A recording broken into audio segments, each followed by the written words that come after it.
Chapter 967, Damaged God Crystal. Hellscythe_Fluffy Goblin. At White River City's bank, before Feng had arrived, a crowd of players had formed in front of the building's entrance. Selling raw materials in bulk. A stack of frost grass for only 15 silver. A stack of flame flowers for 21 silver. First come, first served. Urgently selling attribute gemstones. Tier 1 gemstones for 7 silver each. Tier 2 for 75 silver each. Limited stock available. Players were selling all sorts of items near the bank's entrance. Level 30 dark gold equipment was even available for purchase. Current mainstream players were only level 33, while elite players were generally level 36. Even guild elite players dreamed of owning level 30 dark gold equipment. Very few people were willing to sell these items on the market. Generally, only players from small but powerful workshops sold equipment of such caliber. After all, ordinary teams could not obtain dark gold equipment. However, rather than sell dark gold equipment for in-game currency, these small-scale workshops generally sold their items to guilds for credits, which they used to maintain their workshops' operations. After all, such workshops usually didn't have the financial support of a corporation. These are so cheap. I want 3 Tier 1 Strength gemstones and 1 Tier 2 Agility gemstone. Get lost. I want 2 Tier 2 Strength gemstones. I want 3 stacks of flame flowers. Aside from the group of peddling players, another crowd fought desperately to purchase the items for sale. A majority of these players were merchant players and guild logistic members. Are these people insane? Feng could not help his surprise when he heard the various prices. Regardless of the herbs and ores, the gemstone prices alone were astounding. The current market value for Tier 1 gemstones was 9 silver, which was slightly lower than its initial price. He could easily turn a profit of 2 silver if he bought them for 7 silver. As for the Tier 2 gemstone, its prices had not fallen, but had risen instead. Currently, each sold for between 95 silver and 1 gold on the market. Moreover, Tier 2 gemstones were still in high demand. Even after many players had obtained their Tier 2 classes in the past, the majority of their gemstones had been Tier 1. Only guild members or wealthy experts could afford a full set of Tier 2 gemstones at this stage of the game. Moreover, many of the herbs and ores sold were relatively rare. They were still extremely difficult to purchase from the market, yet so many players hawked them here. Feng even wondered if some large guild had lost its mind. Regardless, Feng had no intentions of missing this rare opportunity. He might have just walked away if only the attribute gemstones were available for a low price. After all, he could obtain much cheaper attribute gemstones from the Dark Denver. Moreover, he normally sold these gemstones through the candlelight trading firm. However, it was a different story for rare herbs and ores. He had no shortcuts to obtain these items. He had to rely on his guild members to collect them gradually. Now that someone sold them for 20% below market price, he would be doing the candlelight trading firm a disservice if he didn't purchase them all. Hence, Feng joined the line of customers. Most of the players in the queue only purchased 1 or 2 stacks of materials. Only merchant players and guild players could afford a little more. However, these players focused on hard currencies such as the attribute gemstone. Although they would require some time to resell, they were certain to make a profit with such a low cost. How many rare herbs and ores do you have? When it was finally Feng's turn, he examined the middle-aged vendor. The man was only a little over level 10. He was obviously a guild player, as only guilds had such logistic players, yet neither the man nor the players helping him wore a guild emblem. Dear guest, let me assure you that we have an abundant supply. We have as much as you could possibly want. The middle-aged man revealed a businessman's smile as he glanced at the cloaked Feng. I see.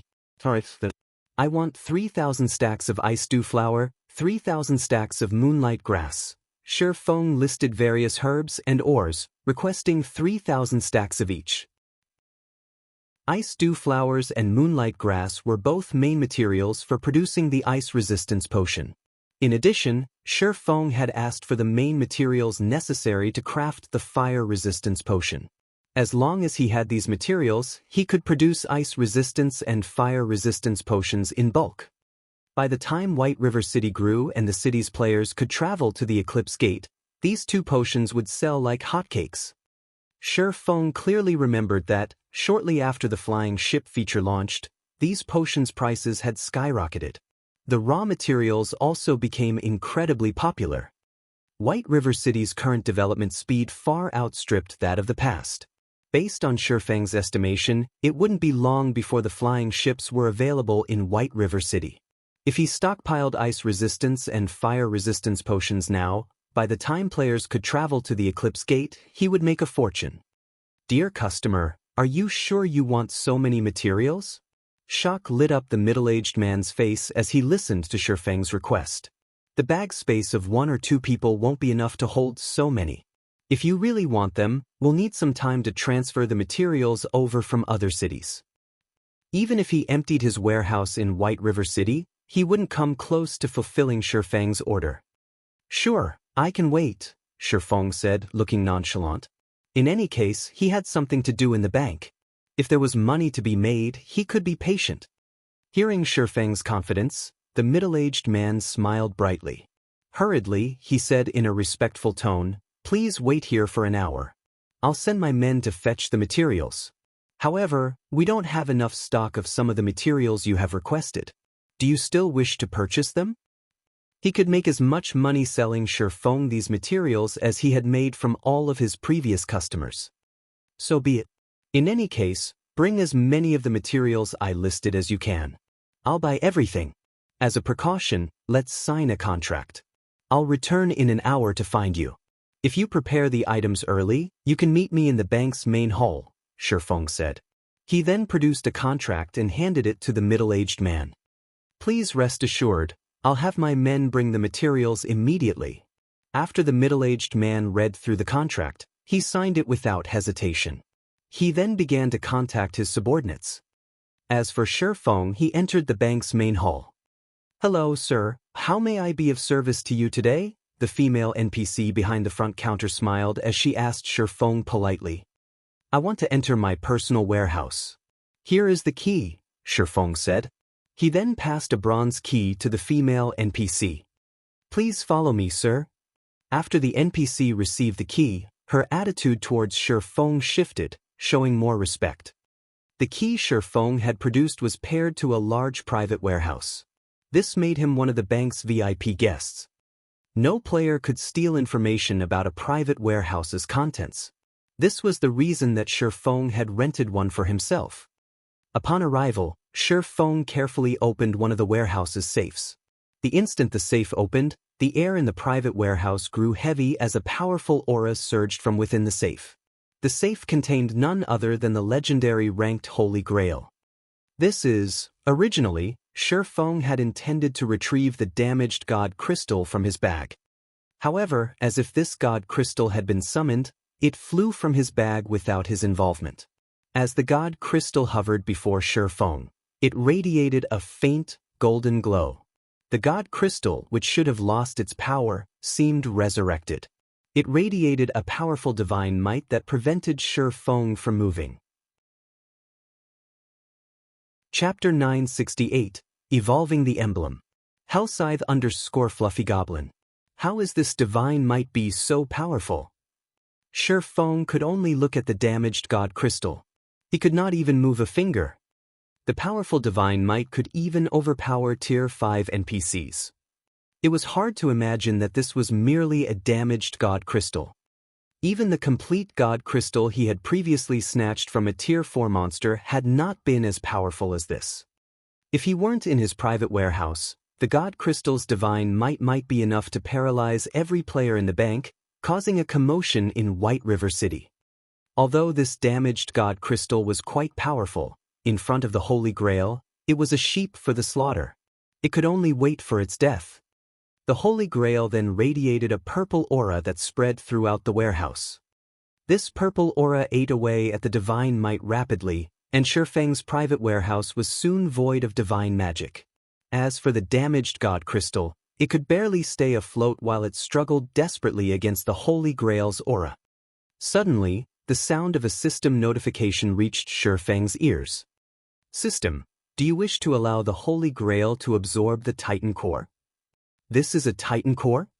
The sudden revelation surprised Feng. He used omniscient eyes once more to check the damaged god crystal. Titan core, the 10 great saints of Titan's greatest masterpiece. The Titan core is capable of supplying a near-infinite amount of energy. It originally served as the Titan fortress's power core. However, it had been heavily damaged during the war between gods. When Feng finished reading the description, he was thunderstruck. He had heard of this item before. It could be used to construct a war fortress's power core, which was also the most important component in a war fortress. A war fortress was far more difficult to construct than a city, as it was a machine meant for slaughter.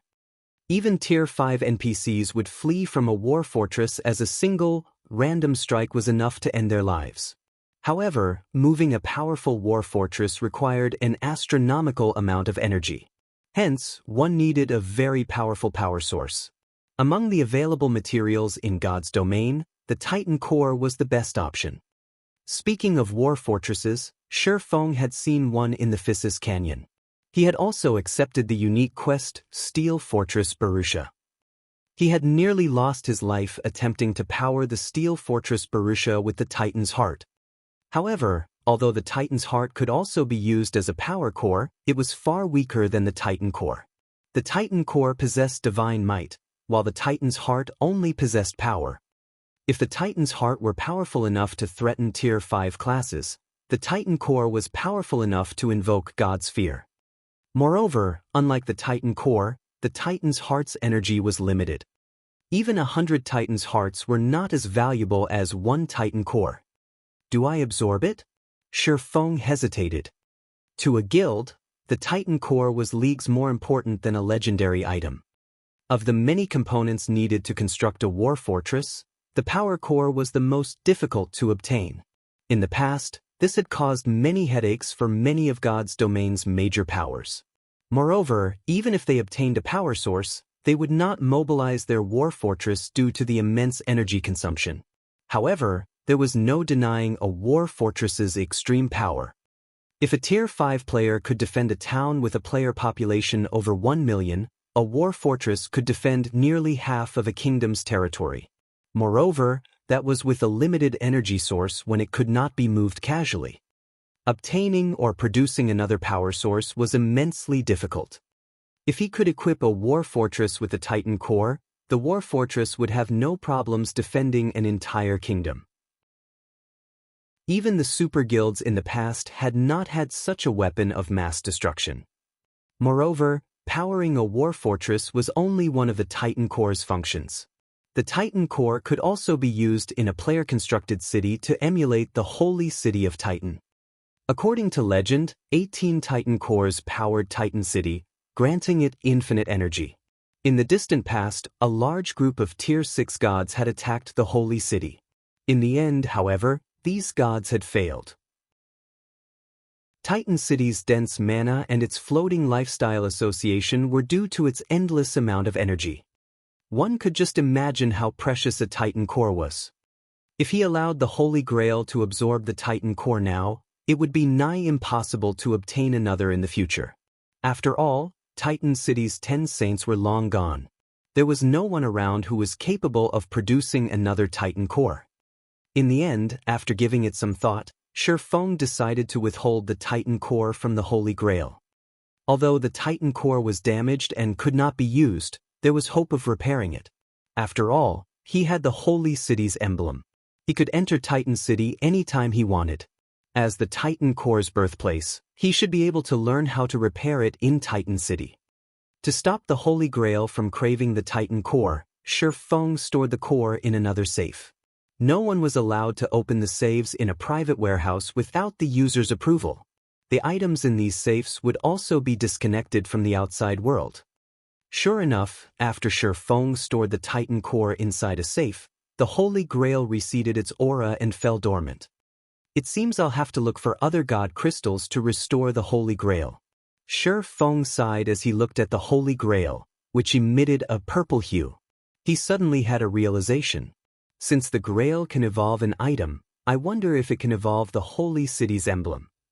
Although there was no indication of the Holy City's emblem having a rank, the Titan City entrance tokens were divided into ranks. His Black Iron entrance tokens allowed wielders to enter the Holy City for 3 days. If players possessed sufficient reputation, they could extend their stay. Silver was the next rank. Wielders of the Silver entrance token could stay in the Holy City for 6 days. Similarly, they could extend their stay with sufficient reputation. The highest-ranking entrance token was the Gold entrance token. It allowed players to stay in the Holy City for up to 10 days. Which token players acquired depended on which difficulty they chose when challenging the entrance trial. Titan City's entrance trial was not limited to one difficulty setting. Only, as Feng's team was still too low-level and only consisted of Tier 1 players, they had not had any other options. When the team had Tier 2 players, the entrance trial would provide a hard mode difficulty. As long as players cleared the hard mode trial, they could obtain silver tokens. When Tier 3 players were present in the team, Hell mode would be made available, from which players could obtain the golden tokens. The normal mode of Titan City's entrance trial was already as difficult, or more, as the Hell mode difficulty of a 100-man large-scale team dungeon, not to mention hard mode and Hell mode. Even in the past, Feng had never heard of a team obtaining the gold tokens, and extremely few teams had managed to obtain the silver tokens. Most had settled for Black Iron. Novel full. Since the entrance tokens were divided by ranks, the Holy City's emblems should have ranks as well. After all, he had obtained his Holy City's emblem from normal mode. What about those obtained from hard mode and Hell mode? Thinking up to this point, Feng could not help but click on the Holy Grail and select its Power of Evolution skill. He chose the Holy City's emblem as the evolution's target. Chapter 969. Evolved Effects. Hellscythe _Fluffy I should be able to evolve it, right? Although Feng had chosen to evolve the Holy City's emblem, he still wasn't sure that his plan was feasible. After all, unlike weapons and equipment, the Holy City's emblem did not have a rank to differentiate it from others. Suddenly, a strand of purple mist flowed from the light blue Holy Grail, gently wrapping around the flashing silver emblem in Feng's hand as if scanning it. 3 seconds later, Feng heard the sound of a system notification. System, do you wish to sacrifice 1000 HP permanently to evolve the Holy City's emblem? Sure enough, a legendary item is amazing. Excitement lit up Feng's face. Although losing 1000 HP stung, the return was worth the cost. As long as the evolution succeeded, this item would be far more valuable than an epic item. Feng agreed to the evolution. Feng's maximum HP then fell by 1000, from 26,300 to 25,300. However, despite the loss, Feng's HP was still much higher than Cola's. If Feng activated the 7 Luminaries' Rings Aura of Earth, he could even become a sturdier MT than Cola.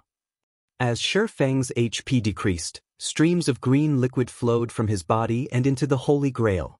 In turn, the Holy Grail radiated a dazzling purple glow that gradually melded with the Holy City's emblem. Suddenly, the emblem radiated a dazzling golden glow that enveloped the warehouse. Was it a success? Feng stared at the Holy City's emblem, tension tightening his features. If the evolution were a success, the Candlelight Trading Firm's future would be limitless. While other guilds were expending effort and resources to nurture advanced lifestyle players, he could easily nurture one batch after another, giving the Candlelight Trading Firm a massive advantage over other trading firms. At that time, even if Candlelight lacked shops, it could easily overwhelm its rivals with a large stock of advanced products. If they could nurture a master rank player, they could earn staggering amounts of money. If the evolution failed, though, he would have to wait another 10 days before he could try again. He would also have to sacrifice another 1000 HP. The thought soured Feng's mood. However, as depressing as it was, he would gladly sacrifice another 1000 HP. After all, Titan City held the key to the Candlelight Trading Firm's future. After the golden glow dissipated, the originally silver holy city's emblem shone a pale gold. Moreover, tiny divine runes had been carved on the emblem, which gathered surrounding mana. It almost seemed like a faint mist had wrapped around the emblem, giving it an aura of mystery. Following which, Feng inspected the holy city's emblem statistics.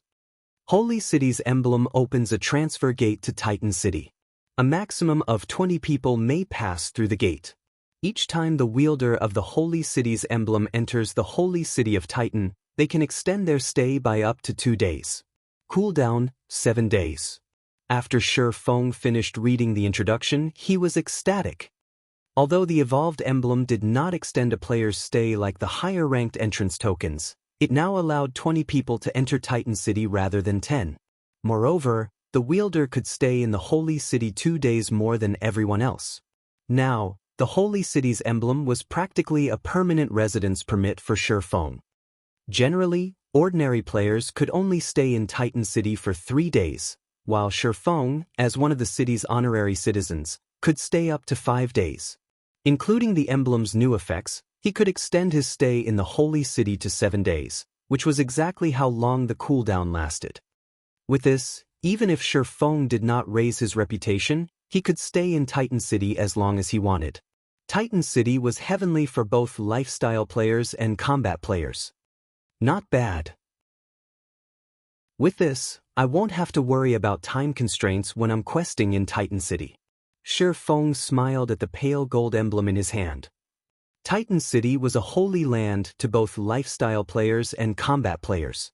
Only, as the slots to enter the city were extremely valuable, most guilds that possessed them only used them on lifestyle players who could contribute more to the guild than combat players. However, as more players reached Titan City, combat players would discover the Holy City's benefits. They would also discover that they would enjoy just as many benefits as lifestyle players. Only, the various guilds had only discovered late in the game. By then, Titan City's benefits were no longer useful to Apex experts. Starmoon City, Ouroboros's guild residence. Due to the Blackwater Corporation's visit, the entire guild was a mess. Many of the players lounged around the guild residence's main hall, not in the mood to level up. Instead, they chatted among themselves about the guild situation. At the same time, an argument raged in the residence's meeting room. Do your companies really intend to side with the Blackwater Corporation? Have you never considered the fact that Blackwater is simply trying to annex Ouroboros and turn it into one of its toys? At that time, your companies won't have anything to do with Ouroboros at all. Zhao Yueru bellowed, furious as she glared at the several guild elders beside her. Won't you reconsider this?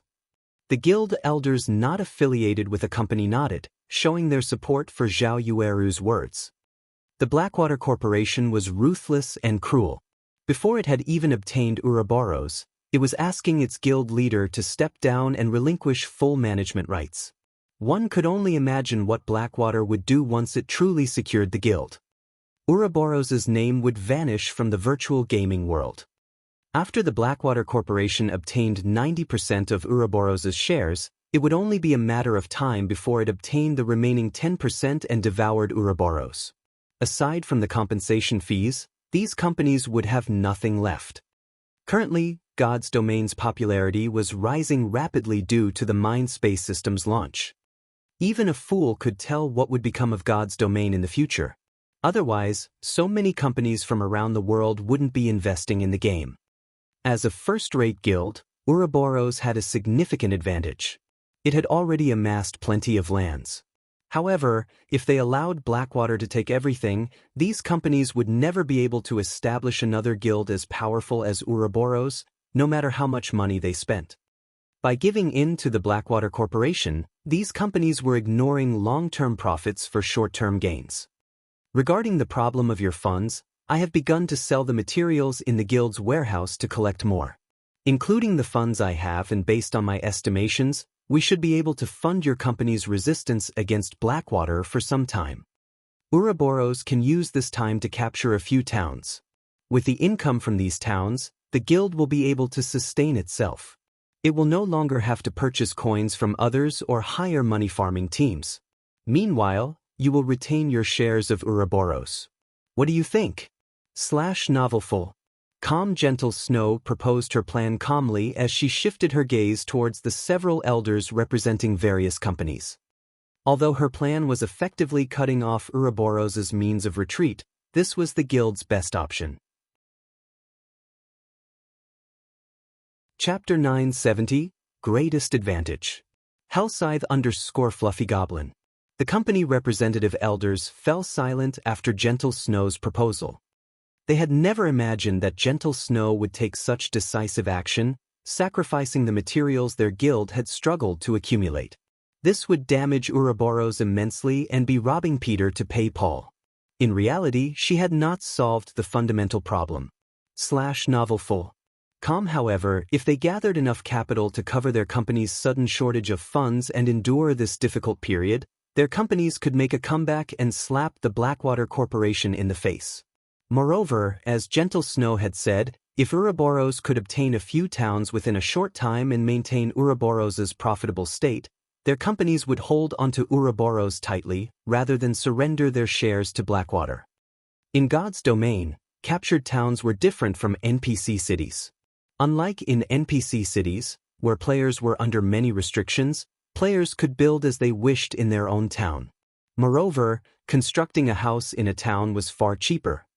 Most importantly, players wouldn't be limited in what items they could sell. In the shops in NPC cities, players were only allowed to sell items that were native to God's domain. In a player-owned town, however, players could sell foreign products such as cosmetic items. Unlike weapons and equipment, cosmetic items did not possess attributes. At the same time, cosmetic items could only be worn within player-owned territory. They could not be worn in the fields or NPC cities. Moreover, designing cosmetic items in the game was not an easy task. Although it was not as troublesome and meticulous as weaving, leather making, or forging attributed equipment, and crafting required an advanced lifestyle player skills, cosmetic items could only be crafted using native materials in God's domain. As a result, players were required to look for suitable materials to create pleasant-looking cosmetic items, which was not easy. Furthermore, more than one form of currency could be used. In player-owned towns, shops had the option of selling their items for either credits or coins, which was convenient for both players and shops. Take Stone Forest Town for example. As the first town to be captured in Starmoon Kingdom, it had grown considerably. Stone Forest Town's residential player population also increased by the dam. A lack of safety was the only issue as the area was home to high-level monsters. This prevented low-leveled players, who only sought entertainment, from visiting. Even so, many companies eagerly wanted to cooperate with Zero Wing. It was especially true for companies in the clothing industry. They all wanted to drown Zero Wing in credits. However, for some unknown reason, Zero Wing had turned these companies down. Instead, it constructed hotels, smithies, bars, and other establishments. The town was nearly out of space already. Seeing the large numbers of players swarming to Stone Forest Town, many companies had cursed Zero Wing as insane. The guild was ignoring a golden opportunity to earn a fortune. We'll contact our superiors immediately. However, we cannot guarantee that they will be willing to take this risk. The several elders representing companies nodded before logging out of God's domain. Hearing the several elders' answer, the other upper echelons relaxed slightly. Inside Starmoon Kingdom's Divine Colosseum, a large group of players ranging between level 10 and level 20 wandered in and out of Trial Tower.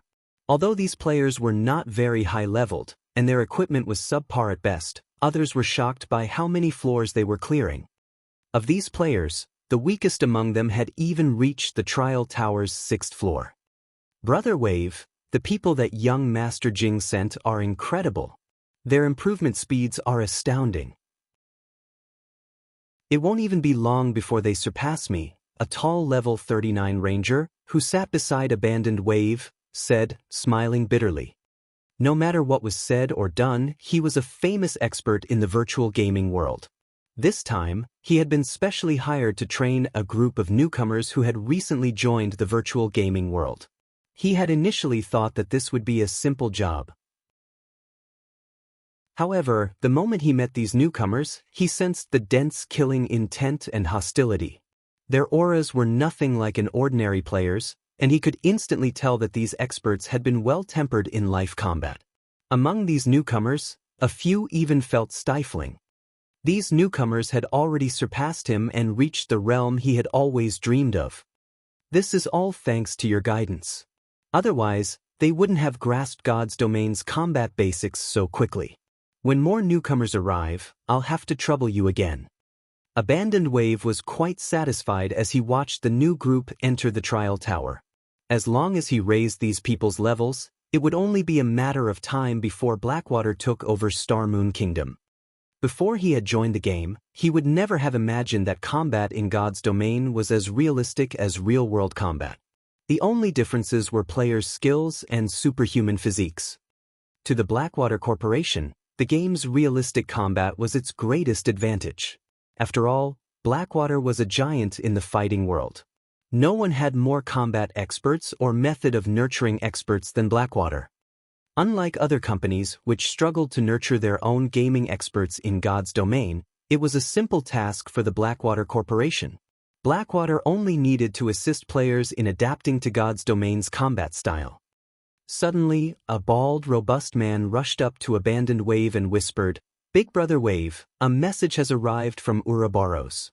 It seems that Gentle Snow is trying to use the guild's collected materials to compensate the companies for their missing funds. Moreover, someone in White River City has already agreed to purchase all of Ouroboros's rare herbs and ores. Should we do something to stop her?" Interesting. It seems that Gentle Snow is good for more than just her pretty face. She is a daring beauty. It makes me somewhat reluctant to let her go. Abandoned Wave could not help but roar with laughter. It's a pity that her efforts are pointless. She doesn't understand Blackwater's power. She doesn't know these companies' true intentions either. Gentle Snow has a considerable amount of Ouroboros's shares. Even if those companies pressure her, they can't stop her from selling the materials. However, I can't let her have her way. Notify Gale and the others and have them warn the buyer. I don't want Ouroboros to have a raw material shortage when I take control. Understood. After Abandoned Wave finished issuing his instructions, the bald man left the Divine Colosseum. Chapter 971, White River City's Transformation. Star Moon City, Ouroboros's guild residence. Bursting into the meeting room, the tall, robust berserker Fierce Snake hurried to Gentle Snow's side and quietly reported, "Guild leader, good news. You've been worried that we wouldn't be able to sell the materials fast enough, right? A while ago, we found someone willing to purchase all of our rare herbs and ores. Moreover, the attribute gemstones sales in the various major cities are going quite well. We'll collect the necessary funds in no time." All right. Gentle Snow's expression, which had been tense until now, finally relaxed. Assemble the materials in the various warehouses immediately. Selling all of the materials Ouroboros had, even at 80% market value, in such a short time would be a daunting task. After all, there was a limit to how much the market could digest. If they could not gather the required funds in time, her proposal would have been nothing but talk. Now that someone wanted to spend the coins to purchase their stock, they had helped her considerably. When Gentle Snow finished instructing Fierce Snake, the several company representative elders came back online. "How did you manage to get an answer so quickly?" Gentle Snow felt something off when she saw the several elders. Such an important decision wasn't easy to make.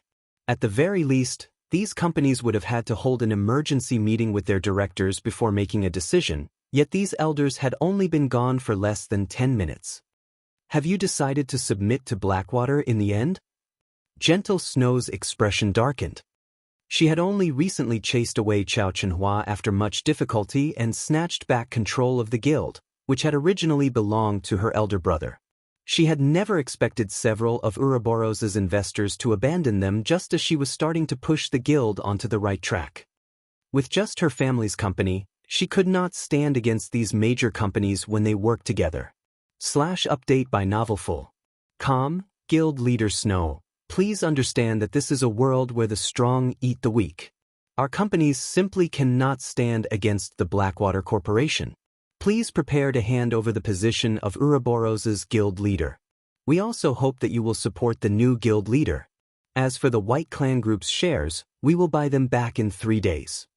After the company representative elders gave their answer, they sighed powerlessly as they logged out of the game. Although they were only the representatives of their respective companies, they knew that their companies had already signed a private agreement with the Blackwater Corporation. They no longer intended to play with the White Clan Group as they had found a new playmate. Despicable! How could they do something like this? We were blind to think we actually accepted these companies' investments in the guild. The dozen or so elders, who had fought long and hard with Ouroboros, started to bash the investors. To them, Ouroboros was their home. They had worked for Ouroboros for over 20 years. Now that someone else was taking over their guild, why wouldn't they be angry? Snow, Zhao Yueru didn't know how to console her friend. The White Clan Group had made its fortune in the virtual gaming world. It had established Ouroboros and gradually developed the guild, taking over a dozen years to elevate it from a third-rate guild to a first-rate guild. Afterward, Ouroboros had dominated over a dozen virtual reality games, yet now it was crumbling in Gentle Snow's hands. Zhao Yueru did not know what to say. I'm fine. Gentle Snow waved her hand. However, she was extremely pale. After a few minutes of silence, she took a deep breath and said, "Those companies and the Blackwater Corporation are underestimating me. Since Ouroboros cannot be salvaged, the White Clan Group will start a new Ouroboros." Although the investing companies had secured Ouroboros's management, and thus, the guild's shops, gaming experts were the true key to a guild's power. Due to Xianxia's mutiny, the White Clan Group controlled Ouroboros's god-slaying army. It did not belong to the guild. As a preventive measure against Xianxia, Gentle Snow had purchased over a dozen plots of land in Star Moon City and several other high-population cities under her name.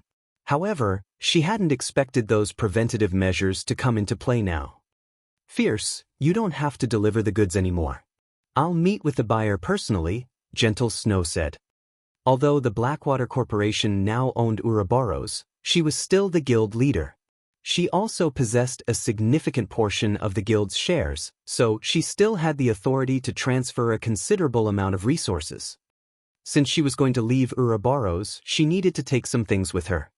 She wouldn't allow Blackwater to get its hands on the resources under the White Clan Group's management. Although she couldn't transfer the guild's resources in bulk, coins were much easier to move. Moreover, upstart guilds lacked money the most. With the money from selling the materials, she could easily build a sturdy foundation for her new guild. Following which, Gentle Snow left the meeting room. At the same time, Zhao Yueru began to mobilize the god-slaying army and other guild members. When the time came, she would take as many people with her as possible. Although they could not leave Ouroboros an empty husk, they could at least cause the Blackwater Corporation to pop a vein or two when it took over the guild's management. In front of White River City's bank. Guild leader, the buyer is inside the bank. The middle-aged man, who sold items in front of the bank, rushed up to greet Gentle Snow when she arrived. On her way to the bank, Gentle Snow was greatly surprised by White River City's atmosphere. Despite Star Moon City being the kingdom's capital, the vibe in White River City felt as if should be the capital instead. As she traveled through the city, she saw many teams from various first-rate guilds. There were more and higher quality players in White River City than in Star Moon City. She had even seen a few players riding through the city atop mounts. One wouldn't see this in Star Moon City, yet it seemed that White River City's players were already used to these sights. One would even be hard-pressed to find such happenings in imperial capitals. When Gentle Snow entered the bank, the middle-aged man guided her to a corner of the main hall. Feng sat there alone, a black cloak covering his body. However, even though Gentle Snow could not see Feng's appearance, this man felt familiar. Gentle Snow? Why is she here? Is Ouroboros the guild selling the materials? Feng was somewhat surprised when he saw Gentle Snow walking towards him. Could something big have happened to the guild? With Ouroboros's financial strength, the guild shouldn't need to do something so damaging to gather funds. As Gentle Snow stopped before Feng and the middle-aged man was about to introduce her, 6 tall, burly men radiating hostility cut past Gentle Snow's group and surrounded Feng.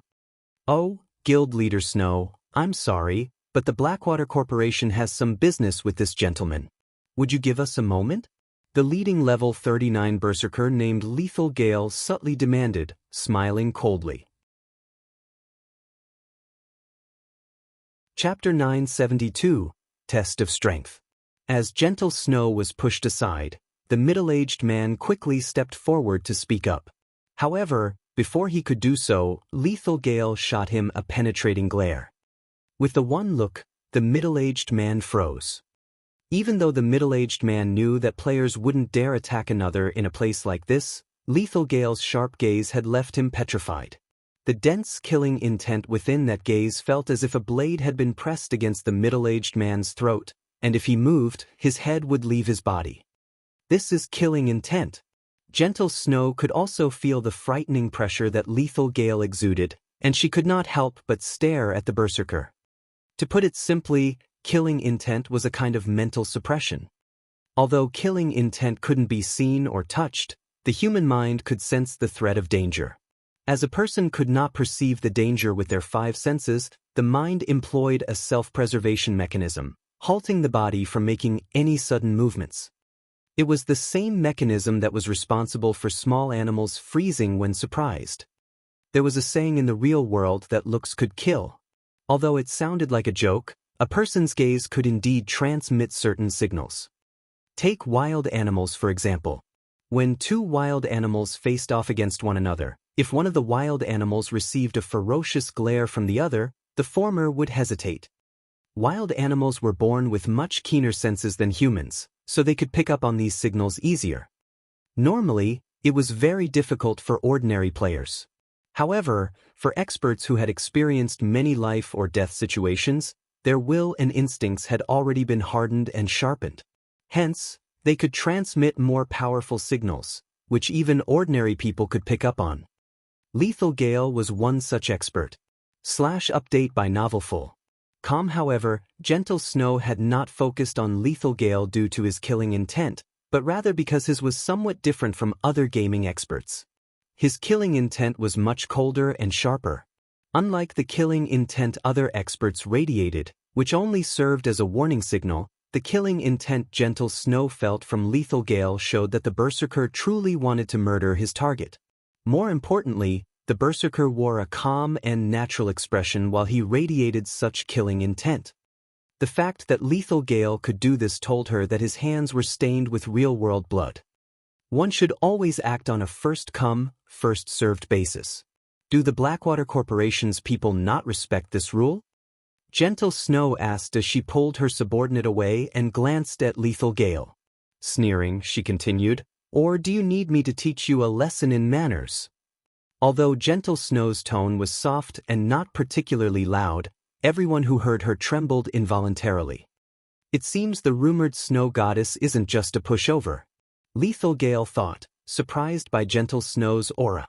In his eyes, virtual gaming experts did not know what it truly meant to fight and kill. These people were nothing to them, people who had seen hell and walked the boundaries of life and death. However, the aura Gentle Snow radiated showed that she was not one bit weaker than him. He had not expected this revelation. Sure. Since Guild Leader Snow made the offer, I'm interested to see just how tough you really are. If you can defeat me, my men and I will leave. If I win, however, you will have to wait for us to finish our chat with this gentleman.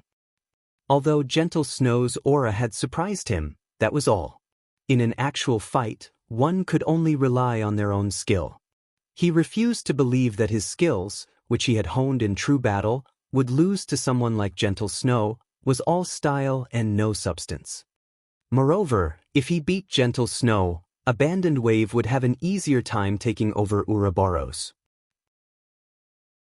Lethal Gale's companions wore mocking smiles as they watched Gentle Snow.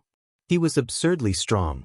He had even defeated a famous expert from the Dark Knight Empire, who ranked 354th on the God's Domain experts list. As for Gentle Snow, in the latest update of the experts list, she only ranked within the top 900. Defeating her would be a piece of cake for Lethal Gale. Okay, I want to see just what kind of experts the Blackwater Corporation has nurtured, Gentle Snow said. She then turned to Feng, and in an apologetic tone she said, "Excuse me, sir, but will you wait for a little while longer? I'll finish this match very quickly. We can proceed with the trade once I'm done." Blackwater's people had not initially been looking to cause Feng any trouble. It was only because of her that these ruffians had done so. Hence, it was only right that she deal with this matter. Trying his best to hold back a chuckle, Feng said in a deep tone, "It's fine. I am more than happy to watch a good show." He had to admit that the black cloak was an excellent item for hiding one's identity. Even as he stood before Gentle Snow, she didn't recognize him at all. Right now, all she could discern was his gender. In reality, Feng could have revealed his identity and put an end to this match. However, he was curious to see how strong Gentle Snow was. Both Gentle Snow and Lethal Gale were level 39 berserkers. Both wore equipment of similar standards, with both wearing level 40 dark gold equipment. It was obvious that they both possessed top-tier equipment that could reduce item level requirements. Their weapons were the only difference between them. Although Feng did not know the quality of Gentle Snow's silver greatsword, seeing the greatsword gather traces of mana from the area, it was definitely stronger than a dark gold weapon. On the other hand, Lethal Gale's greatsword was slightly weaker. Even so, it was a top-tier dark gold weapon. With almost a negligible difference between them, this match would come down to their combat techniques. Feng had already been observing Lethal Gale.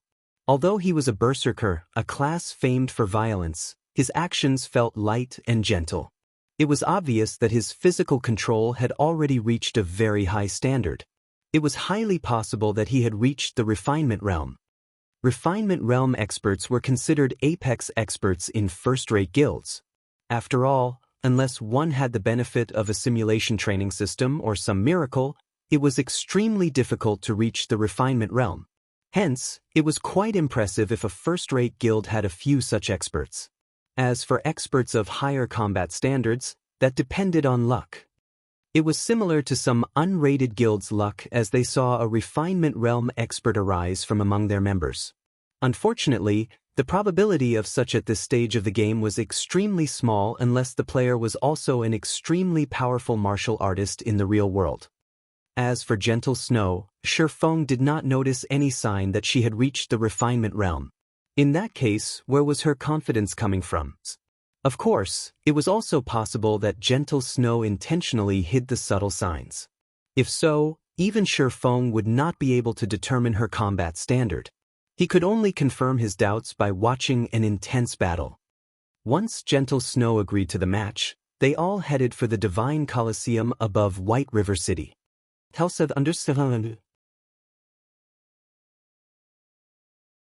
Chapter 973, Match of the Century. Hellscythe_Fluffy Goblin. Inside the Divine Coliseum, players came and went. It was even more lively than White River City's auction house. The Divine Coliseum had become the most populated location in the city. Sitting along the rest bar, many players chatted as they watched battle videos on the screens hovering in the main hall. The drinks here are awesome. It's a pity that they're so expensive. Unlike everywhere else, where we can pay with copper and silver coins, can only buy drinks here with magic crystals or the points we accumulated in the Divine Battlefield. Each bottle costs 100 points. I need to win at least 3 team battles to earn that many. I'll never afford more drinks at this rate. That's nothing. A few days ago, someone spent 3,000 battle points to buy 1 bottle of Icefire Spirit. I heard that not only is it calming, but its effects last for 5 hours. Its calming effects are far better than the Trial Towers. It also tastes magnificent. What? I could drink for half a month with 3,000 points. The Ice Fire Spirit isn't the best alcohol available. I heard that if one reached the Trial Tower's 8th floor, they can purchase the Witch's Tear. One costs 5,000 points. Some time ago, I heard that a player from another kingdom bought one. I wonder what it tastes like. Stop dreaming. Only God's Domain's apex experts can reach the 8th floor. Getting past the 4th floor is difficult enough for us, much less the 8th floor. As the Divine Colosseum became a larger factor in players' lives, players grew stronger. Players also used the Trial Tower's results as a way to judge someone's true abilities. As for tycoons who used their equipment to suppress others, they weren't experts, just rich. Hence, guilds and independent teams now recruited members using the Trial Tower's results as a benchmark. Players who could reach the 5th floor were considered ordinary experts. Players who reached the 6th floor, even in a large guild, were experts of the next level. Players who could reach the 7th floor were of the more powerful experts, even in first-rate guilds. As for those who managed to reach the second half of the 7th floor, they were top-ranking experts in a first-rate guild. One would be hard-pressed to find players in a first-rate guild who could reach the 8th floor. While the players in the main hall chatted amongst themselves, Lethal Gale and the others, who had just arrived, immediately attracted everyone's attention. People in their way moved aside as they felt these players' shocking aura. Shortly after, however, everyone noticed Gentle Snow. Her saint-like beauty even enthralled a few new players. That beauty is hot. Damn, is this your first day playing a virtual reality game? You don't even know about the Snow Goddess? She is the guild leader of the first-rate guild Ouroboros. Be careful with what you say. I heard that many wealthy young masters have tried to harass her in the past. In the end, these people had been killed to level 0 and forced to delete their accounts and start all over. Hearing the veteran player's story, the players new to White River City shut their mouths immediately. To them, even joining a third-rate guild would earn them bragging rights among their friends for days. They looked up to players in first-rate guilds. They were also aware of the massive differences between third-rate and first-rate guilds. In the current God's Domain, unrated guilds were forced to develop in smaller NPC towns. There was no place for a small guild in a city. Only those acknowledged as third-rate guilds barely survived in NPC cities. Meanwhile, first-rate guilds ruled over several, or even over a dozen major cities. With a word from Gentle Snow, other guild leaders would make their lives hell in God's Domain without hesitation. With their standards, their only option would be to start a new account. What are they trying to do? Why is Ouroboros' guild leader in White River City's Divine Colosseum? That man, Lethal Gale, recently defeated the 354th ranked expert from the God's Domain's experts list. I heard that he even broke the Trial Tower's record in Hot Sand City and reached the 8th floor. Why is he here? Can this be? When everyone saw Lethal Gale and Gentle Snow enter the same combat room, the main hall fell silent. They couldn't help but stare at the combat room's closed door, their skin breaking out in goosebumps. An 8th floor expert was going to fight Ouroboros' guild leader. I need to notify my team leader and the others. This is the match of the century. Hopefully, they'll broadcast the fight. I'll even be willing to pay for this show. They didn't turn private mode on. We can watch the battle on the main screen. Hurry, select this battle. Pandemonium swept through the main hall. Every player quickly called up the Divine Colosseum system interface and clicked to watch Gentle Snow's battle against Lethal Gale. In the Divine Colosseum, the videos on the main hall screens depended on the number of viewers. If enough players wanted to watch the fight, the system would automatically display said fight on the main screen. Following which, everyone in the main hall stared the main screen in rapture. At the same time, many players fervently contacted their companions and guilds, telling everyone they knew about this shocking development.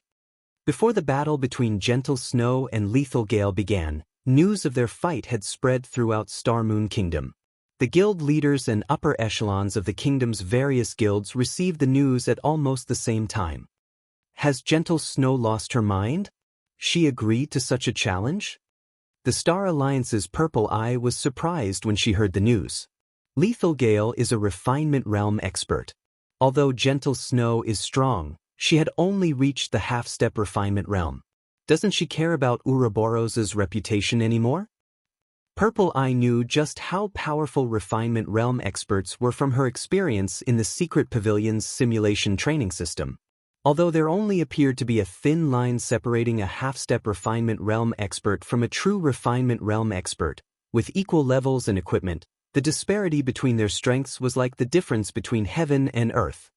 Although Gentle Snow had a slight advantage with her equipment due to her status as the leader of a first-rate guild, she could never close the gap with such a small lead in attributes. No, she is no fool. I also heard about Blackwater purchasing Ouroboros. From what I learned from the Secret Pavilion, that Lethal Gale fellow is an expert that Blackwater has secretly nurtured, Galaxy Pass said, chuckling. A realization struck Purple Eye. This was no longer a simple competition of strength. It was a competition between Ouroboros and the Blackwater Corporation. Both of their reputations were on the line. Purple, notify our people in White River City immediately and have them record the battle. We must not miss this opportunity, Galaxy Past commanded. Other guilds also burst into action. Gentle Snow and Lethal Gale's battle had attracted the attention of Star Moon Kingdom's various large guilds. Chapter 974, War Goddess. Hellscythe_Vampire. Chapter 974, War Goddess. A bald, robust man suddenly burst into an exquisitely decorated room, tension written all over his face. Boss Wave, something has happened with Gale, the bald man reported hurriedly. Raising his brows, Abandoned Wave asked, what happened? I don't know what Gale was thinking, but he's about to duel Gentle Snow. News of the fight has already spread throughout the kingdom, the bald man said. Gale is dueling Gentle Snow? The news surprised Abandoned Wave somewhat. A moment later, however, he started laughing before he said, good, very good. Gale's performance this time is excellent. Who would have imagined that, just as I was struggling to think of a way to take over Ouroboros, Gentle Snow delivered herself to my doorstep. Send someone immediately to livestream Gale's battle. I want to see the look of despair on Gentle Snow's face. Although he was not certain of Gentle Snow's true strength, he knew how powerful Lethal Gale was. It was common knowledge that, although Lethal Gale had beaten the 354th ranked expert on the God's Domain experts list, it had been a hard-fought battle. Hence, in the public's opinion, that must have been the limit to Lethal Gale's strength. Yuki. Dated by Novelful. Common reality, however, Lethal Gale had held back. After all, he was a member of the battle team that the Blackwater Corporation was nurturing. How could he afford to expose his true strength to the public? He needed to save that trump card to deal other battle teams a critical blow. Although Abandoned Wave had no idea how much strength Gentle Snow had hidden, she was 100 years too early if she thought she could defeat Lethal Gale. Inside White River City's Divine Coliseum, every player in the main hall watched the main screen as if hypnotized. It's finally starting. Sitting at a corner of the rest bar, Feng looked at the timer displayed on the screen, his heart thumping with anticipation. In the past, the strength Gentle Snow displayed during the early stages of the game had been extremely frightening. Many experts had considered her disappearance from God's Domain a shame, as they all believed that she had the potential to become a Tier 6 God-ranked player. Her abilities were clear for all to see just from how she had managed to nurture the cleric god Violet Cloud. The main screen currently displayed a dense forest, which was the perfect environment for assassins and rangers.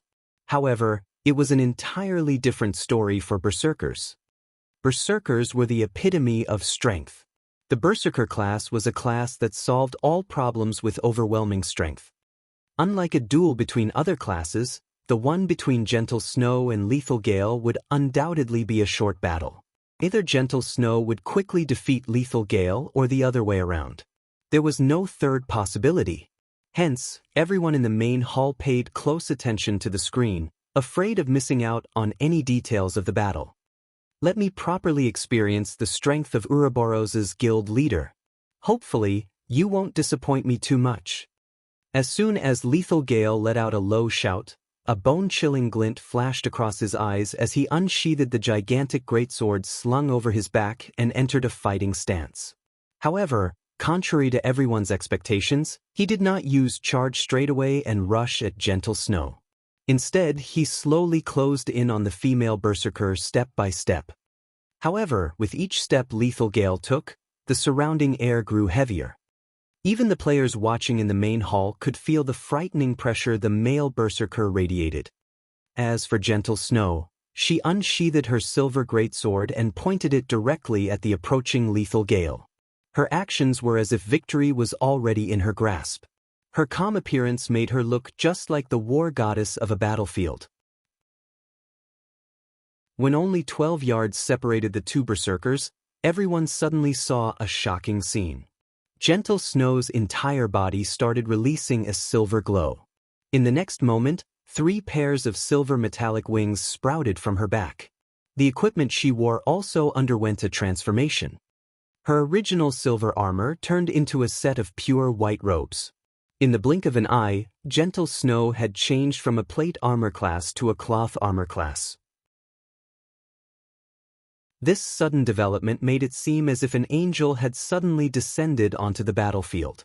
In the next moment, golden divine runes manifested on her robes and even on her unblemished cheeks, adding a few hints of holiness to the war goddess. Meanwhile, the silver greatsword in her hands had also transformed into 2 thin, sharp blades. Golden arcs of electricity were faintly visible, wrapping around the blades of the one-handed swords. Before anyone even reacted, Gentle Snow dashed straight towards Lethal Gale. What? What just happened? Is she really a berserker? Gentle Snow's sudden transfiguration riveted everyone in the main hall. None of them had expected her to undergo such a change. She's so fast. At this moment, even Feng was surprised. He had never imagined that Gentle Snow had hidden her strength so deeply. Gentle Snow's current speed was already above his. Watching through the large screen, everyone only saw Gentle Snow leaving behind an afterimage in her original position before appearing right before Lethal Gale. Come on. Lethal Gale laughed as he activated his berserk skill, Beastification, his skin suddenly turning a deep red. Both his strength and speed also soared. Immediately, he sent a cross slash at Gentle Snow. In response, Gentle Snow swung the sword in her right hand, the blade transforming into an arc of light as it struck at Lethal Gale's greatsword. What a fool! Gale has already activated Beastification. Although the skill's duration is very short, it increases his strength attribute by 120%. In addition, Cross Slash is a Tier 1 sure-kill skill. Even Great Lords won't be able to block this attack, yet Gentle Snow actually dares to receive it directly? Could she have abandoned herself to despair because of losing Ouroboros? Abandoned Wave's lips curled into a smile as he watched Gentle Snow's actions. He could already see the scene of Lethal Gale heavily injuring the female berserker. Has Gentle Snow really lost her mind? She actually made such a rash counter. Purple Eye looked at Gentle Snow with eyes filled with worry. Gentle Snow was a rival of hers. She did not wish to see her losing to anyone but herself. At this moment, Purple Eye was wondering whether Gentle Snow truly understood just how powerful a refinement realm expert, who had activated a berserk skill, was. As for Feng, he simply chuckled at this scene. Among everyone present in the Divine Colosseum, most likely nobody, aside from himself, knew what kind of state Gentle Snow was in at present. If one were to say that Lethal Gale was in a berserk mode right now, then the current Gentle Snow was in a twofold berserk mode. The reason for Gentle Snow's transfiguration was her obtaining the Holy Warrior class, one of the 5 great legacies of Star Moon Kingdom. The 5 great legacies of Star Moon Kingdom. Not to mention completing them, just being able to accept the quest for these legacies showed that one was a favored child of the main god system. In the past, only Gentle Snow in the entire Star Moon Kingdom had managed to complete this quest. Feng had never imagined that she would actually succeed in class-changing into a holy warrior ahead of time. The 5 great legacies were all peak legacies. The legacy skills that Gentle Snow learned were naturally extraordinary. At this moment, the skill that Gentle Snow had used was one unique to the Holy Warrior class, the Legacy Berserk skill Starlight Saint. Not only did the skill increase her attributes significantly, but it also altered the external appearances of her weapons and equipment at the same time. Currently, although it might seem as though Gentle Snow was equipped in cloth armor, in reality, it was holy armor. The soft, white robes she was wearing were tougher than even adamantite. The defensive capabilities of those robes far surpassed those of plate armor. Chapter 975. Taboo Skill Life Return. Hellscythe_Vampire. Chapter 975. Taboo Skill Life Return. Although Twofold Berserk could give players the strength to combat existences of a higher tier, it also had a glaring weakness. Legacy Berserk skills all shared the same problem. And that was the side effects. Unlike ordinary Berserk skills, all Legacy Berserk skills would place its user into a weakened state once their durations ended. Moreover, the duration of Twofold Berserk was very short. Even Feng, who possessed one of the 10 great saint legacies, could maintain it for only 20 seconds. Once Twofold Berserk ended, he would fall into a weakened state for several hours. However, it was also precisely because of such a drawback that the system allowed the use of Twofold Berserk. Based on Feng's estimates, Gentle Snow's Starlight Saint should have a shorter duration than his Blade Liberation. If she could not finish off Lethal Gale within this period, once her Berserk skill ended, she would lose without a doubt. One could say that Gentle Snow was taking a gamble. Boom! The collision of the two weapons created a shockwave. The ground under both fighters instantly collapsed as the clear sound of metal clashing against metal echoed throughout the surrounding forest. Ping! Half a second later, Lethal Blade's entire person went flying out of the crater, his body breaking several large trees before slamming heavily into the ground. His HP instantly decreased by over -1,800 as well. The difference in strength between both sides was clear for all to see. He flew. How is she so strong? Is this the guild leader of Ouroboros? This scene staggered everyone inside the main hall. The players who had previously entertained unscrupulous thoughts about Gentle Snow now had shivers running down their backs. Lethal Gale, who had defeated the 354th ranker on the God's Domain Experts list, actually got sent flying with a single hit. If it were them in the male berserker's place, they would have gotten killed instantly by Gentle Snow's lightning-quick attack. Gentle Snow! Abandoned Wave's countenance turned grim when he saw Lethal Gale repulsed. To him, Lethal Gale losing in a contest of strength even after activating beastification was simply inconceivable. This was equivalent to Gentle Snow sending a great lord of the same level flying. How is her strength so high? After standing back up, Lethal Gale looked at the rapidly approaching war goddess in shock. After activating beastification, his strength attribute could already rival that of a great lord of the same level. Coupling it with his cross slash, even a great lord would be pushed back, not to mention a player. Despite that, Gentle Snow had managed to send him flying with a single strike, without using any skills. His mind just could not figure out how this was possible. However, Lethal Gale did not have the luxury of pondering this. If he did not cope with Gentle Snow's next attack properly, he might very well lose directly. In a flash, Gentle Snow appeared before Lethal Gale once again. This time, he no longer dared to clash weapons with the female berserker. Instead, he chose to take a large step backwards before defending himself with his great sword. Ping! Lethal Gale was forced back once more. This time, however, he only received -400 damage or so. Moreover, the impact of the attack allowed him to pull away from Gentle Snow. Suddenly, a cat-and-mouse game commenced on the battlefield. Every time the two fighters clashed, Lethal Gale would manage to buy himself some time by sacrificing a small amount of HP. Lethal Gale was no fool. He knew that Gentle Snow's current equipment was only slightly better than his. The fact that there was still such a huge disparity between them pointed to just one thing: a difference in skills. God's domain was fair in all things. Such a powerful skill definitely could not have a very long duration. Hence, all he needed to do right now was drag out the battle. If he managed to last until Gentle Snow's skill ended, victory would be his. He could tell that Gentle Snow had yet to reach the refinement realm and was only at the half-step refinement realm. She did not possess perfect control over her own body.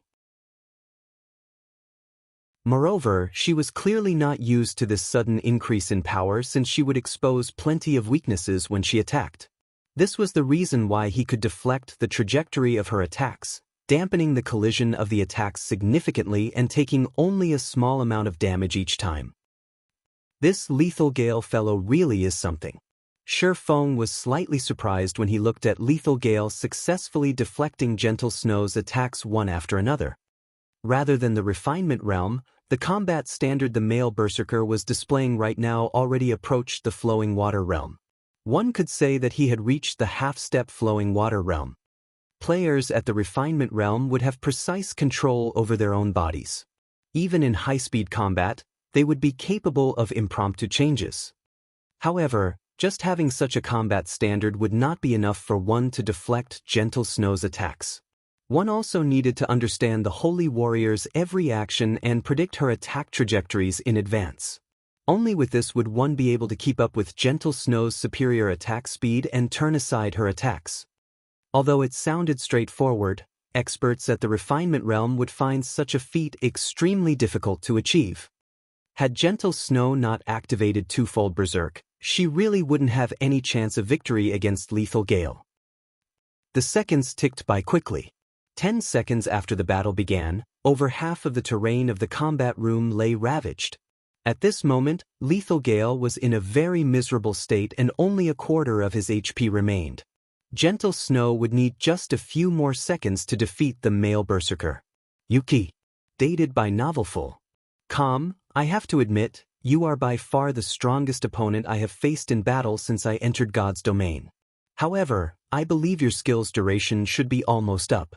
Originally, I did not intend to use this move. However, I acknowledge that your strength indeed deserves my going all out. Lethal Gale said excitedly. Lethal Gale's HP began recovering rapidly. At the same time, the aura he exuded also strengthened apace. Not good.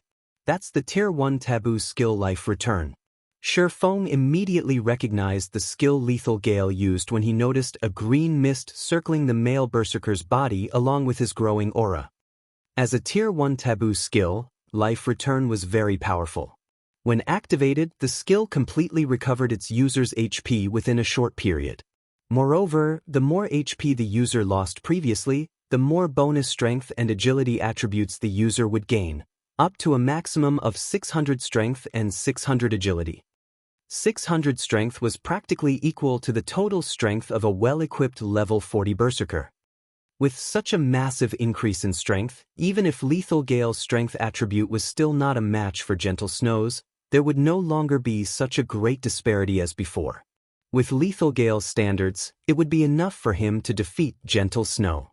To make matters worse, Gentle Snow's twofold Berserk was already nearing its end. Gentle Snow, I admit that you are amazing. Unfortunately, you chose the wrong opponent to go up against. Abandoned Wave could not help but guffaw when he saw the gloomy expression on Gentle Snow's face. Although Lethal Blade had used his final trump card, which would probably impact his future performance in the Dark Arena, being able to thoroughly defeat Gentle Snow now was also a good thing. Immediately, Lethal Gale used Charge and took the initiative to dash towards Gentle Snow. Chapter 976, Sudden Kill. Hellscythe_Vampire. Chapter 976, Sudden Kill. After using the Taboo skill, Lethal Gale's attributes and speed both increased by a large margin. With the inclusion of the speed boost from Charge, everyone only saw the male berserker leaving behind an afterimage as he crossed over a dozen yards and arrived before Gentle Snow instantly. Die! Lethal Gale shouted, a bloodthirsty glint flashing across his eyes. Without even waiting for the fainted effect of his charge to settle in, he raised his greatsword and used Beheaded. Although he took less than a breath's time to complete this entire process, Gentle Snow still managed to activate a control removal skill and counter the male berserker's attack with Chop. Boom! Dazzling sparks flew as the clangor of metal resounded throughout the entire forest. Unlike before, however, Lethal Gale was not sent airborne this time. Instead, he had to retreat just a single step. The impact of the collision also cost him only around 100 HP. To Lethal Gale, who had recovered back to full HP, this loss was barely a scratch. Although his attack had failed to finish off Gentle Snow, Lethal Gale did not mind one little bit. He had long since figured out how powerful Gentle Snow's current attributes were. This first attack of his was merely to gauge how much of a difference there remained between their strength attributes. In a quick follow-up to his attack, Lethal Gale's body flashed. Then he appeared beside Gentle Snow and abruptly swung his greatsword upwards, the massive weapon slashing straight at her blind spot. Dated by Novelful. Calm as Gentle Snow was still unaccustomed to her greater strength, the clash with Lethal Gale had thrown her stance off. Hence, her defense was full of holes right now. Had Gentle Snow reached the refinement realm, even with the suddenness of the increase in strength, she would have been able to control it skillfully. Unfortunately, that was not the case. Lethal Gale's greatsword suddenly split into 4 afterimages, each one striking at one of Gentle Snow's weak points. Caught off guard, Gentle Snow no longer had the time to adjust her stance to defend against Lethal Gale's attacks. In the end, she forcefully used Whirlwind Slash. In the next moment, a silver whirlwind suddenly formed around her. When the 4 afterimages of Lethal Gale's greatsword collided against the silver whirlwind, they immediately got dispelled into nothingness. Meanwhile, Lethal Gale himself had to take a step back, giving Gentle Snow a chance to catch a breather. What a terrifying expert! After Gentle Snow retreated to a safe distance, she could not help breaking out in a cold sweat when she thought back to Lethal Gale's previous attack. The difference between their combat standards was clear for all to see. Despite her advantage in strength, Lethal Gale always managed to maintain his stance after receiving her attacks.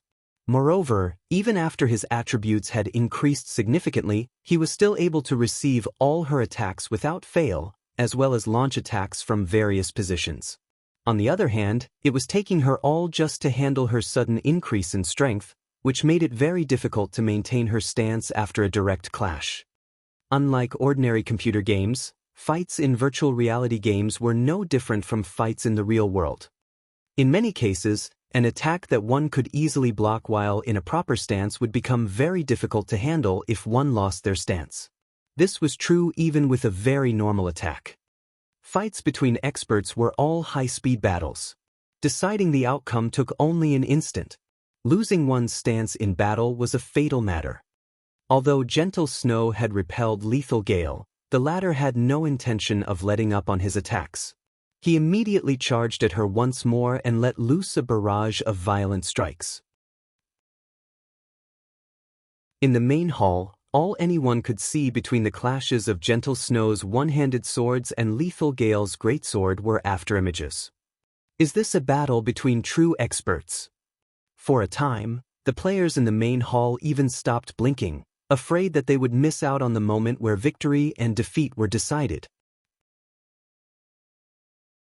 If it were any other player going up against either of the two fighters right now, most likely, they would have already fallen numerous times to either Gentle Snow's or Lethal Gale's attacks before they could even react. Inside the combat room, although Gentle Snow seemed to hold the advantage in both speed and strength, in reality, she was actually at a disadvantage. In order to maintain her combat stance, Gentle Snow kept having to retreat. Otherwise, she would create an opening that Lethal Gale could exploit. The seconds ticked by slowly. When Lethal Gale noticed the 3 pairs of silver metallic wings behind Gentle Snow starting to fade away, one after another, a triumphant smile appeared on his face. At this moment, he could sense that her strength and speed were both starting to wane. Will I be able to make it? Gentle Snow looked at the last remaining pair of wings on her back. The outcome of this battle was already plenty obvious. With Lethal Gale's combat techniques, even if she did not enter a weakened state after Starlight Saint ended, she would still end up losing the battle. However, she was not willing to simply give up. From the moment Lethal Gale activated the Tier 1 Taboo skill Life Return, she already knew just how powerful the Berserker was.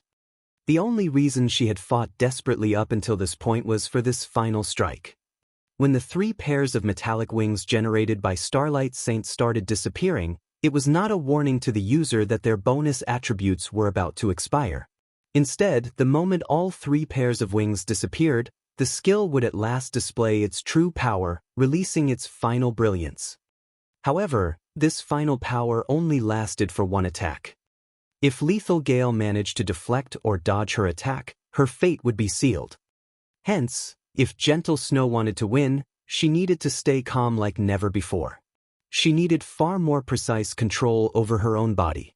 She also had to push her mental concentration to its very limits. Thus, when her wings began fading, Gentle Snow had deliberately repressed her own strength to the point where she could control it perfectly.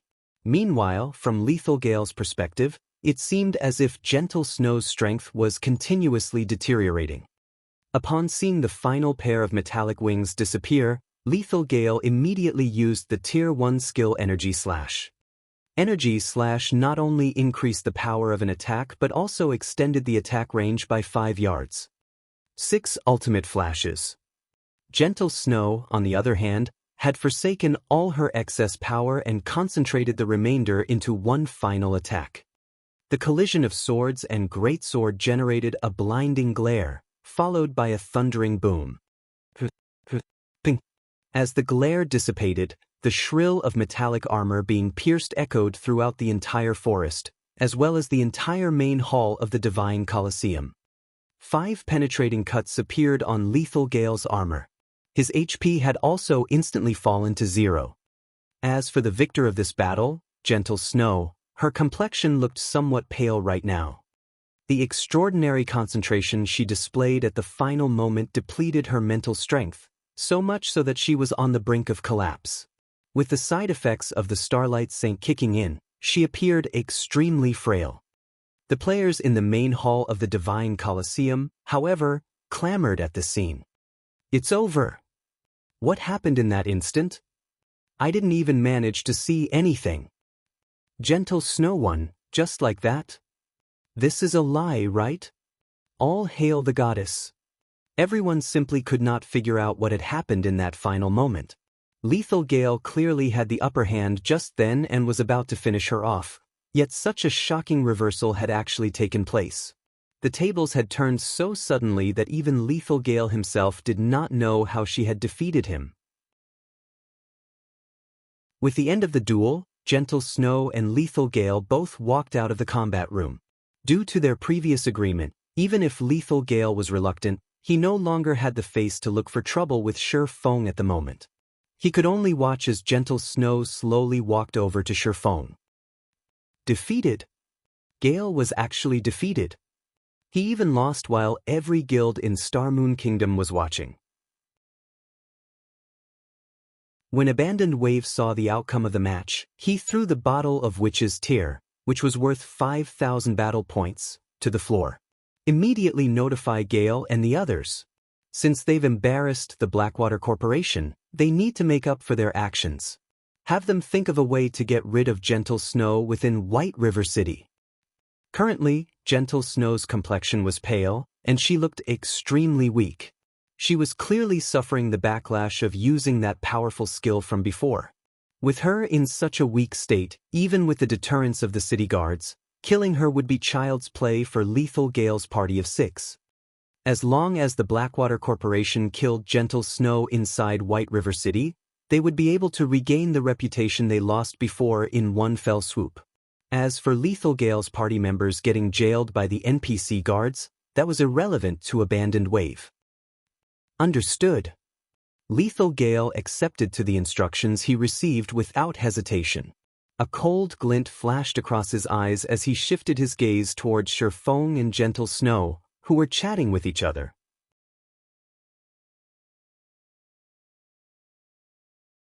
Chapter 977. Feng takes action.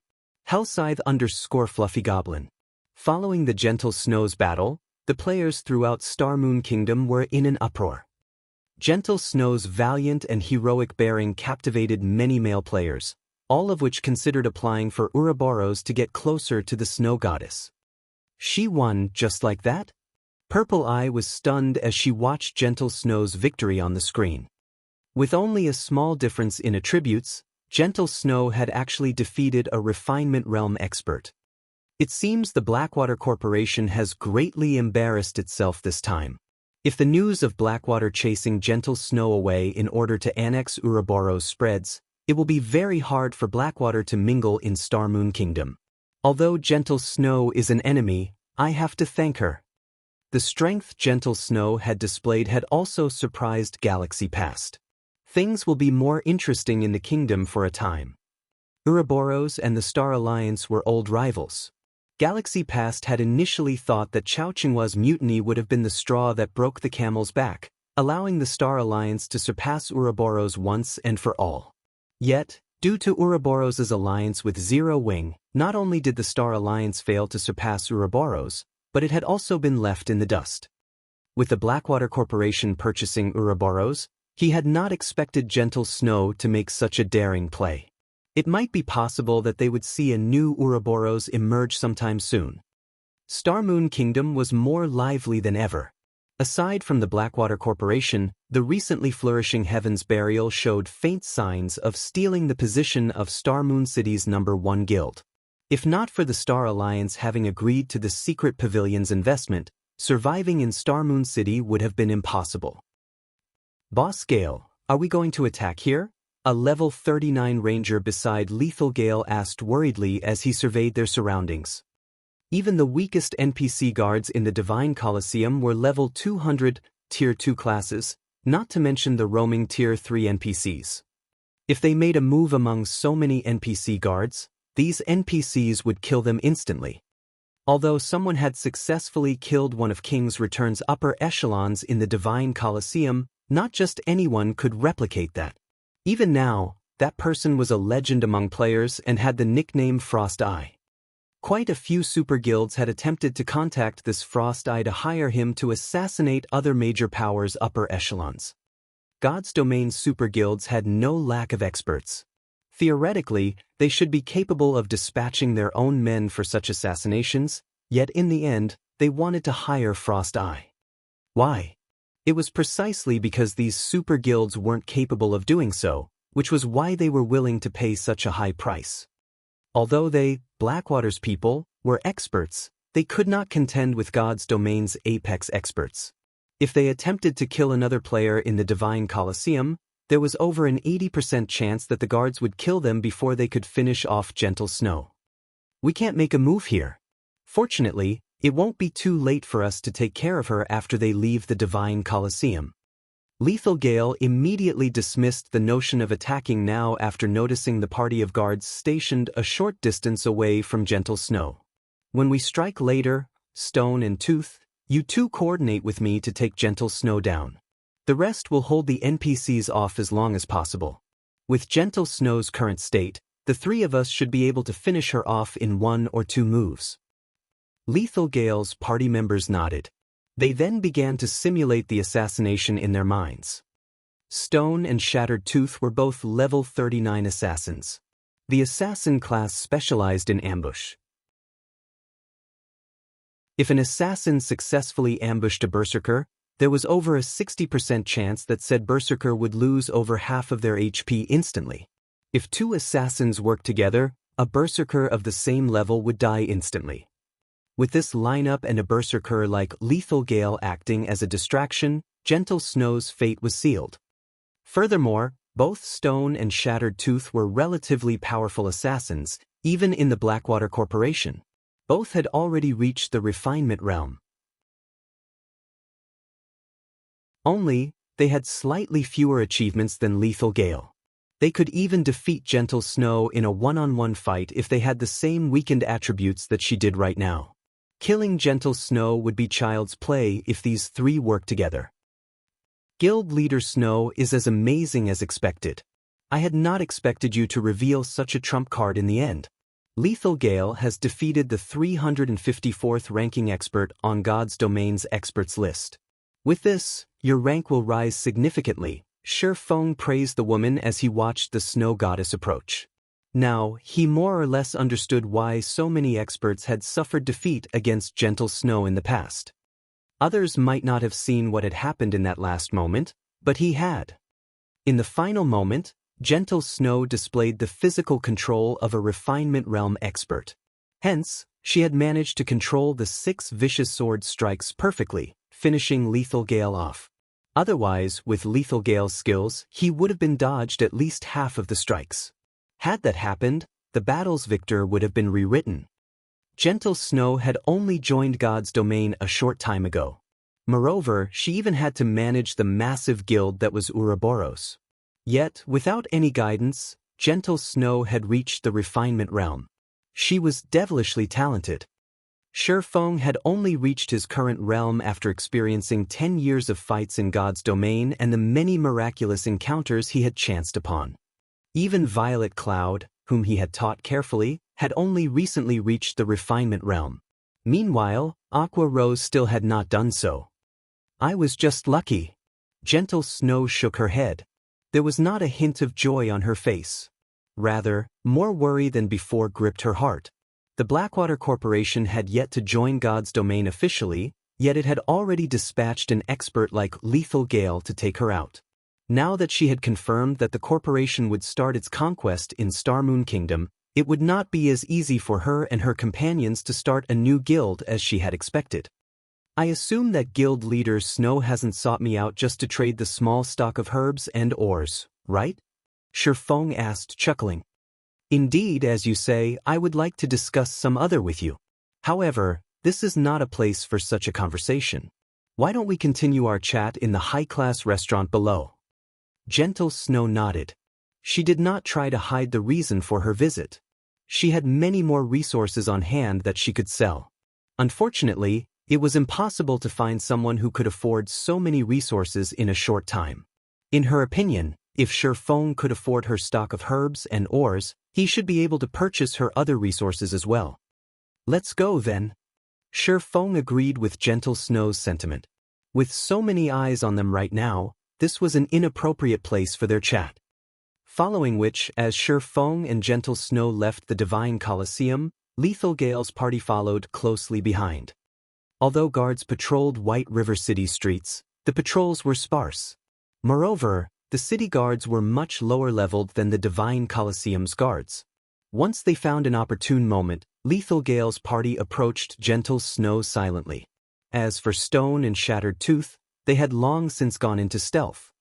When there were only 30 yards separating Lethal Gale and Gentle Snow, the former used charge. Guild Leader Snow, I am sorry for this, but you must die today. Lethal Gale sneered. He then executed cross-slash against the weakened female berserker. Simultaneously, 2 black figures appeared on either side of Gentle Snow, for snow-white daggers thrusting towards the female berserker's blind spots. Gentle Snow's expression darkened. She had not imagined that Lethal Gale would go to such insane lengths. The punishment for attacking another player in the city was no laughing matter.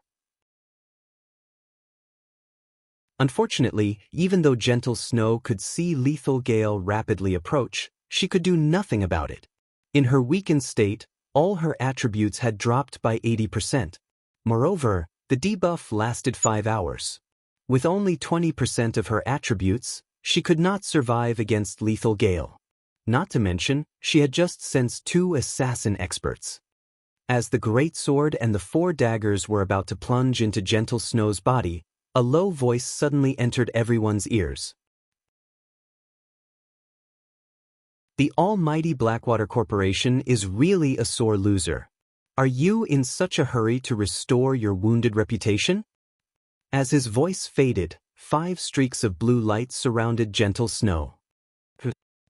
Ping! The clang of metal colliding echoed down the street 5 times. Lethal Gale and the 2 assassins were then thrown over 5 yards back. Who are you? You dare to stick your nose in Blackwater's business? Lethal Gale glared at the cloaked swordsman. However, his eyes contained a hint of fear.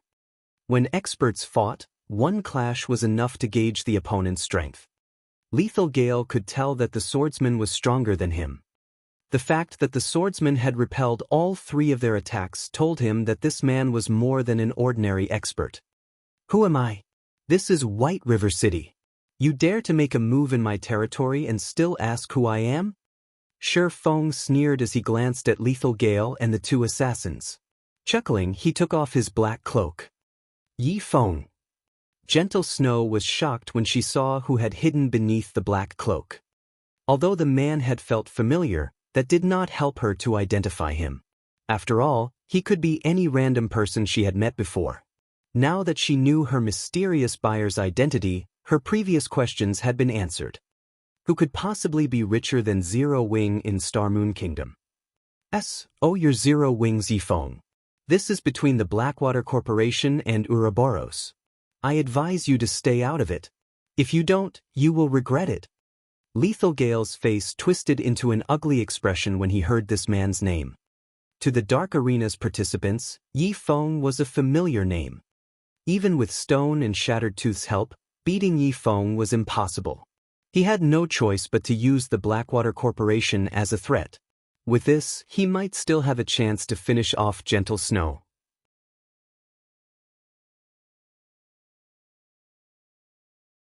Chapter 978. Great trees are good for shade. After Lethal Gale's group launched their attack, a commotion erupted among the players on the street. Have they lost their minds? They are attacking someone in White River City. Are they not aware of the severe punishments for assaulting people inside a city? Amazing! Poor they. How long has it been since someone tried to kill another player in a Star Moon Kingdom city? The players stopped to watch the show. NPC cities were different from NPC towns. In cities, even if one only attacked another player, not killing them, the NPC guards would attack. Afterward, they would be imprisoned in the city's jail for 1 or 2 days. For successful murders, however, that punishment was more severe. Every second in God's domain counted for expert players and the various large guilds. If an expert player were imprisoned for several days, they would fall behind. Because of that, very few player attacks, beyond newbies to NPC cities, occurred. After issuing his threat, the Berserker's 3 other party members joined the ambush on Gentle Snow. Their task was one of no return. Moreover, the nearby NPC guards had discovered their transgression and were heading their way. If they could not kill Gentle Snow before these NPC guards arrived, it would be much harder to kill her later. I've already stated that this is Zero Wings territory. Guild Leader Snow is an ally. Do you really believe that I'll just sit by while you kill my ally? Feng rolled his eyes at Lethal Gale. Or do you think you can use the Blackwater Corporation's name to frighten Zero Wing? Do you really intend to make Blackwater an enemy? Feng's response caught Lethal Gale off guard. Feng acted as if he had never heard of the Blackwater Corporation. However, time waited for no one. With no other choice, Lethal Gale ground his teeth as he growled in the party chat, I'll deal with Feng. Stone and Tooth, assist me. Everyone else, kill Gentle Snow as quickly as possible. Leave it to us, boss. We had just been a little careless. Stone and Shattered Tooth promptly used their vanish skills and circled to Feng's sides. The most powerful aspect about assassins was their ability to appear and disappear like ghosts to deal lethal blows to their enemy. Previously, they had focused on attacking Gentle Snow. Even after they had exposed themselves, they paid no attention to Feng, and this, in turn, gave the swordsman an opportunity to exploit. If they were in stealth, however, they were confident that even Apex experts wouldn't detect their presence. I'll create an opening for you. Don't worry about hitting me in the process. After Lethal Gale calmed himself, he lifted his greatsword and charged towards Feng.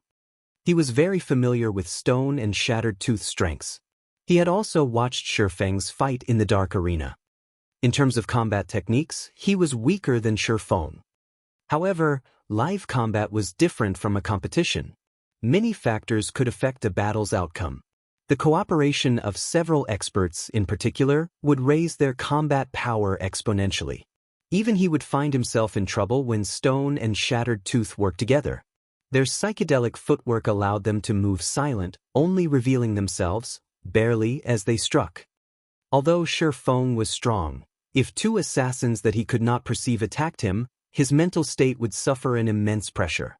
Even if he tried to ignore it, his subconscious would constantly search for the sudden appearance of enemies, and this would affect his focus. He could use this opportunity to kill Feng. If he killed both Ouroboros's guild leader and Zero Wing Zifeng, even if the NPC guards imprisoned him, the fight would be worth the loss. Feng, you need to be careful. Those two assassins are strong. Gentle Snow warned the swordsman as Stone and Shattered Tooth disappeared. Although she was in a weakened state, her perception had not dulled. On the contrary, her duel with Lethal Gale had heightened her senses. Even so, she had only detected the two assassins after they had exposed themselves. As Gentle Snow finished speaking, Lethal Gale's 3 other party members moved into range and began to launch their ranged attacks. Over a dozen arrows and fireballs rushed at Gentle Snow, sealing her paths of retreat. If the Snow Goddess were at her peak, dodging and blocking these attacks wouldn't be difficult. She could even afford to be hit. However, with her attributes reduced by 80%, one of these players' normal attacks was unbearable. At the same time, Lethal Gale slashed at Feng with precise timing. You dare to look down on the Blackwater Corporation? Do you really believe that you can protect Gentle Snow? If Feng blocked his attack, the swordsman would not be able to protect Gentle Snow. On the other hand, if Feng defended Gentle Snow, the swordsman would receive his merciless blow. Moreover, he still had Stone and Shattered Tooth's assistance. If Feng slipped up, they could very well take his life in one fell swoop. Once the hindrance was gone, it would be much easier to kill Gentle Snow. Suddenly, Feng madly brandished his sword, tracing one trajectory after another in the air. This move was none other than the combat technique he had inadvertently learned in the Titan library, Sword's Orbit. By tracing the 32 sword trajectories with his blades, Feng formed an impenetrable defense around him. Although a swordsman did not have a long attack range, his attacks could cover a 5-yard stretch in front of him, which just so happened to envelop Gentle Snow, who stood roughly 3 yards from him. While Feng had yet to master the sophisticated Sword's Orbit, his combat techniques were more than enough to block Lethal Gale and his people's attacks.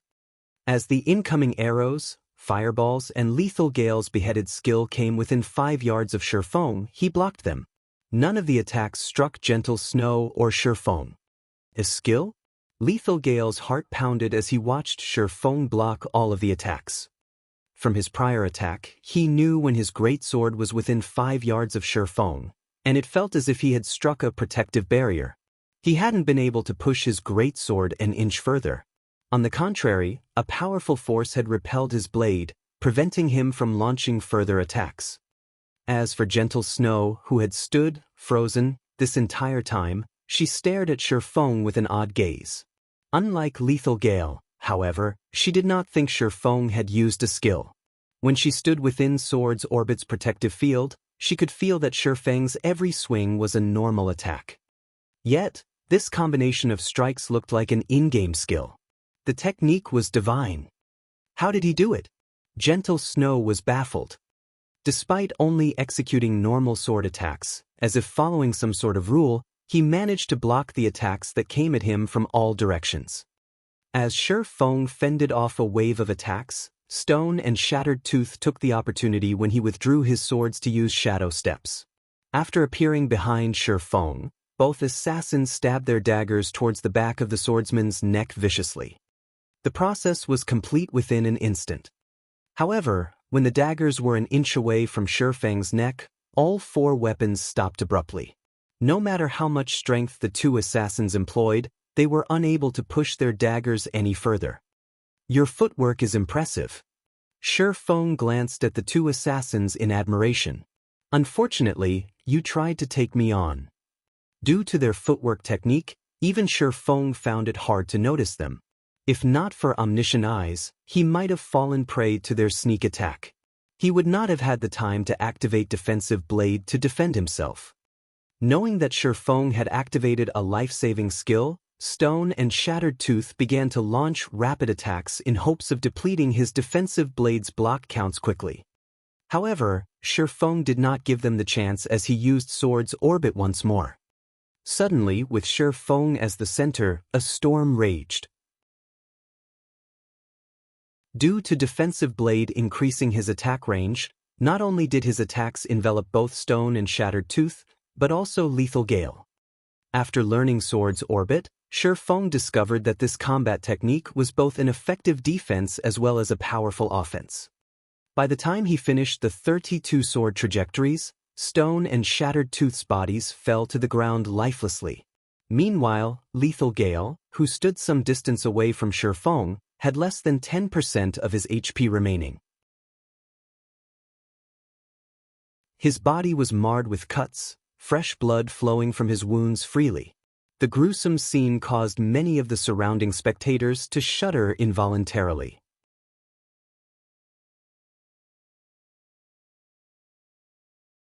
Chapter 979, Strength Gap. Hellscythe_Fluffy Goblin. Chapter 979, Strength Gap. What happened? How did those assassins die? That skill is so powerful. The spectating players on the street were dumbfounded by what had just happened. Feng's sword drawing speed was incredibly fast. They hadn't even seen an afterimage of Feng's swords. They had barely seen Feng's arms move, and in the blink of an eye, not only had the assassins died, but even the distant berserker was left in a critical condition. Is this the strength of Zero Wings Yifeng? So awesome! He's too strong. Experts from other guilds, who had come to White River City to grind for reputation, stood among the spectators.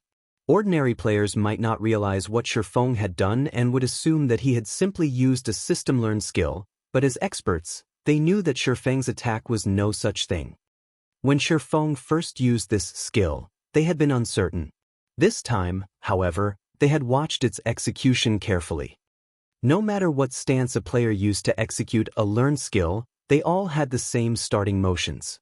Moreover, the closer a player's movements were to the required actions the system had determined, the higher their skill completion rate would be. However, Feng's initial motions the second time he executed the skill were different from the first. Furthermore, how could such a powerful skill be used twice within 1 second? The skill had also been more powerful during its second use. No matter how they thought about it, this was out of line with God's domain's rules. The only explanation was that this was a combat technique. The various guild experts couldn't help but shudder. Unlike system skills, combat techniques were not limited by cooldowns or other restrictions. Even while silenced, they could use their combat techniques with normal attacks. The only downside was the burden on a player's stamina and concentration. Those who attacked using special combat techniques knew that the more powerful a technique was, the more of a burden it had on stamina and concentration. Meanwhile, of the 2 assassin experts Feng had defeated, both were level 39. Both could easily rank among the top of any kingdom's ranking list. As for the berserker Lethal Gale, they were even more familiar with him. After all, he was the berserker who had dueled Gentle Snow just some moments ago. With Lethal Gale's combat standards, he could rank highly even among Super Guild's experts. Yet, even when all 3 players had worked together, they had been beaten so badly. However, among the watching players, no one was more shocked than Gentle Snow. Is this really the Yifeng I know? She had personally experienced Lethal Gale's power. If not for her peak legacy, there was no way in hell she would have defeated the male berserker. In spite of that, Feng had ended the battle in 3 moves. Gentle Snow was even under the false impression that Lethal Gale and his assassins were, in fact, quite weak. She knew that wasn't true. Feng was just that strong. Despite such fierce attacks, not only had Feng nullified the attacks, but he had also dealt Lethal Gale and his companions such a devastating blow. Before this, Gentle Snow had never seen Feng's true strength. Now, she finally understood that they were no longer on the same level. Focus your attacks on Gentle Snow. Lethal Gale, who looked pitiful, hurriedly commanded as he retreated from Feng. He then took an ancient, black magic scroll from his bag. To think I would be forced to waste this. Although it seemed as though both sides had been fighting for a long time, their exchange had only lasted a moment. The NPC guards were still quite a distance away from them. He still had time to use his precious Tier 3 magic scroll, Life Seizure. Life Seizure was a single-target attack spell that could even severely wound a Tier 3 class. It would be a small matter to instant-kill a Tier 1 player. As Lethal Gale unfurled the magic scroll and began to activate it, a violent vortex of mana appeared above them. Even a fool could tell that this magic scroll was extraordinary. Lethal Gale's 3 remaining companions launched their attacks once more. Die! This time, their attacks were more vicious. All 3 hurled over 20 attacks at Gentle Snow. However, their attacks focused on quantity over quality. After all, even a low-damage skill like Ice Spear could deal frightening amounts of damage to Gentle Snow. In addition, the increased number of attacks would also make it more difficult for Feng to guard Gentle Snow. Despicable! The bystanders cursed at Lethal Gale's group as they watched. If this were a fair and proper battle, Lethal Gale's group would be no match for Feng. However, if Feng were forced to remain by Gentle Snow's side, the incoming Tier 3 spell would no doubt kill him. Suddenly, however, Feng appeared beside Lethal Gale, arcs of blue electricity circling his body faintly. Feng then sent a slash at the Berserker, who was invoking the magic scroll. What's going on? Lethal Gale had not predicted that Feng would leave Gentle Snow to the wolves to come for him. However, as he glanced at Gentle Snow, he discovered Feng standing beside the female Berserker. Lethal Gale wasn't the only one seeing this. Every other player on the street stared in wonder as well. There are 2 of him. How can there be 2 of him? Is it a doppelganger skill? As everyone tried to figure out what was going on, Lethal Gale's vision started to fade to gray. Before the shocked Berserker realized it, his HP had fallen to 0. Such a fast attack. When Feng had appeared beside him, Lethal Gale saw a blue flash leave the swordsman's hand just before he activated Whirlwind Slash to fend off the attack. In the next moment, his body stopped responding to his commands. As his vision dimmed into darkness, he noticed the Feng before him dissipate into nothing. It was as if the attack hadn't happened, as if this had all been a bad dream. Meanwhile, before anyone realized it, another Feng had appeared behind Gentle Snow. Even more surprisingly, this new version of Feng blocked all 20+ attacks aimed at the Snow Goddess. Moreover, when he executed Sword's Orbit again, it was even more powerful than before. He struck down every spell and arrow before they had come within 10 yards of Gentle Snow. How did he do that? Everyone was shocked. Even the guild experts from other kingdoms and empires were speechless. Feng was like a ghost, appearing wherever he wanted. In reality, however, Feng had pushed himself to his very limits to execute this phantasmal attack. First, he had used Instant Strike to finish off Lethal Gale. He then activated Silent Steps to appear behind Gentle Snow. He had completed these 2 moves almost at the same time. Later, he executed Sword's Orbit. Although Feng appeared calm, he had exhausted most of his concentration. His head was starting to ache. You guys have had your fun. It's my turn now. Looking at the 3 ranged members of Lethal Gale's party, Feng raised Killing Ray high before swinging it forward violently. Lightning Edge. Suddenly, streaks of blue lightning arced across the 50 yards ahead of him. Not only did the arcs of lightning devour the players' attacks, but the lightning also devoured the players. All 3 players transformed into particles of light, leaving behind only 3 items. Not even their corpses remained.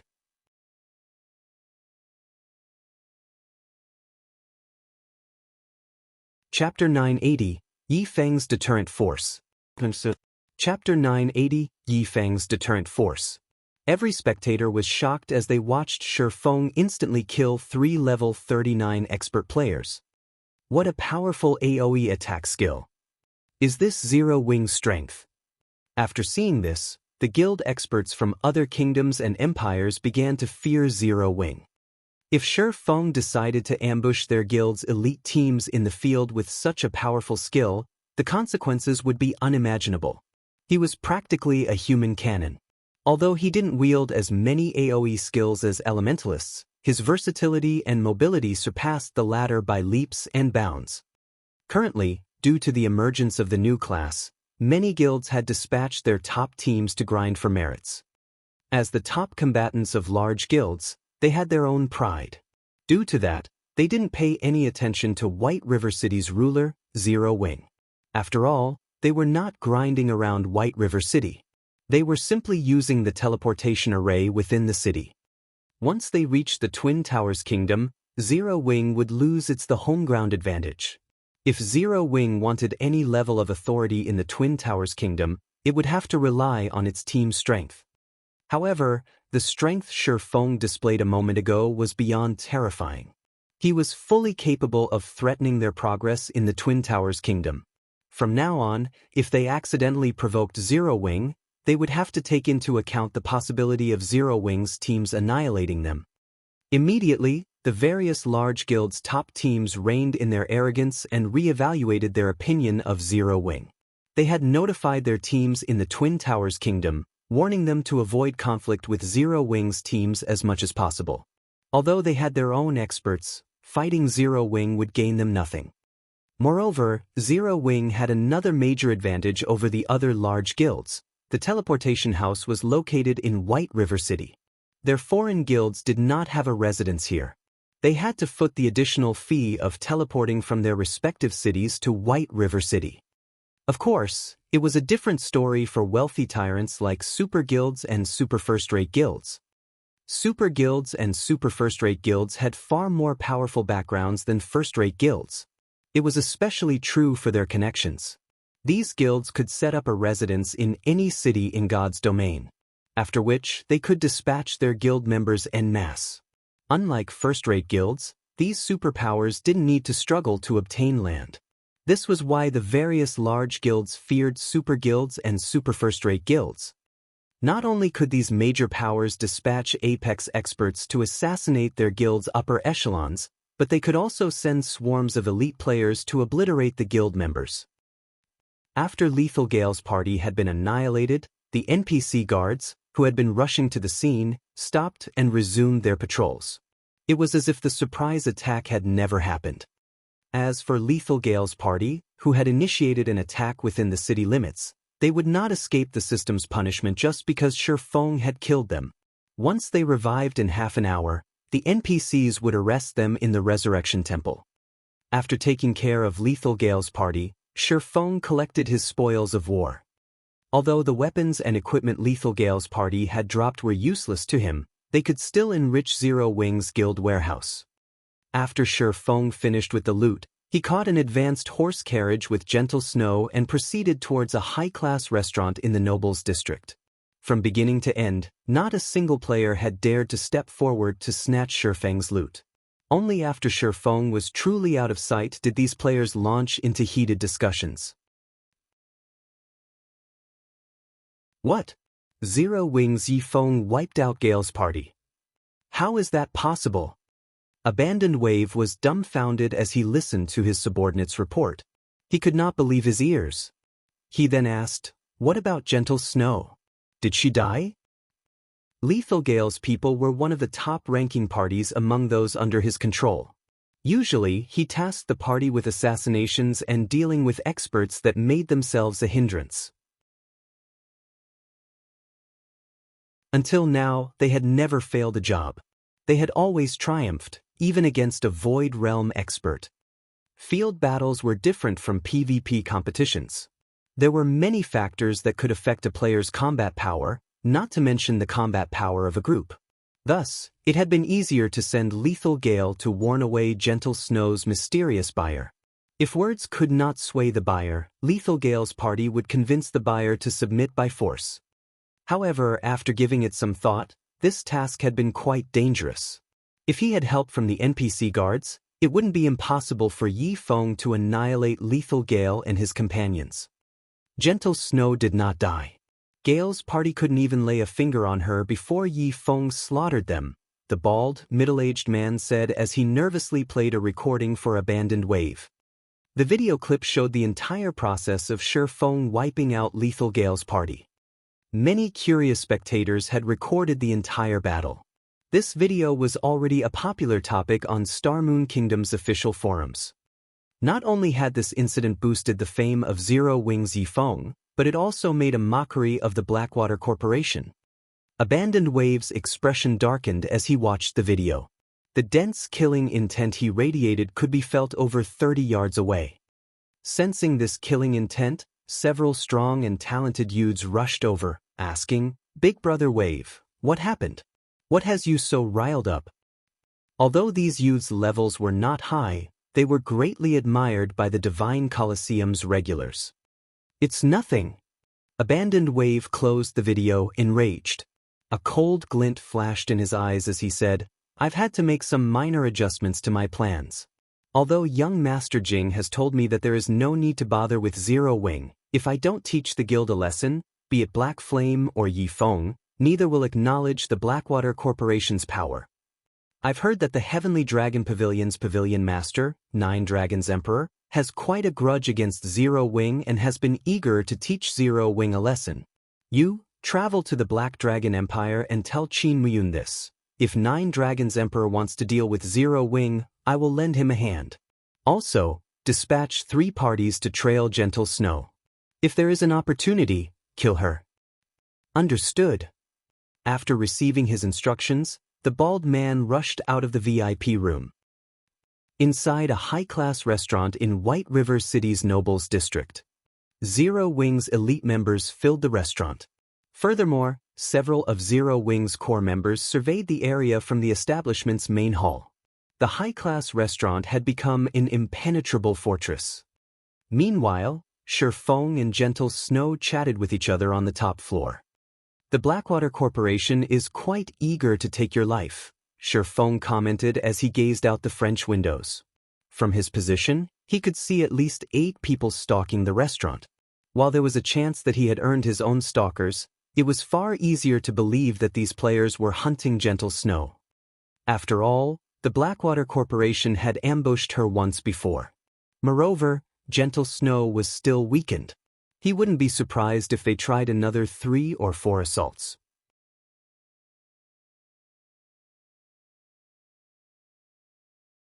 Chapter 981. Difference between guilds. As expected of the Blackwater Corporation, despite paying so little attention to God's domain when it launched, it has so many powerful experts, Feng commented. Prompted by Feng's remark, Gentle Snow followed his gaze out the window. What she saw, however, surprised her. Dated by Novelful. Calm White River City was even more prosperous than Star Moon City. Even in the costly Nobles District, she could see plenty of players going about their business. From her vantage point, she had a clear view of what these players were doing, and very quickly, several players caught her attention. Although these players seemed to be chatting among themselves, they occasionally turned to look at the room she and Feng occupied. These were not low-level players either. The lowest among them was level 38, while the rest were level 39. Among these experts, a few neglected to hide their auras. Hence, she could feel just how much of a threat these people posed. If she left the building, needless to say, she wouldn't leave White River City alive. The Blackwater Corporation had not prepared overmuch for the first ambush. Feng's presence must have also been unexpected. However, the corporation would prepare from here on out. Relax. As long as you're in here, they can't touch you. If you stay here until you recover from your weakened state, they will eventually give up and leave, Feng assured Gentle Snow. On his way here, he had purchased the latest information regarding Ouroboros from the secret pavilion. Although the purchase had cost him a pretty penny, he had learned both bad and good news. He discovered that the Blackwater Corporation now focused fully on God's domain. In fact, it had already dealt with the companies that had backed Ouroboros. To put it simply, Blackwater now owned Ouroboros, although it had not yet declared so publicly. The good news was that he could finally recruit Gentle Snow. The bad news was that the Blackwater Corporation was not to be trifled with. Among the various international corporations, Blackwater was relatively overbearing. Moreover, the corporation had a powerful affinity for a game like God's Domain. Compared to veteran gamers, fighting experts a much higher starting point when they joined God's Domain. Their lack of familiarity with God's Domain's superhuman combat style was the only thing that held them back. However, once they were comfortable with this combat style, they would quickly become experts in God's Domain with the combat techniques they had learned in the real world. The Blackwater Corporation had a perfected system to nurture fighting experts. Moreover, after many years of development, it had various dojos around the globe. Given enough time, even super guilds would be no match for the Blackwater Corporation.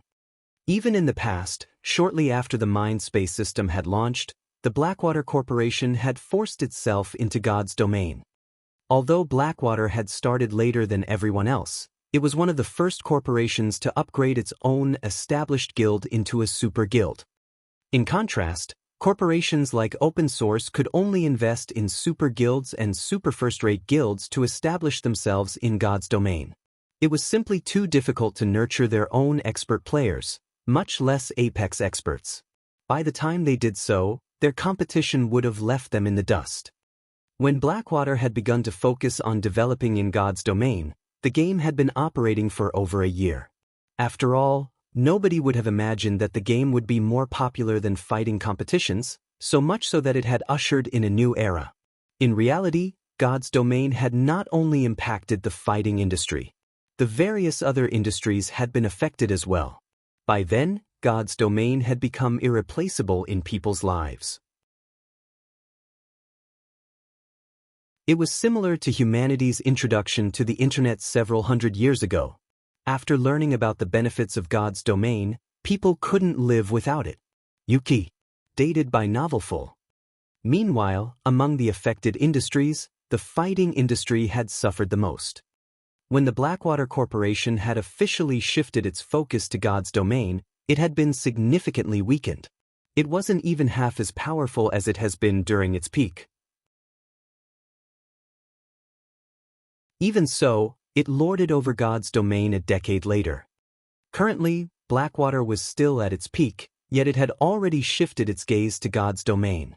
With its frightening financial strength and many experts, the corporation was akin to a natural disaster for Star Moon Kingdom's Zero Wing. If Zero Wing failed to cope with this disaster properly, it would be nothing more than a stepping stone for the Blackwater Corporation.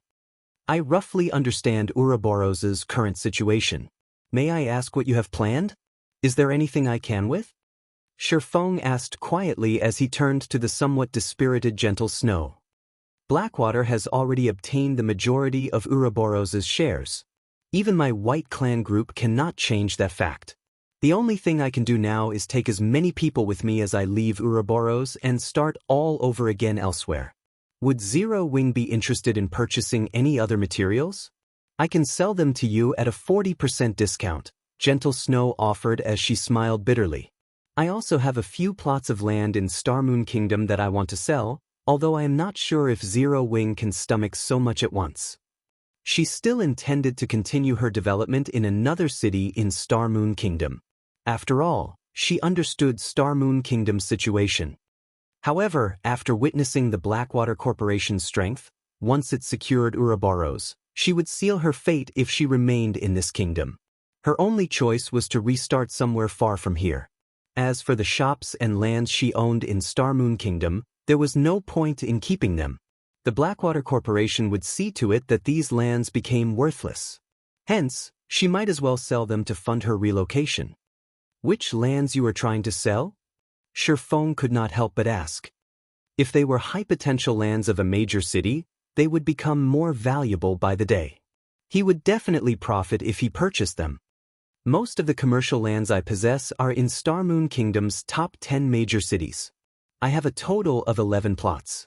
I also have 3 plots in the Black Dragon Empire and 2 in the Purple Thorns Kingdom, Gentle Snow said as she handed Feng a list. Here is a list of the lands, cities, and locations as well as my quoted prices.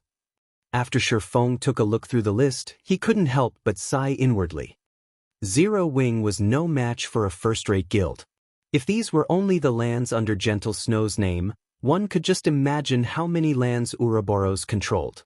On the other hand, despite having so much money right now, Zero Wing struggled to purchase any lands in major cities. He was even forced to using the Holy City slots to purchase lands from super guilds. Based on the current market price, the cheapest land on the Snow Goddess's list was worth around 3,000 gold, while the most expensive were worth over 8,000. These lands had long since doubled their original selling prices. Based on Gentle Snow's quoted prices, he would need around 80,000 gold to purchase all 16 plots.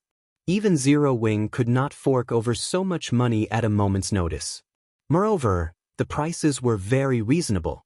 If anyone else were selling these lands, he might have to pay an additional 20,000 to 30,000 gold. Even then, he would have to fight many others to purchase them.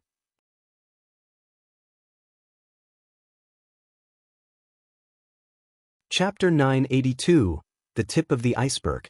Even to super guilds, 80,000 gold was a considerable amount of money. They couldn't collect so much money within a short period, much less the smaller guilds. Gentle Snow had little hope that anyone could afford to purchase all of her lands. She would just sell as many plots as she could. Once she collected enough coins, she could proceed with the next part of her plan more smoothly. While Feng carefully inspected the commercial lands, Gentle Snow received a call from Zhao Yueru. Snow, the guild has called an emergency elder meeting and has officially announced that Abandoned Wave will be replacing you as the guild leader. Aside from the raw materials you have, Abandoned Wave has frozen the guild's assets.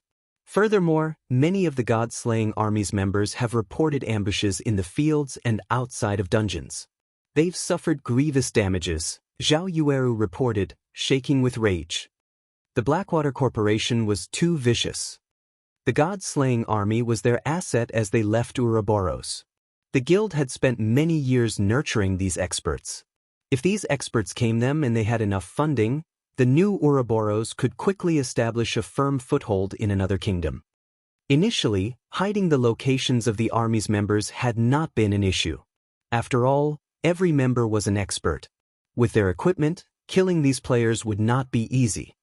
Now, however, the Blackwater Corporation had somehow recruited an army of its own experts and slaughtered the God-slaying army scattered throughout Star Moon Kingdom. The loss of a single level might have been fine, but the lost weapons and equipment was horrendous.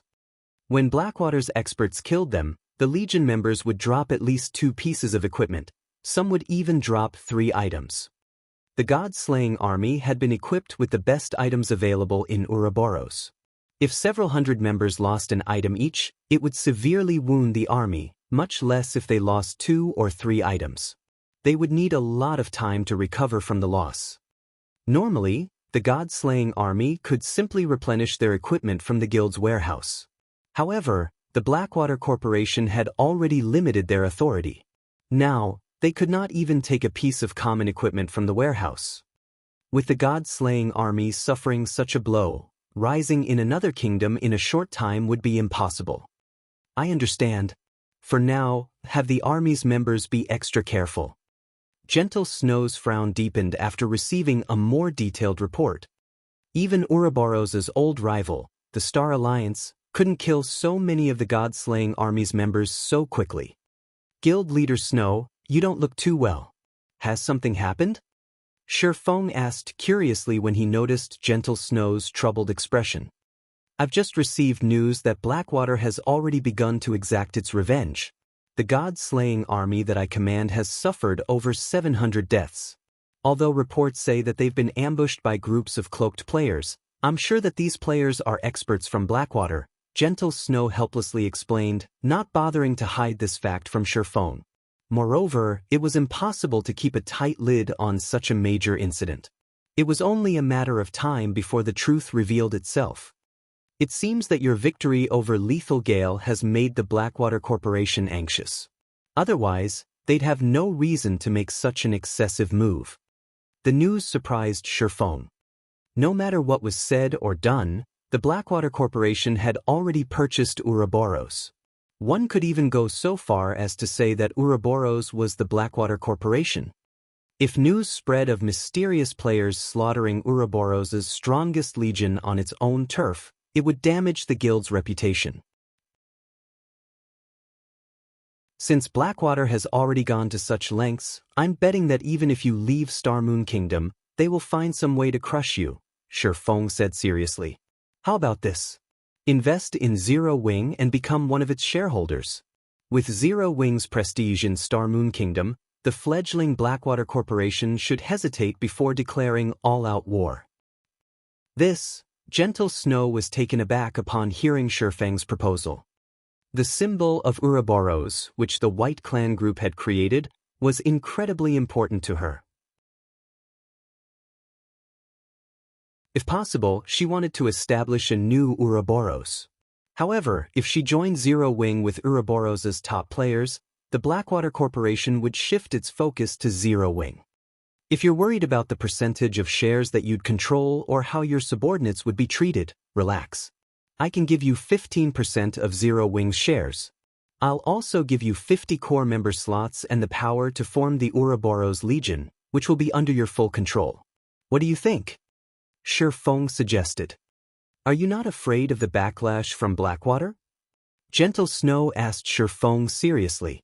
With Zero Wing's strength and potential, don't you think that you'd be suffering a loss by offering me 15% of the guild's shares for the little manpower and resources in my possession? Zero Wing was no longer the upstart guild it had been.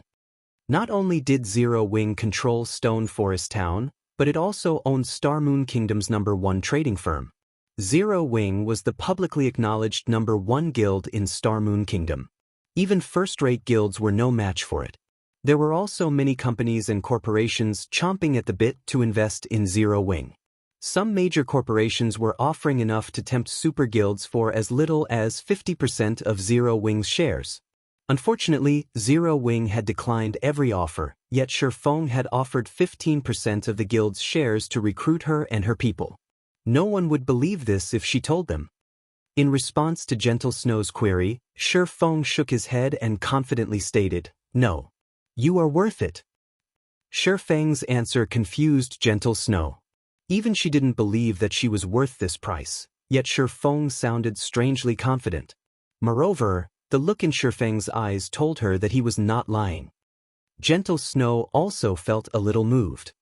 After so many years in Ouroboros, her trust had long since ceased to exist, yet she trusted Feng, despite so few meetings with him. Yet, despite only coming into contact with Feng several times before, the man had somehow managed to fill her with trust. She didn't know what to say.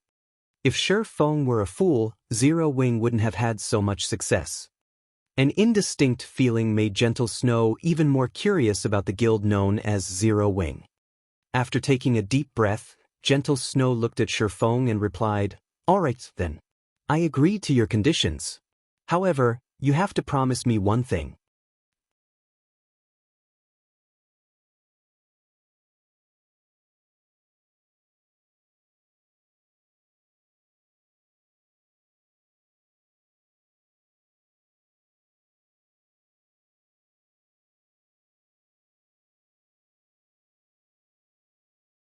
With Zero Wing's current financial strength, affording its maintenance was impossible, not to mention purchasing it.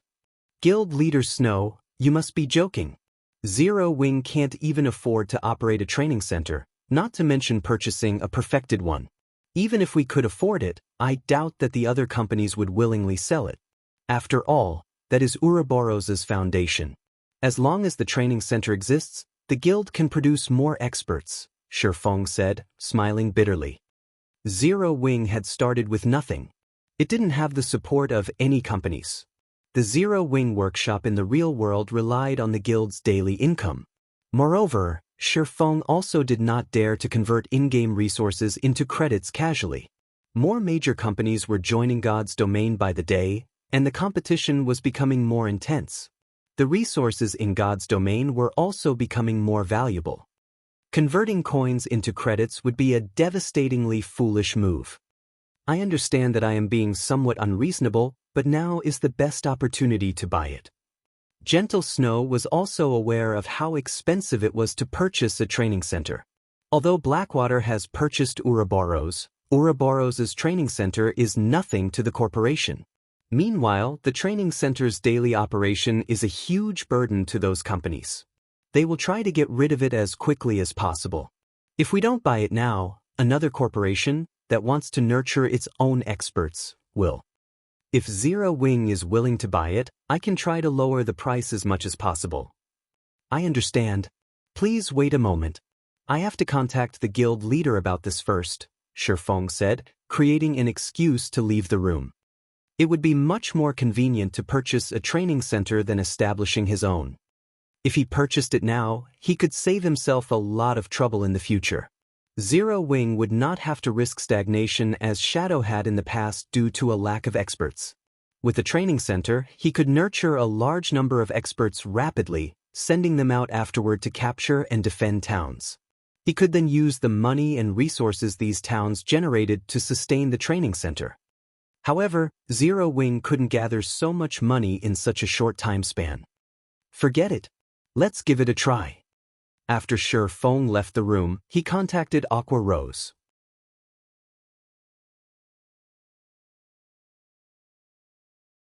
Chapter 984, Qualifications for Cooperation. Hellscythe_Fluffy Goblin. Chapter 984, Qualifications for Cooperation. Although Aqua Rose was Zero Wing's vice guild leader, her family owned its own large business. Twilight Echo was a first-rate guild with an even longer history than Ouroboros. Aqua Rose's family was one of Twilight Echo's major shareholders. In the past, Feng had learned that Aqua Rose's family owned the Sun and Moon Group. In 10 years' time, the Sun and Moon Group would join the Fortune 500 list. Of course, Aqua Rose had been the main contributor to the company's success. The Sun and Moon Group and the Open Source Corporation were both involved in the energy industry. Hence, Aqua Rose's family had been afraid of the Open Source Corporation when they had threatened the family to persuade Aqua Rose. Open Source was one of the industry's giants. On the other hand, Sun and Moon struggled within the middle ranks. If the Open Source Corporation wanted to, it could easily squash the Sun and Moon Group. However, although the Sun and Moon Group only ranked in the mid-range in the energy industry, it wielded an extraordinary amount of funds. After all, the most profitable resource in the world was energy, as it was used in nearly every aspect of life. It was also precisely this reason that Twilight Echo's members had treated Aqua Rose like a treasure, even making her the guild's honorary elder. Not only was the Sun and Moon Group one of Twilight Echo's major shareholders, but it was also the guild's biggest shareholder. Without the company's supply of energy, the other shareholders would choke on the daily cost of maintaining the guild's training center. Guild leader, has something happened? Aqua Rose asked. Aqua Rose was still dealing with the list of members they intended to send to other countries as well as various other tasks. She was so busy that her brain was about to short-circuit. Her helpers also rushed about the office, contacting guild members and dealing with the letters of intent from guild members who were willing to move to the branch guild. Now that Zero Wing planned to expand to other countries, many players wanted to apply to the branch guilds. Although the branch guilds were as safe as the headquarters in White River City, where they didn't have to worry about other guilds provoking Zero Wing, they would have more opportunities for promotion in the branch guilds. In White River City, there were only so many slots available for the guild's main force. Becoming a reserve member was nearly impossible, not to mention becoming an official member of the main force. However, once the branch guilds were established, the guild would establish new main forces, and the main force members enjoyed far more benefits than elite members. Aside from having priority over equipment, just the amount of magic crystals each main force member received was enough to make a player drool. Main force members also had the opportunity to obtain the rumored 100-berry wine.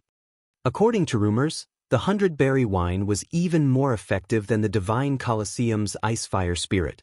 It could help players improve their skill completion rates. Currently, not one bottle was available on the market. No one knew how to obtain their own. Only official members of Zero Wing's main force qualified to compete for the 100-berry wine. Since members of the branch guild's main forces would receive similar benefits, why wouldn't Zero Wing's elite members be tempted?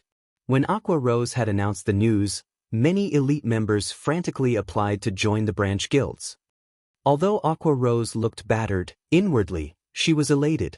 She dreamed of helping Zero Wing grow stronger.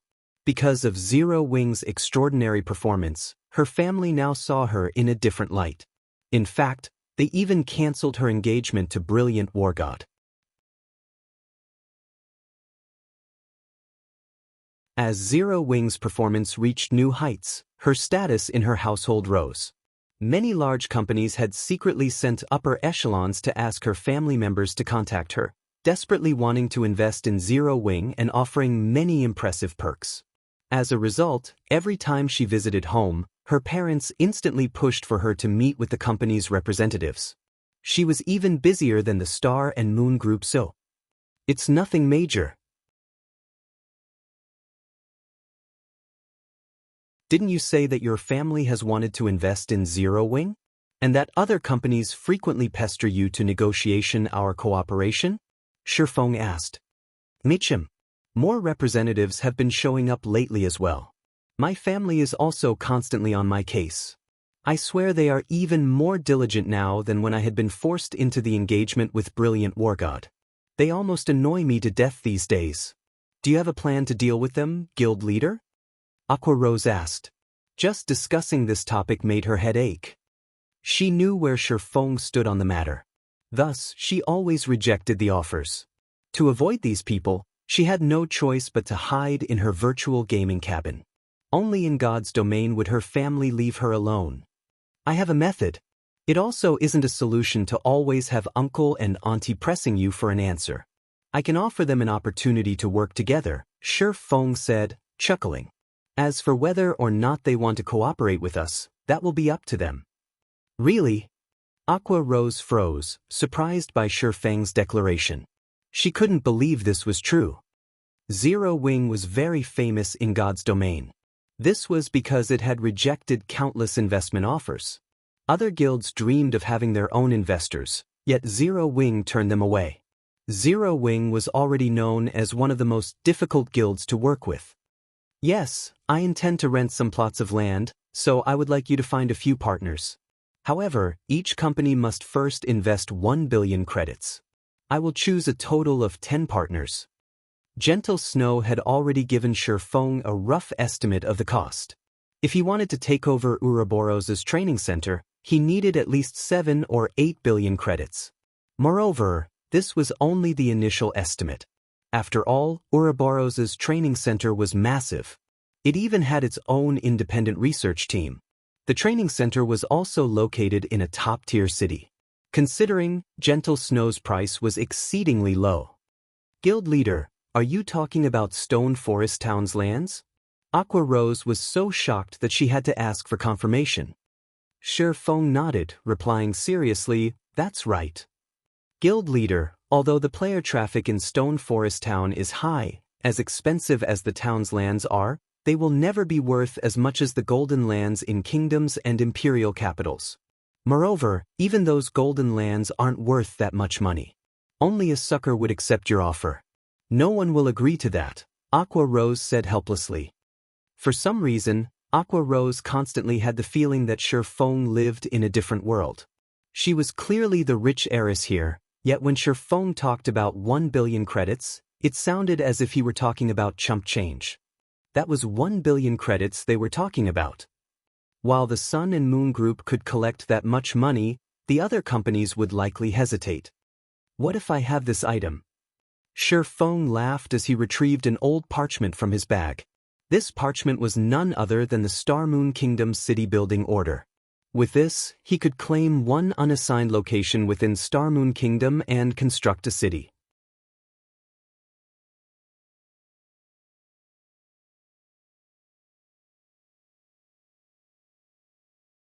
Chapter 985, Shocking Star Moon Kingdom. Hellscythe_Fluffy Goblin. Chapter 985, Shocking Star Moon Kingdom. This is... Aqua Rose was astonished when she took a closer look at the old parchment's information on the screen. A city building order. This item was far more valuable than any captured town. Yet, while super guilds were investing time and effort into capturing towns, Feng had procured a city building order. Aqua Rose rubbed her eyes. She was sure that they were playing tricks on her. What was a Star Moon Kingdom city building order? That was proof that one had the rights to construct a player's city in Star Moon Kingdom. Currently, player towns in God's domain generally accommodated 30 to 50,000 people. However, none of the guilds that had captured various towns had built houses in their towns. They had all built hotels. This way, the towns would accommodate more mobile players, which would, in turn, generate more income. Aside from guild members, players had practically no options to become permanent residents. Even so, a player town could only handle a limited amount of traffic. Take Stone Forest Town for example. Stone Forest Town was very close to the Stoneclaw Mountains. Because most of God's Domain's players had already reached level 30, the town's traffic grew with each passing day, giving it an even livelier atmosphere than White River City. In the end, Zero Wing had no choice but to limit the amount of time each player could reside in Stone Forest Town's hotels. This was also why many companies desperately wanted to work with Zero Wing. However, a town had its limits. Not only was the area around Stone Forest Town small, but the local environment also posed a huge problem. It was not suitable for players seeking entertainment, which greatly limited the benefits a real-world company could reap from setting up a virtual shop. A city, on the other hand, was many times larger than a town. Generally, a town could house over 200,000 resident players, not including mobile players. If they chose an appropriate location, they could easily attract many entertainment seekers, who disliked adventuring and fighting, to live in the city. You've seen the city building order for yourself. Companies that cooperate with Zero Wing will be given priority when purchasing a large plot of land in the city. As for the 1 billion credits, that is only a deposit. However, before you let them in on this secret, find companies that truly intend to cooperate. Moreover, they must sign a confidentiality agreement. I don't want news of this to leak, attracting everyone's attention, Feng explained. In truth, he did not want to sell any of the city's lands because of how much more valuable they would become in the future. If he nurtured his city to have a population in the millions, he could drown Zero Wing in money each day with the profits from renting the city's lands. Unfortunately, he had no avenues to earn so much money in such a short time. I understand. I will see to the necessary arrangements right away. Aqua Rose nodded excitedly. Currently, the value of Stone Forest Town's lands could rival those with high potential in major cities. However, if they chose a strategic location to set up their city, the city's lands would easily surpass Stone Forest Town's by several, or even over 10 times. If she advertised this news, many corporations would be eager to work with them. How many days do you need to get this done? Feng asked. I'm in somewhat of a hurry for the money right now. Roughly 3 to 5 days. After all, most major companies would be hard-pressed to collect so much money on such short notice.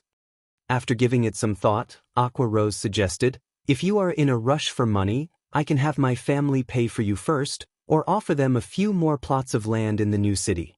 I believe they will be more than willing.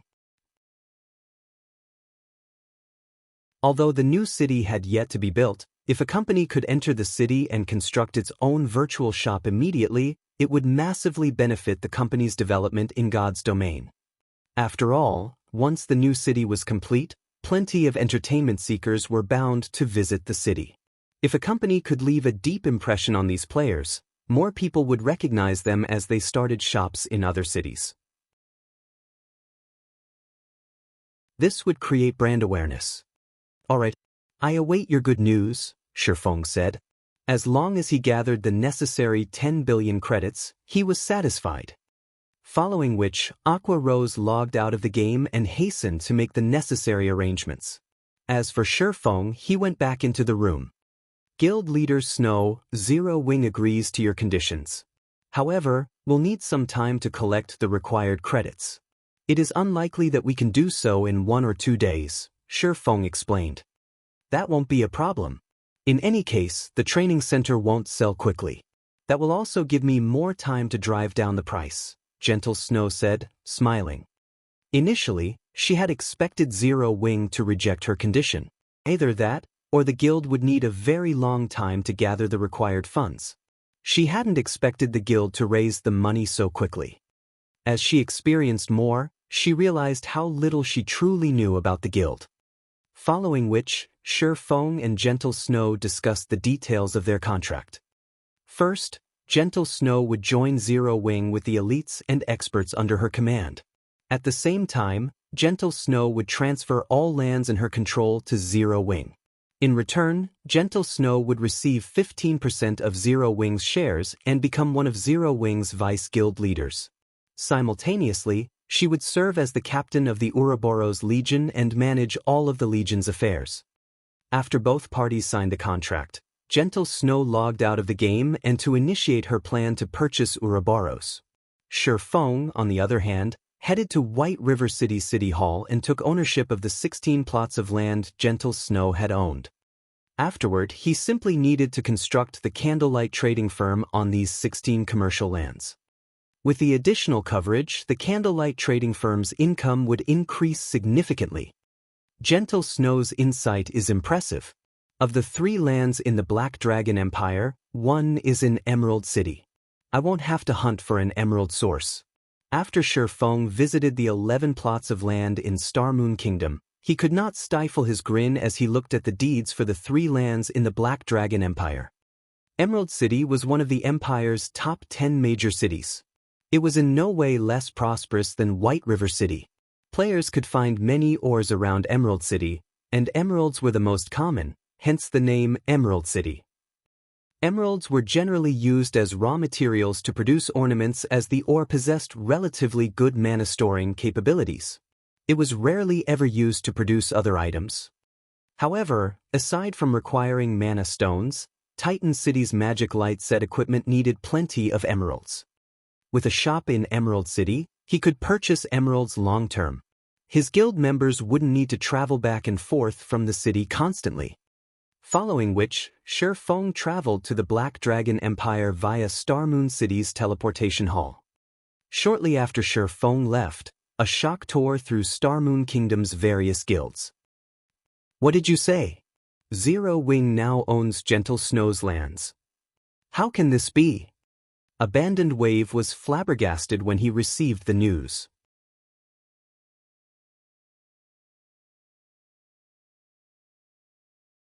Chapter 986, War of First-Rate Guilds.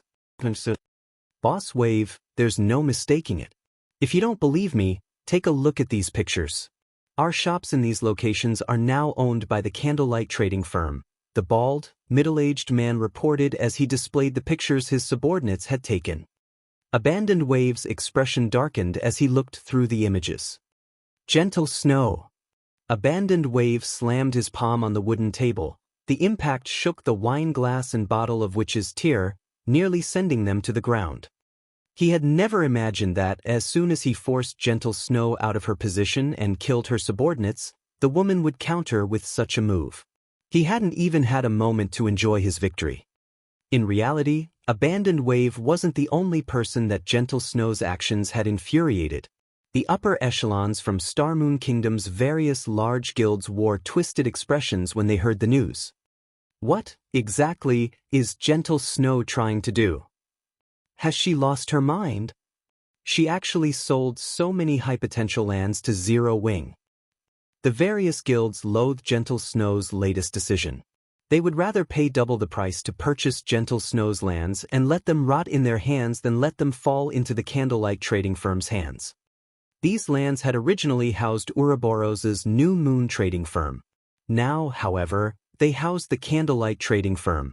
Although the storefronts were the cheapest variations, curious players had already crowded the shop's entrances, interested in the sudden change and purchasing items. It was very easy to transfer a shop's ownership to another player in God's domain. One simply needed to visit a city hall and follow the necessary procedures. If one didn't intend to modify the shop, only changing the name, they could immediately have NPCs do so free of charge. The candlelight trading firm had always been known for its light stones and armor kits. The intermediate armor kits, in particular, usually sold out the instant they were restocked. If not for its low production volume, the candlelight trading firm would have long since dominated Star Moon Kingdom's market. Even so, Candlelight had still become Star Moon Kingdom's #1 trading firm. Moreover, due to the candlelight trading firm's lack of background, it had only purchased a limited number of high-potential lands, despite all of its efforts. As for major cities' golden lands, first, the trading firm could not afford them. After all, one golden land was worth around 3 or 4 high-potential lands in the same city. Unless Zero Wing intended to set up a particular city as its main headquarters or went on a spending spree, it would not purchase a city's golden lands. Second, Zero Wing's members did not have the required reputation to purchase golden lands in other cities. Therefore, the candlelight trading firm's development in Star Moon Kingdom was limited. On the other hand, to avoid competition with the candlelight trading firm, Gentle Snow's high-potential lands had been purchased in cities that lacked Candlelight's presence or were located far from Candlelight's shops. By selling these lands to Zero Wing, Gentle Snow had just compensated for the candlelight trading firm's shortcomings. Moreover, the candlelight trading firm had recently recruited a large number of lifestyle players. Once the trading firm nurtured these lifestyle players, it would be a disaster for their guilds, who were already limited to a small corner of the market. However, they could not do anything to oppress the candlelight trading firm in Star Moon Kingdom. While Star Moon Kingdom's various large guilds tried to think of a solution to cope with the candlelight trading firm's new strength, Feng had teleported to Emerald City from the Black Dragon Empire's imperial capital, Black Dragon City.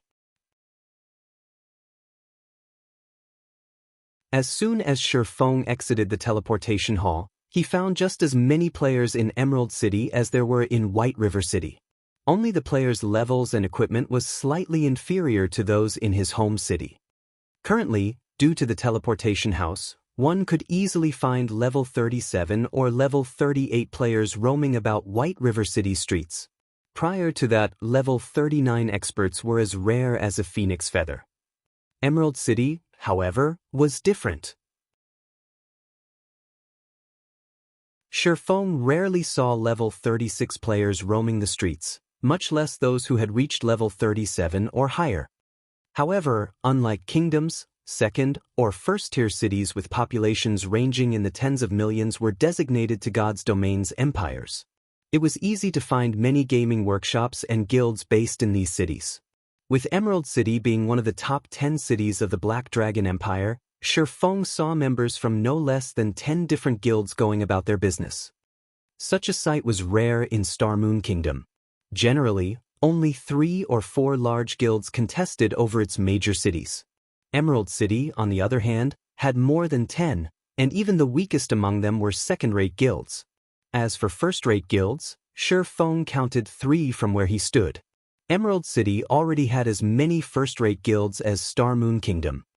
I recall that the Undefeated Dynasty had been Emerald City's ruling guild in the past. Among the many first-rate guilds, Undefeated Dynasty was relatively tolerant. I shouldn't need to worry about any trouble if I set a shop up here. Feng secretly assessed the city's situation as he rode an advanced horse carriage. Based on what he could see, a large number of the guild players roaming the streets belonged to Fantasy Shrine and Undefeated Dynasty. The other first-rate guild was World Dominators, which Feng was familiar with. Ever since Zero Wing had become White River City's overlord, World Dominators had withdrawn from Star Moon Kingdom, shifting its focus to the Black Dragon Empire and other kingdoms. Mountain ranges surrounded Emerald City, and it produced rare ores and emeralds. It was considered a strategic city in the Black Dragon Empire. There were only so many guilds in the city right now because the Dragon Phoenix Pavilion paid little attention to them. After Feng alighted from the horse carriage, he saw over a dozen independent players leaving the New Moon trading firm. These players had very high levels, with the lowest among them being level 36 and the rest being level 37. In a large guild, they would be elite members. As for their combat standards, at this stage of the game, it was very difficult for independent players who hadn't reached the Trial Tower's 5th floor to reach level 37. Moreover, these players were well equipped. Even the most inferior piece of equipment they wore was a level 35 secret silver rank. In the eyes of ordinary players, they would definitely be considered experts. Damn it, to think that intermediate regeneration potions and intermediate mana recovery potions would sell out so quickly. If I had known that something like this would happen, I would have stockpiled. Now, I won't be able to earn a little bounty reward no matter how much I try. There's nothing we can do. Who would have expected Fantasy Shrine and Undefeated Dynasty to start a war against each other in Emerald City? They are even placing bounties on each other's members. Really though, what is up with these guilds? Why did they suddenly declare war on each other? Haven't they tolerated each other pretty well until now? Based on some insider information I obtained, it seems that the two guilds have discovered a town above a mithril vein. If the town is captured, players can mine the vein freely. A mithril vein.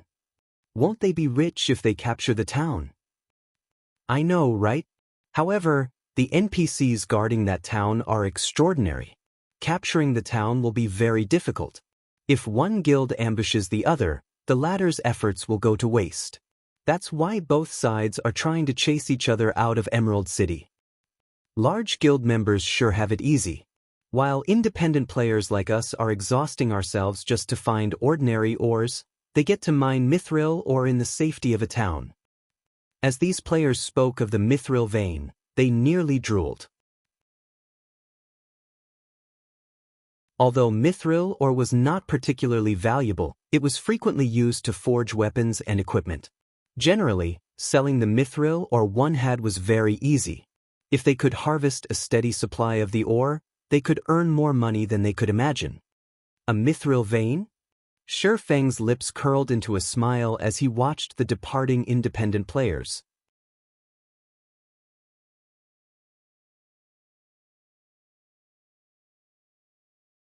Chapter 987, Branch Residence. Hellscythe_Fluffy Goblin. Chapter 987, Branch Residence. After the dozen or so independent players left the New Moon trading firm, Feng entered the shop. Mithril veins were one of the more common mineral veins in God's domain. Large guilds also fought over them fiercely. As the producer of ores and emeralds in the Black Dragon Empire, there was more than one mineral vein in Emerald City's vicinity.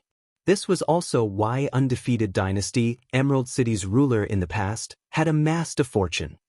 Meanwhile, the only mithril vein Emerald City's players knew of was beneath Whitebone Town. Whitebone Town had been relatively famous in the past because the mineral vein beneath it was a rich vein, and players could reach it easily to mine mithril Oregon. Although one could not make as much money as they could from the manatite vein under Raven's control, if developed, the profits would still be considerably shocking. However, current players were not yet strong enough to capture Whitebone Town. The NPCs guarding Whitebone Town were not humans, but undead. Their levels were all above 50. Moreover, any player that entered the mine would be cursed, causing them to lose 10% of their HP every 3 seconds. The curse also lasted for an hour. In addition, several level 70 Grand Lords lurked within the mine's depths. With players' current strength, even an army of several 100,000 elites would not be enough to defeat these monsters. However, this reminded Feng of something. The basic Holy Spirit Potion. This item would give players temporary immunity to curses. However, as the potion was only basic rank, its effects were limited. Fortunately, the potion could offer immunity to Whitebone Town's curse. Due to the richness of Whitebone Town's mithril vein, many players would take the risk to mine there. The money these players earned from a single day of mining the mithril ore and its byproducts was even more than those who grinded monsters in the fields or raided team dungeons. Because of that, the basic Holy Spirit Potion had been extremely popular in Emerald City in the past.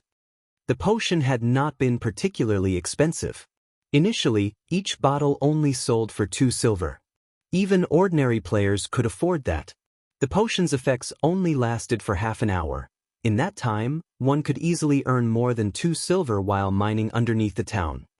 Although White Bone Town's monsters were very high-leveled, the mine's entrance was located in the town's outskirts. Not many monsters ventured there, so as long as one lured the monsters away, other players could enter the mine freely. The mine was massive, and its terrain was complicated. Very few monsters patrolled the mine as well. As long as one didn't explore too deep, they would not find any significant danger. When a player finished their mining, they simply needed to use a return scroll to leave safely. Hence, many players had taken the risk to mine there. As more players headed to the Mithril mine, the basic Holy Spirit potion's price quickly rose to 5 silver. Later, it had even reached 10 silver per bottle. Alchemist players had been overjoyed. The basic Holy Spirit potion's recipe was not particularly difficult to obtain. Level 30 and above team dungeons had a chance of dropping it. Unfortunately, the drop rate was very low, which resulted in few copies on the market. The potion's materials were also relatively common. Crafting the potion's main requirement was a Holy Spirit flower, which was considered a rare herb. Making the potion didn't even cost 1 silver. Thinking up to this point, Feng burst into action. This was a valuable opportunity to make a fortune. Emerald City's player population was in the millions. Once players discovered the method of mining in White Bone Town, swarms of players would flock to the Mithril vein. One could just imagine how large the market would be for the basic Holy Spirit potion. Following which, Feng changed the New Moon trading firm's name to the Candlelight Trading Firm and removed the lifestyle players and products in the shop. He then made a trip to the city hall and spent 1,000 gold to upgrade the shopfront to the highest ranking available. He also hired NPCs to purchase various kinds of ores, herbs, and emeralds. As for the candlelight products that would be sold in this shop and the shop's personnel, Feng passed the responsibility to the Candlelight Trading Firm's management team. Meanwhile, he visited the auction houses in the Black Dragon Empire's various cities to purchase the basic Holy Spirit potion recipe and Holy Spirit flowers. After spending most of the day like this, Feng finally bought all the recipes on the Black Dragon Empire's market. He had managed to collect a total of 776 recipes. Although the method to obtain the recipe was easy, its drop rate was painfully low. The recipe's current market price wasn't high. Feng only spent around 35 to 40 silver coins for each copy. Overall, he had not even spent 300 gold to buy all of the copies. The low price was mainly due to players not having a major use for the basic Holy Spirit potion. It simply wasn't one of Alchemist's hot items.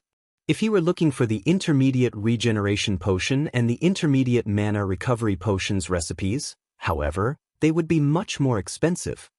With so many recipes, even after every alchemist in the Candlelight Trading Firm learned it, he would still have plenty to spare. Feng had also bought over 6,500 stacks of Holy Spirit flowers, with 20 flowers per stack. Currently, each stack sold for around 12 to 13 silver. In total, Feng had spent over 800 gold on the Holy Spirit flowers. For a while, I'll have Candlelight purchase Holy Spirit flowers. Feng was mostly satisfied with how many Holy Spirit flowers he had procured. At the end of the day, the Holy Spirit flower was a rare herb. Rather than sell it, most guilds usually opted to store the flowers in their guild warehouses. Only independent players sold the herb, thus the limited supply on the market. If he turned these 6,500 plus stacks of Holy Spirit flower into basic Holy Spirit potions, he would have enough to last Emerald City's players for quite some time. As long as the Candlelight Trading Firm's acquisition of Holy Spirit flowers could keep up with the potion's demand, Emerald City would become a stable source of income for the trading firm for a relatively long time. Feng had also spent 3,000 gold to construct an advanced guild hall in Lake Heart City. Although the land he bought from Phoenix Rain could not compare to Zero Wing's main guild residence, the towering advanced guild hall was still impressive enough to shock Lake Heart City's players. Wow, this guild has style. I wonder which guild this is, to think that anyone would want to develop in this backwater city. It shouldn't be a large guild, right? Maybe it's some third-rate guild. I guess you're right. There's no way a large guild would fancy our Lake Heart City. There were not many players residing in Lake Heart City due to its location on an island. There were not many good leveling spots around either. The city's current population was slightly over 100,000. No first-rate guild would waste their efforts on a desolate city like this. As a result, only a second-rate guild ruled over Lake Heart City. Moreover, its main headquarters wasn't located in the city. Rather, it was based in a major city with a player population of over 500,000. Furthermore, the guild residences in Lake Heart City. They were a far cry from Zero Wing's magnificent advanced guild hall. Wait a minute. Look at the emblem on that guild flag. Doesn't that look like Zero Wing's six-winged emblem?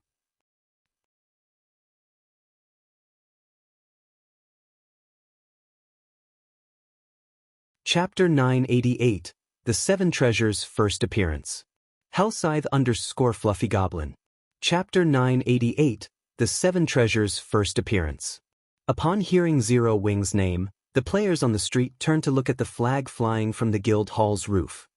It really is a six-winged emblem. What? Star Moon Kingdom's #1 guild is actually starting a branch guild here. Many people felt chills crawl down their spines, excitement overwhelming them as they stared at the guild flag. None of them could believe their eyes. Although Lake Heart City was in the Black Dragon Empire, the empire neighbored Star Moon Kingdom. They were up to date about the nearby kingdoms. They also frequently purchased a copy the Gods Domain Experts list.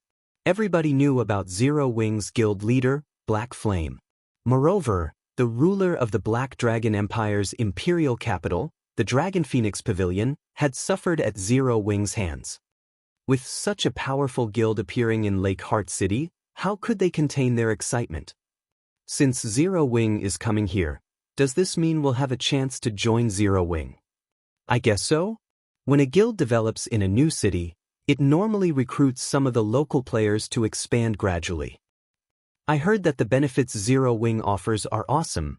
They are even better than what first-rate guilds offer. In other guilds, I heard that only core members get to use the guild hall's private rooms.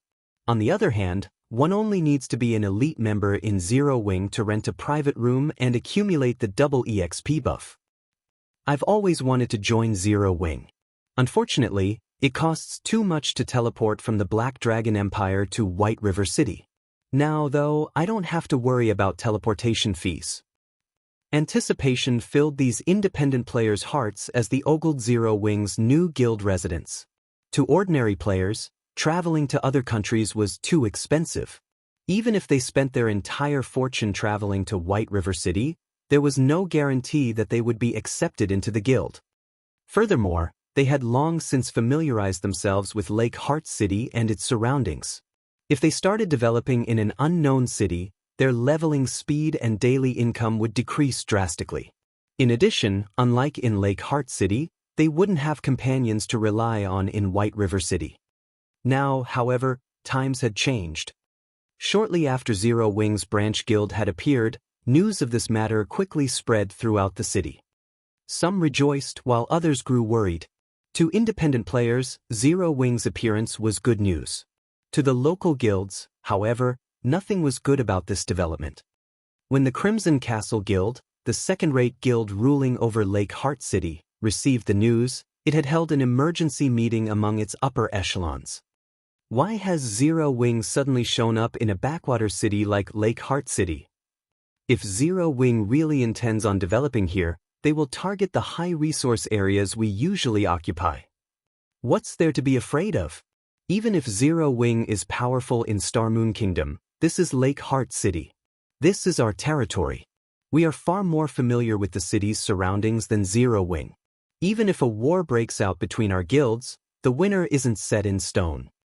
Crimson Castle's upper echelons discussed the situation heatedly. Although the leveling areas around Lake Heart City were not particularly beneficial, once players familiarized themselves with the area, their leveling speed would increase. Moreover, unlike other cities, there were very few guilds in Lake Heart City. This allowed Crimson Castle to obtain plenty of raw materials very easily. There's no need to get too worked up about this. I have heard that the situation in Star Moon Kingdom isn't very stable. Zero Wing won't focus too much on conquering Lake Heart City. Moreover, the Dragon Phoenix Pavilion has a grudge against Zero Wing. If we report Zero Wing's arrival to the pavilion will seek vengeance, the dignified, middle-aged man in the guild leader's seat said as he watched the arguing players before him. In a deep tone, he said, "During this period, keep an eye on Zero Wing's members. Report everything to the pavilion." Hearing their guild leader's order, the Crimson Castle's upper echelons fell silent and nodded in agreement. As their guild leader had said, Zero Wing had used the Dragon Phoenix Pavilion as a stepping stone to become famous, leaving the pavilion's prestige in tatters. After that incident, the Heavenly Dragon Pavilion's 9 Dragons Emperor declared that he would not let the matter rest. Although dealing with Zero Wing in Star Moon Kingdom was difficult for the Dragon Phoenix Pavilion, it was a different story in the Black Dragon Empire. The Black Dragon Empire was the pavilion's territory.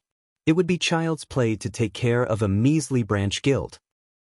While Crimson Castle hashed out a plan to deal with Zero Wing, Feng spent 300 gold to bind the guild transfer scroll's coordinates. Afterward, Zero Wing's members in White River City could simply purchase Lake Heart City's guild transfer scrolls to travel to the city directly. The guild transfer scroll was one of a guild's greatest benefits. Unlike NPC cities' teleportation halls, which charged a steep teleportation fee, players only needed to purchase the corresponding guild transfer scroll to reach their desired guild residence. However, such a major benefit came with restrictions. Players were only allowed to carry one guild transfer scroll at a time. Moreover, the scroll had a very long cooldown. The transfer scroll's prices also varied depending on the distance between the destination and where it was purchased. Regardless, it was still cheaper than using the teleportation halls. If a guild had enough guild residences, it could easily replace teleportation halls. When Feng finished binding the coordinates, he looked at the time. Glancing up at the already dark sky, he called up his system interface, intending to log off for the day and rest.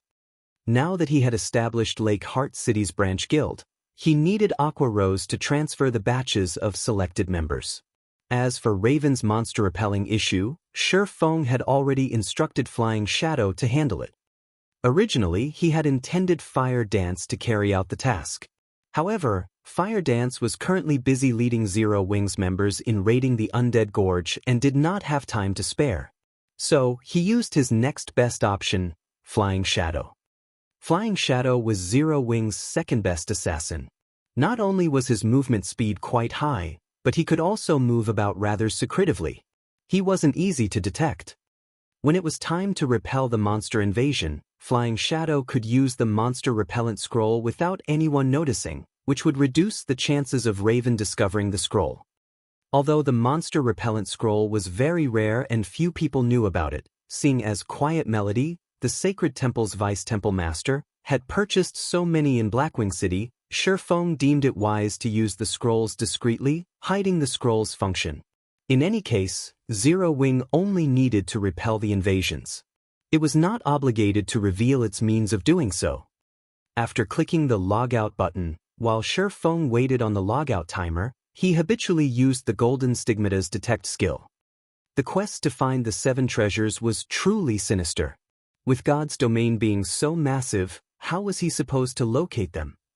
Fortunately, he had been given a very long time limit to complete the quest. Hence, Feng routinely used the detect skill once a day. If not for the skill's one-day cooldown, his search for the 7 treasures would have proceeded much faster. After using the detect skill, Feng heard the sound of a system notification. System, the Golden Stigmata has detected the 7 treasures' energy waves. Do you wish to track the energy waves? Why would the 7 treasures be here? Feng instantly tensed. He had never imagined that he would come across the 7 treasures' energy waves in Lake Heart City.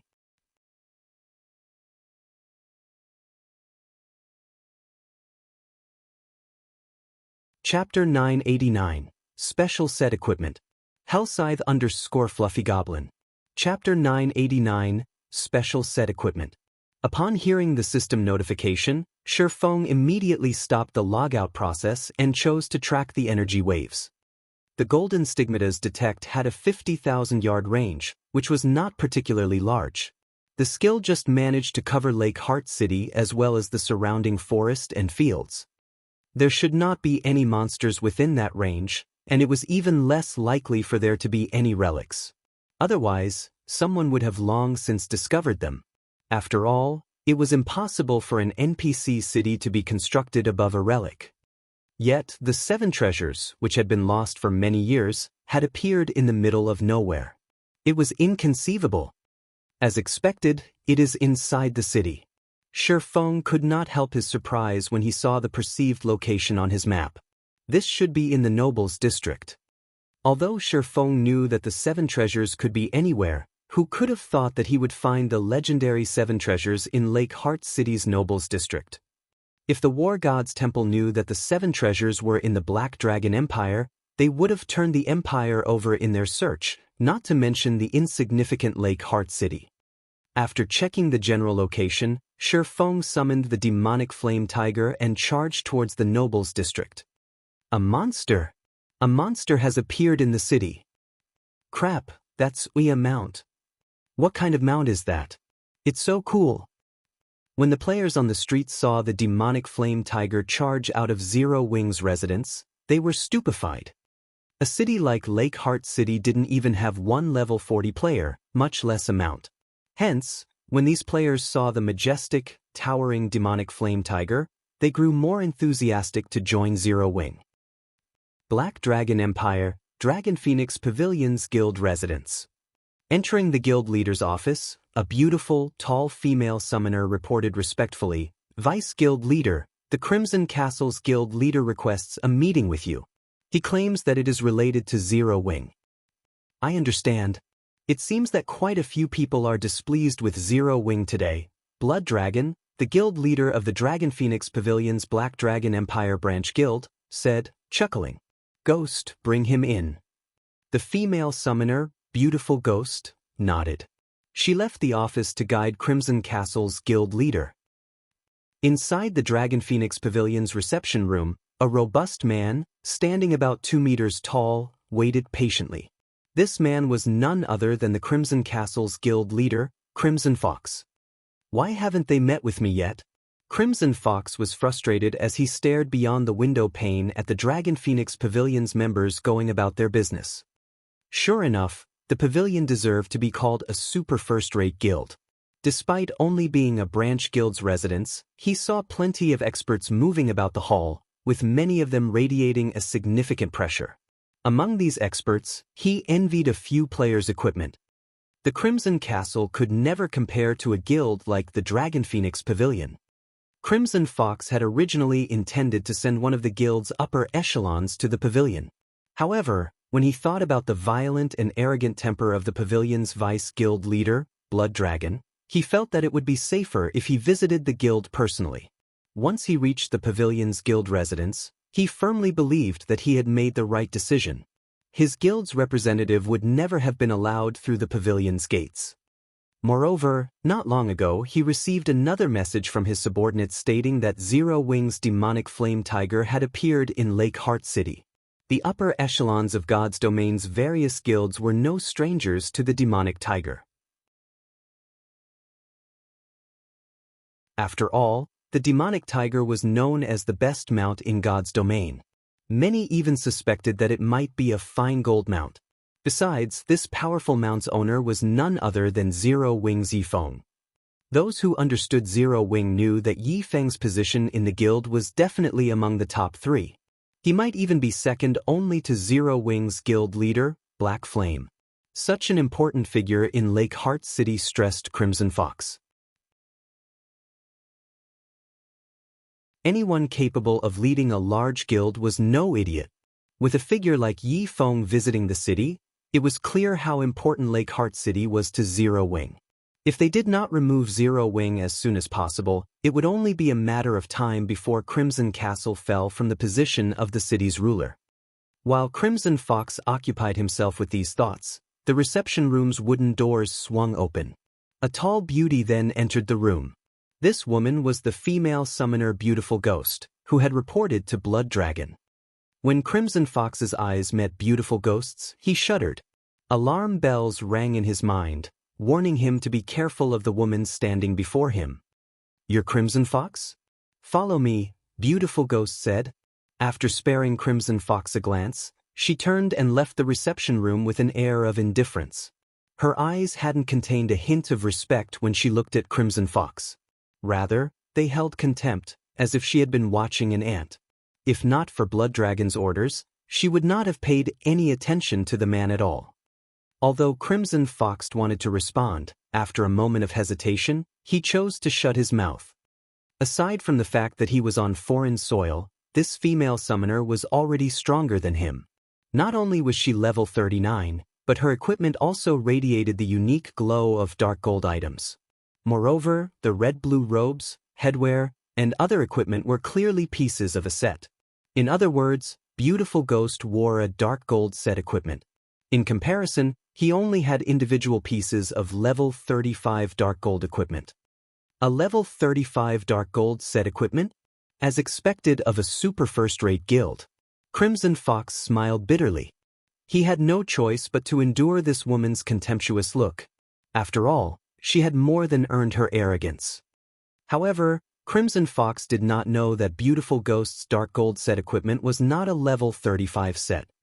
If Feng were present, he would have instantly recognized the equipment. This was the level 40 dark gold set equipment, Life Summons. Only level 40 and above field Great Lords had a chance of dropping these set pieces. Initially, only level 40 summoners could equip the Life Summon set. However, this equipment was somewhat special. If one had all 5 pieces of the set, the level requirement would drop by 5 levels. Under Beautiful Ghost's lead, Crimson Fox quickly arrived before the guild leader's office on the 3rd floor. On his way, Crimson Fox had seen many level 50 NPC guards. Without someone of relevance as a guide, even the guild's elite members would not be allowed near the guild leader's office. Upon entering the office, Crimson Fox involuntarily shuddered. He felt an immense pressure, almost as if a boss monster were in the room with him. Moreover, it didn't feel like any ordinary boss monster. At the very least, it felt like a lord boss or stronger. How is this possible? Crimson Fox stared at Blood Dragon, who leaned against his office chair while enjoying a glass of wine, shock filling his heart. Is this the Dragon Phoenix Pavilion's vice guild leader? At this moment, Crimson Fox struggled to breathe. Compared to Blood Dragon, the pressure he felt from Beautiful Ghost before was a joke. Against Beautiful Ghost, he could, more or less, move unaffected. However, when faced with Blood Dragon, his movements were somewhat sluggish. In battle, this pressure would greatly impact his combat power. However, the scene inside the office was even more shocking.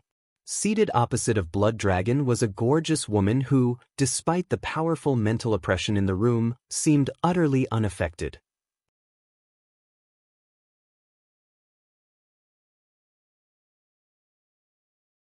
Chapter 990, Empire's Overlord. Hellscythe _ Fluffy Goblin. Chapter 990, Empire's Overlord. Who is she? Crimson Fox's attention unconsciously drifted to the leisurely woman. Currently, Blood Dragon was level 40, and only a handful of players throughout the Black Dragon Empire had reached this level. Level 40 players were much stronger than level 39 players in terms of attributes, as they could equip level 40 equipment.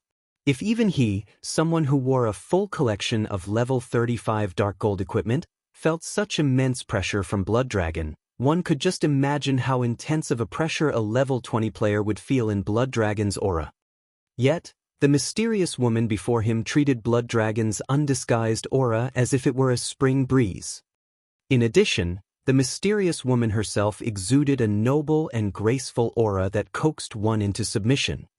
"Sit," Blood Dragon told Crimson Fox as he pointed to one of the wooden chairs on the other side of his desk. "Let me introduce you.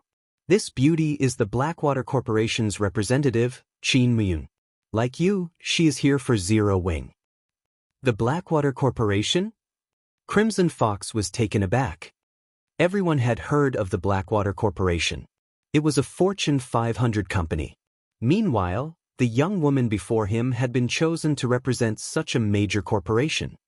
Guild Leader Crimson, if you have any information regarding Zero Wing that you wish to share, please tell us. I believe that Miss Muyun is also interested to hear it, Blood Dragon said, chuckling. Crimson Fox nodded nervously. He then relayed everything about Zero Wing's development in Lake Heart City. Vice Guild Leader Blood, you've seen Zero Wing's ambition for yourself. If we let Zero Wing develop any further, no one will be able to guarantee that Zero Wing won't set its sights on the Black Dragon Empire. If we don't take measures to contain the guild, with its development speed thus far, it won't be long before it grows so big that even you will be helpless against it, Qin Muyun said, smiling. You should consider my earlier proposal. Qin Muyun had the voice of a siren. Her words were intoxicating. Even an expert like Crimson Fox was not completely unaffected. Initially, Qin Muyun had worried that the Dragon Phoenix Pavilion would reject their offer of cooperation. Now, however, her worries had been resolved. Before this, Zero Wing's operations had been limited to Star Moon Kingdom. No matter how strong it became, it wouldn't impact the pavilion's operations in the Black Dragon Empire. However, she had never imagined that, of all places, Zero Wing would choose to expand into the Black Dragon Empire. The Black Dragon Empire was the Dragon Phoenix Pavilion's territory. For the sake of its reputation, the pavilion couldn't let Zero Wing enjoy itself here. Otherwise, Nine Dragons Emperor's prior declaration would be nothing more than his own disgrace. Since Miss Muyun has already said as much, I agree to provide support in resources, products, coins, and experts to help you defeat Zero Wing. Once the deed is done, however, the pavilion wants full authority over Stone Forest Town. Please rest assured. As long as the pavilion helps us from the sidelines, the Blackwater Corporation will deal with the rest. Qin Muyun smiled. If there isn't anything else to discuss, I must leave to report the good news to my superiors. Blood Dragon nodded before sending Qin Muyun off with his gaze. Vice Guild Leader Blood, what about Lake Heart City? Crimson Fox asked anxiously. Lake Heart City was an important source of income for the Crimson Castle. Without it, the guild's development would deteriorate significantly. Relax. Since Zero Wing dares to enter the Black Dragon Empire, the pavilion won't let the guild off the hook. I will send the Blood Legion to assist the Crimson Castle. We'll make sure that Zero Wing regrets ever setting foot in the Black Dragon Empire. Blood Dragon could not help but chuckle. Turning to Crimson Fox, he spoke in a domineering tone. I'll appoint my aide, Beautiful Ghost, to command the operation. I believe that you do not have any arguments, right? Of course, of course. Crimson Fox said excitedly. The Blood Legion was a legion of expert assassins that everyone in the Black Dragon Empire knew about. Not only did these experts possess excellent equipment, but every one of them was also adept with ambushes in the fields. Although the Blood Legion was not the Dragon Phoenix Pavilion's strongest force, it was the one that the various large guilds feared the most. Even first-rate guilds were afraid of the Blood Legion. Out in the fields, even a single expert assassin was a force not to be reckoned with. Knowing that a team of 1,000 expert assassins waited for them, who would possibly be bold enough to venture out to grind monsters. Even if a guild dispatched a small army of players to hunt down the Blood Legion, its efforts would be futile. It was precisely this reason that the various large guilds paled at the mention of the Dragon Phoenix Pavilion's Blood Legion. Only a super first-rate guild with a powerful foundation was capable of compiling such a force. For a first-rate guild, even forming a team of 100 expert assassins was impossible. Now that the pavilion intended to dispatch the Blood Legion, Zero Wing's members should not even consider leaving Lake Heart City. If they did, they should not dream of returning alive. If this persisted, Zero Wing would not survive in Lake Heart City. Eventually, it would be forced to withdraw. I'll leave the rest to you, Blood Dragon told Beautiful Ghost. Vice Guild Leader, do not worry. I will gather the men right away. It will only take a few days to eradicate Zero Wing from the Black Dragon Empire, Beautiful Ghost said very confidently. In Beautiful Ghost's opinion, their opponent was merely Zero Wing's branch guild. Dispatching the Blood Legion was simply making a big fuss over nothing. Lake Heart City's Nobles District. Not many players wandered down the street of Western European buildings, only NPC nobles. When Feng arrived before a luxurious mansion atop the demonic flame tiger, he noticed a team of 20 players gathered at its gates.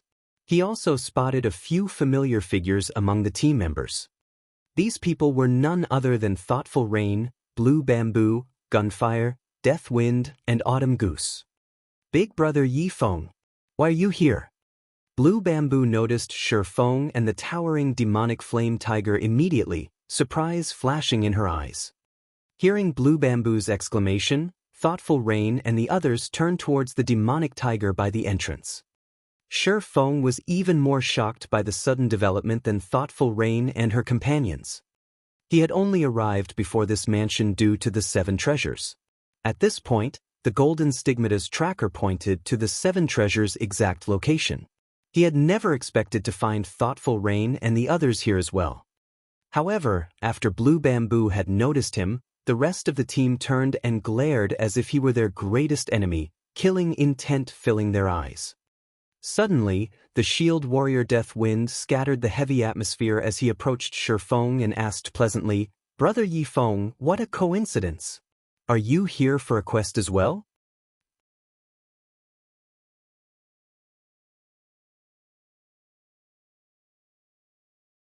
Chapter 991, Cost of Contempt.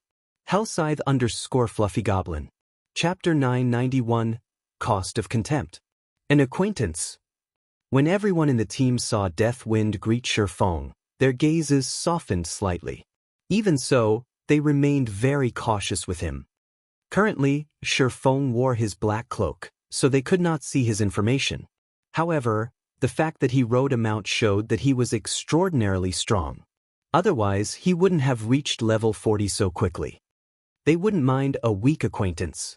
However, Feng's strength was precisely the reason that they remained wary.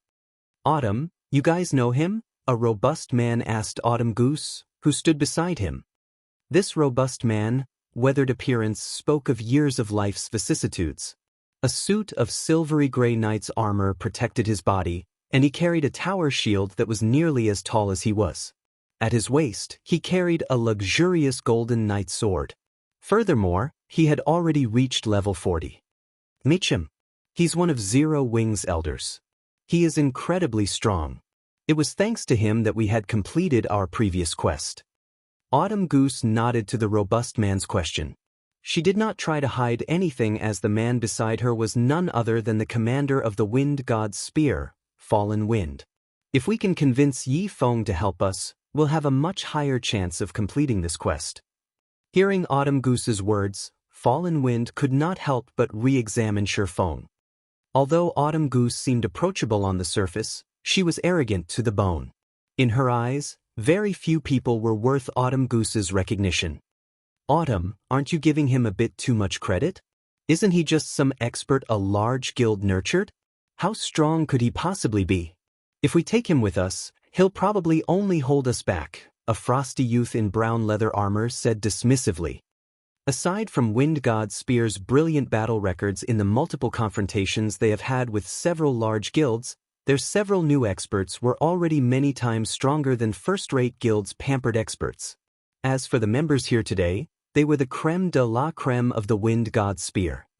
Every Wind God Spear member here was a top-class expert with a list of illustrious achievements. How could someone like Feng possibly compare to them? To further his point, the youth had never seen Feng's name on God's Domain's experts list. Disregarding the cold youth's words, Autumn Goose looked directly at Fallen Wind and said, Commander, I believe that Big Brother Death Wind will also support my point.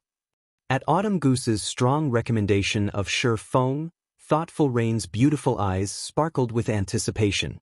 Although she did not understand why, whenever she was with Feng, she felt indescribably safe. She didn't even feel like this when she traveled with someone as powerful as Fallen Wind. This is interesting. Fallen Wind could not help but watch the cloaked Feng, curiosity flashing in his eyes. Naturally, there was no need to mention Feng's level. However, the swordsman's combat standards were unknown. Generally, one could judge a person's strength based on the aura they radiated. The stronger a person was, the stronger their aura was. Such a phenomenon was due to the confidence they gained from experiencing countless battles. Even after observing Feng for a long moment, Fallen Wind could not sense any aura that hinted at Feng's strength. As to whether or not Feng concealed his aura, this was unlikely. After all, even experts would find it extremely difficult to conceal their aura completely unless their mental fortitude had reached a certain level.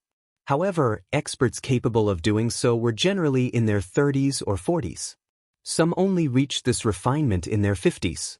To put it simply, it was impossible for a youth to have enough control to hide their aura.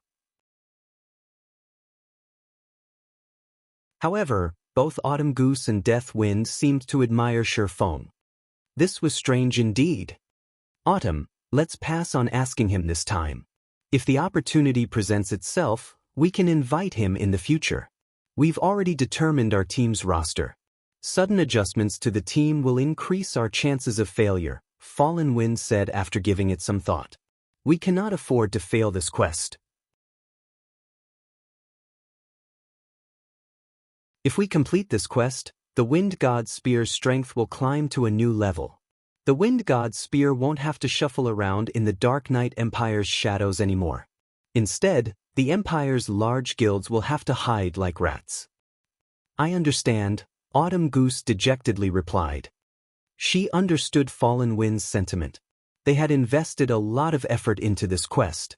Now that they had reached the final phase and were prepared, they would be taking unnecessary risks if they replaced one of the team members. Our commander knows best. If we allow a half-assed expert into the team, I'll constantly have to worry about him dragging me to the grave, the cold youth said, nodding. When Thoughtful Rain and Blue Bamboo heard Fallen Wind reject Autumn Goose's proposal and Ordinary Blades, the cold youth ridicule, they were annoyed. However, as they were members of Zero Wing, they did not find it appropriate to intervene in Wind God Spear's internal matters.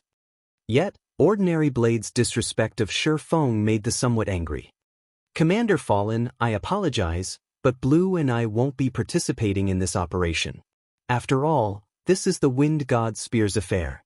It wouldn't be proper for us to take part, Thoughtful Rain announced. They had simply tagged along for this quest due to Fallen Wind's invitation and their friendship with Autumn Goose and the others. Now that Zero Wing's elder had been belittled, how could they, members of Zero Wing, remain on the team? Ordinary, apologized to Miss Rain and Miss Blue. Fallen Wind growled as he glared at the frosty youth. How could he not understand the meaning behind Thoughtful Rain's words? The sudden development stupefied Ordinary Blade. He was simply trying to make himself look good before Thoughtful Rain and Blue Bamboo. How had things ended up this way? What was going on here? Miss Rain and Miss Blue are members of Zero Wing. Fallen Wind softly reminded the boy. This was the first time Ordinary Blade had met Thoughtful Rain and Blue Bamboo.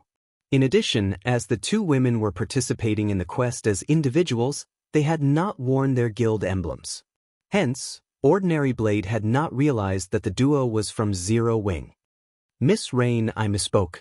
Please, forgive me. Ordinary Blade quickly apologized after realizing his blunder. He very much felt like digging a hole and jumping in. Seeing Ordinary Blade's distress, Autumn Goose, who was familiar with the youth, could not help but giggle. In the Wind God's Spear, Ordinary Blade was famous for his indifference.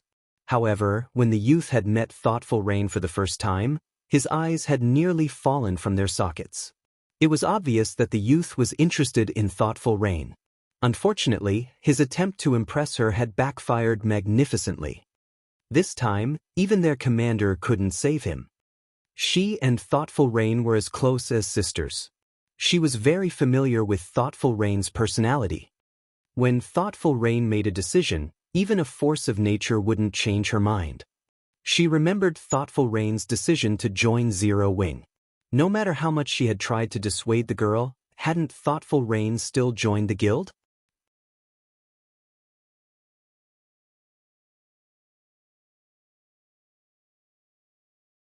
Chapter 992, Legendary Difficulty.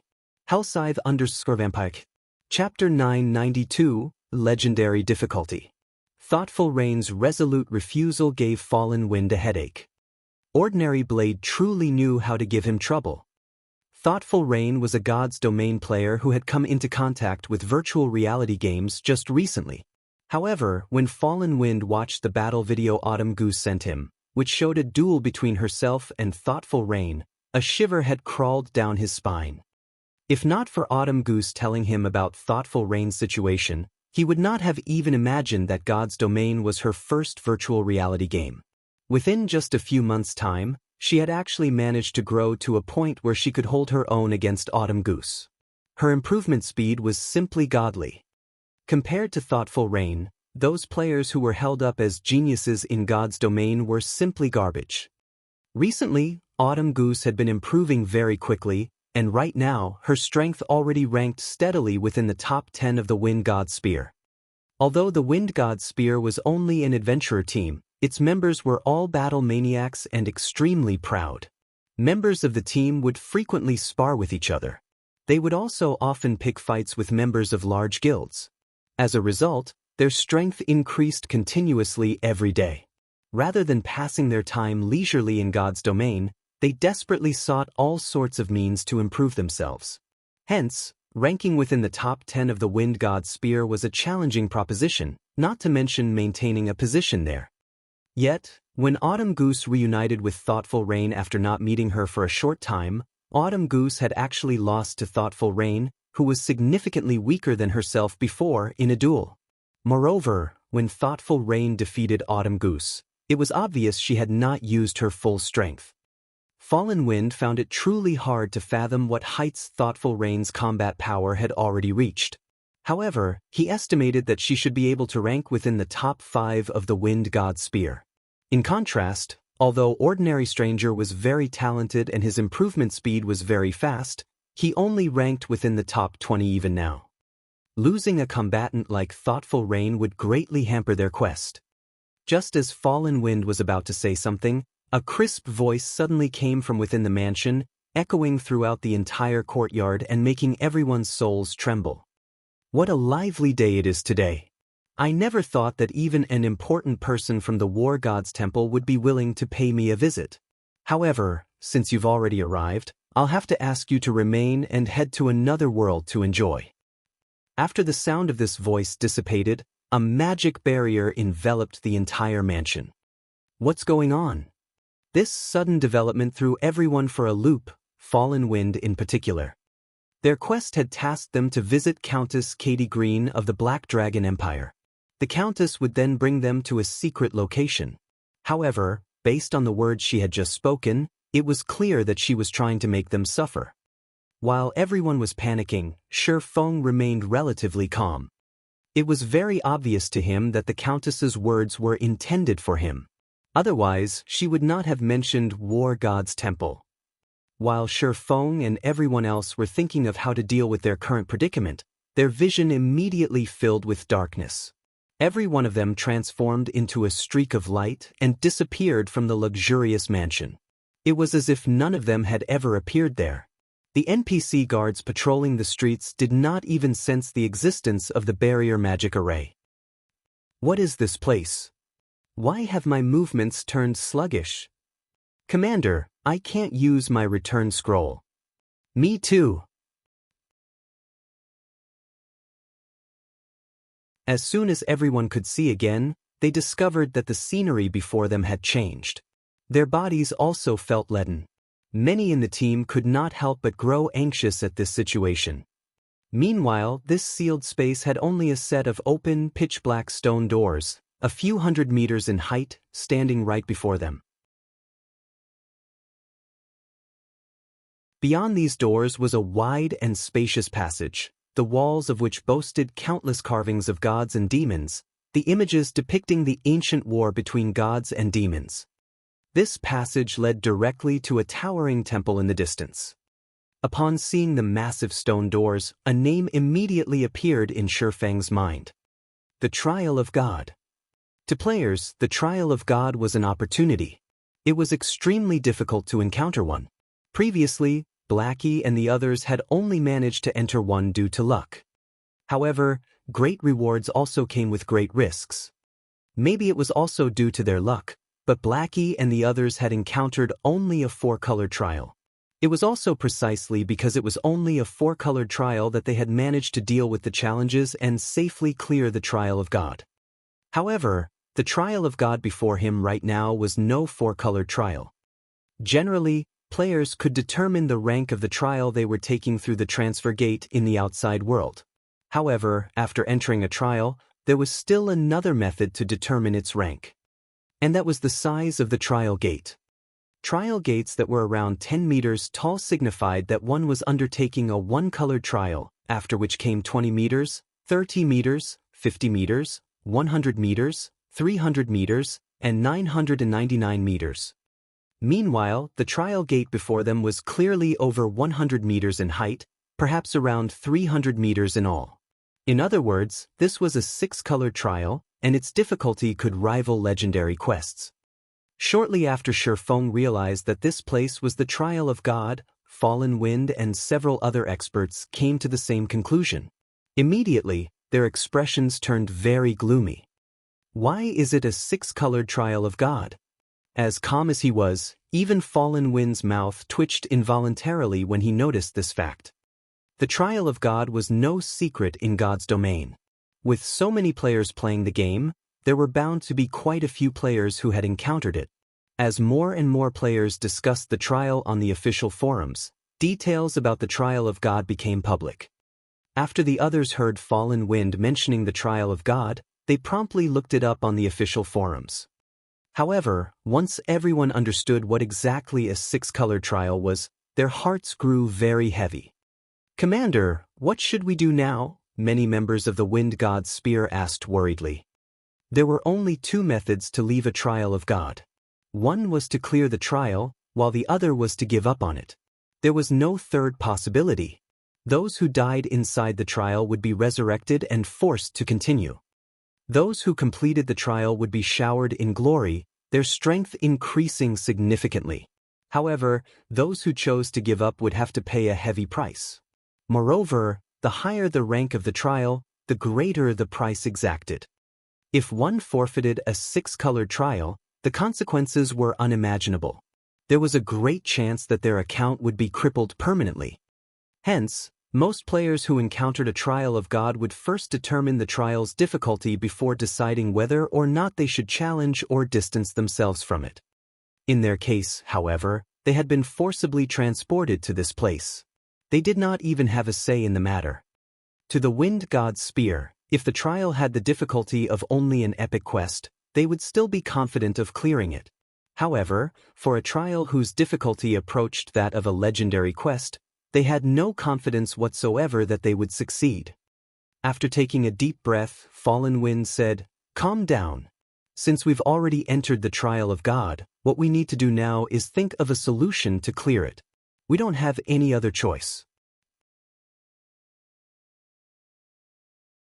As soon as Fallen Wind finished speaking, numerous silver-armored knights with glowing red eyes started emerging from the walls of the passage. In the blink of an eye, the entire passage was packed full of knights, every one of them charging towards Feng's ground. Undead Fanatic, Dark Creature, Elite, Level 50 HP 200, 000/200, 000. This scene caused everyone's scalps to go numb. "Form a defensive formation," Feng shouted hurriedly. At this time, everyone finally reacted. Currently, everyone no longer considered whether they could succeed or not. Instead, they wondered how long they could survive. When the tide of undead fanatics reached the team, the MTs at the front felt greatly pressured. Despite these undead fanatics being elite rank only, they possessed great strength.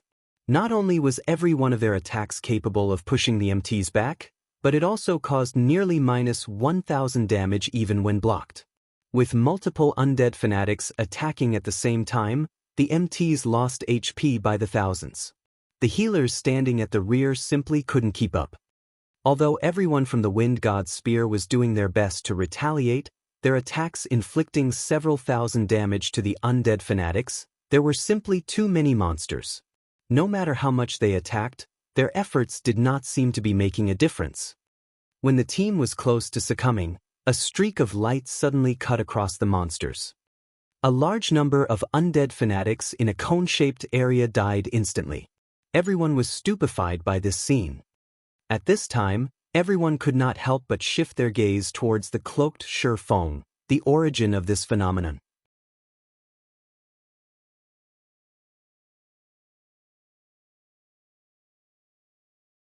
Chapter 993, Soaring Life Force. Hellscythe_Vampire. Chapter 993, Soaring Life Force. Is this the person that caught Autumn Goose's eye? Fallen Wind was astounded at the sight. He was a level 40 Guardian Knight as well as the lead MT of the team. He had been fighting at the front line all this time, so he knew very clearly just how powerful these undead fanatics were. If there was just one of these elites, anyone on their team could easily solo it. Although the undead fanatics possessed great strength, far surpassing even that of their team's level 40 Berserker, Autumn Goose, their attack speed and reaction speed were not particularly fast. Given enough space, even an MT could slowly wear one down by themselves. However, it was terrifying if they had to go up against over 10,000 of these elite monsters. The tide of undead fanatics surrounding them gave them no room to maneuver whatsoever, so they had no choice but to clash directly against these elites. Moreover, the undead fanatics possessed 200,000 HP, above average HPs for level 50 elite undead. In addition, the inherent magic resistance of undead was very high. Even when someone in their team used an AoE attack spell, they only managed to deal around minus 2,000 damage to the elites. Even after multiple applications, they barely did any damage to the undead fanatics. It was only a matter of time before the team would get annihilated. Yet, with just a single swing of his sword, Feng had vaporized nearly 1,000 undead fanatics. Aside from Fallen Wind, everyone else in the team was stupefied by Feng's performance as well. Autumn, just how did you get acquainted with such a monster? A level 39 female cursemancer asked softly. I met him when I was doing a quest with Rain. Back then, just like you guys, we thought that guild experts were merely pampered players. When Autumn Goose recalled how she had the same thoughts that the members of the Wind God's Spear had right now, she could not help but feel ashamed of herself. Hearing the conversation between the Cursemancer and Autumn Goose, thoughtful Rain and Blue Bamboo felt a surge of pride overwhelm their earlier anger. I've said it before, right? Big Brother Feng is very powerful. Some time ago, Big Brother Feng managed to kill a level 50 Field Great Lord with just me and Rain in the party. It is naturally not a problem for him to deal with these level 50 elite monsters right now, Blue Bamboo said proudly, puffing out her chest. Although they had relied mainly on Feng's 2 personal guards to defeat the level 50 Great Lord, Blue Bamboo considered the personal guards part of Feng's strength. After all, she had never seen anyone else with the ability to recruit such powerful personal guards. What? He managed to solo a level 50 Field Great Lord with just you 2 magical classes. That's impossible, right? Previously, even after our Wind God's Spear had gathered a team of 100 players, we managed to defeat a level 40 Field Great Lord only after utilizing many rare tools. Everyone from the Wind God's Spear was shocked by Blue Bamboo's revelation. The feat of killing a level 50 Great Lord was much more amazing than directly wiping out hundreds of undead fanatics. After entering God's domain, they had fought against plenty of monsters. Hence, they knew full well just how frightening a level 50 Field Great Lord could be. Current players simply had no chance of contending against such a boss. Level 50 was a major milestone. Players could begin challenging their Tier 2 class change at this level and greatly improve their attributes. Their skills could reach Tier 2 as well. Overall, upon reaching level 50, players could receive a tremendous boost to their combat power. Hence, the system had made it so that level 50 monsters were stronger than level 49 monsters by a large margin. This gap was also the reason why even a berserker expert like Autumn Goose was no match for the level 50 undead fanatics in terms of strength. Immediately, everyone looked at Feng with astonishment. Meanwhile, when Ordinary Blade, who previously still felt contempt towards Feng, noticed thoughtful Rain constantly looking at Feng, jealousy sprouted in his heart. "Just you wait. I will definitely surpass you one day," Ordinary Blade swore to himself. He had only been in contact with God's domain for a short time. His strength was still rising rapidly. Besides, he had recently managed to apprentice himself to a martial arts master in the real world. Said master had even acknowledged him as a martial arts genius.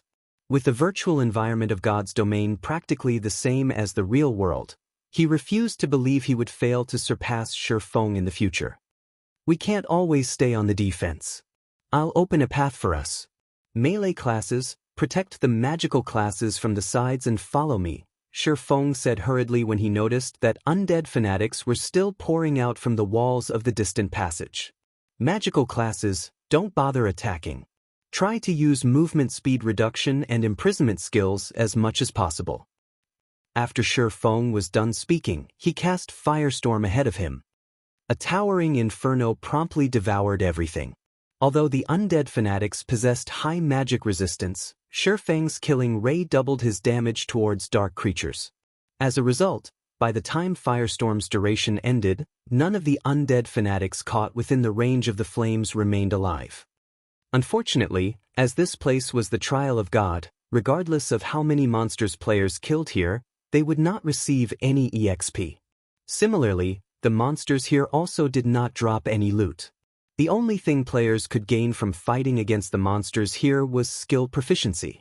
Generally, players would receive rewards only after they cleared a stage. Feng, however, got an additional benefit from killing these undead fanatics. Previously, when he used Lightning Blade to kill the undead fanatics, he discovered that Icarus's heart had absorbed plenty of life force. After he had used the Holy Grail to evolve Icarus's heart, the necklace no longer required him to kill bosses to upgrade it. Instead, he only needed to kill players and absorb their life force. The only downside was the amount of life force required. Currently, he needed 5,000 units of life force to upgrade the necklace to epic rank.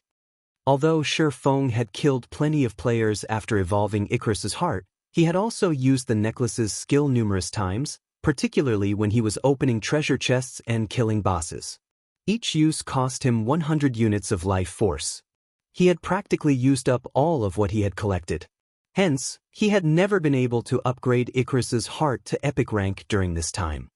However, for every 2 or 3 undead fanatics he killed, Icarus's heart's accumulated life force actually increased by 1. After just 2 attacks, Feng had gained over 800 units of life force. The rate at which he was gathering life force right now was much faster than when he was killing players. Following which, Feng activated both Defensive Blade and Thunder God's Descent. He then started brandishing his swords, executing Sword's Orbit as he slaughtered his way forward. The undead fanatics might have had an advantage in strength over Feng's team members, but the same could not be said for Feng himself. When comparing strength attributes, Feng, who possessed a fragmented legendary item and multiple epic weapons and equipment, only needed a single attack to send the undead fanatics flying. In terms of speed, he was many times faster than the elite monsters. Before the monsters could even touch him, his swords would have already struck their weak points, repelling them. Feng was like a meat grinder when he went up against the endless undead fanatics. His swords madly devoured the elite monsters charging at him. With no exception, all undead fanatics within 15 yards of Feng would have their HPs reduced at a speed visible to the naked eye. In the blink of an eye, numerous undead fanatics had their 200,000 HPs depleted completely. following which Icarus's heart's accumulated life force rapidly increased. In just a few moments, the counter had crossed the 1,000-unit threshold. Autumn, is he really a player? The members of the Wind God's Spear following behind Feng gulped involuntarily. They could not bring themselves to believe what they were seeing.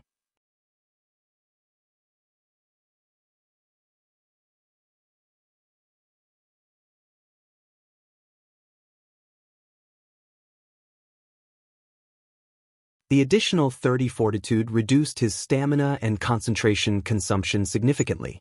Coupled with the increase to his maximum stamina, Feng could persist for much longer than Autumn Goose thought.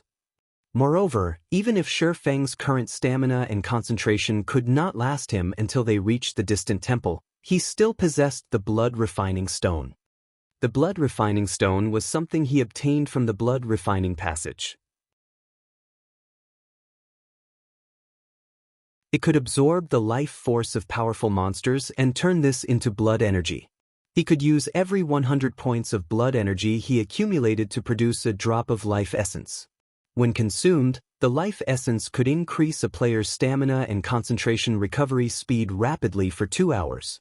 Moreover, the effects were stackable up to 3 times. This was an item Feng always kept on his person. Although not every elite or above monster provided him with blood energy, after long periods of accumulation he now had 827 drops of life essence. He did not need to worry about running out of stamina and concentration anytime soon. Time passed quickly.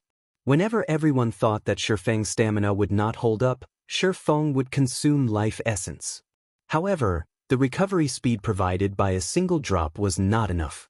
Only after consuming 3 drops would his recovery speed exceed his consumption speed. As Feng continued slaughtering the undead fanatics, the amount of life force Icarus's heart accumulated increased rapidly. 2,000 points. 3,000 points. 4,000 points. By the time the team arrived before the dazzling, golden temple, Feng had long since accumulated 5,000 units of life force. Without hesitation, Feng upgraded Icarus's heart. Icarus's heart, necklace, epic rank, equipment requirement, all attributes 120 level 40, level 100, currently level 44, all attributes plus 44 luck plus 18.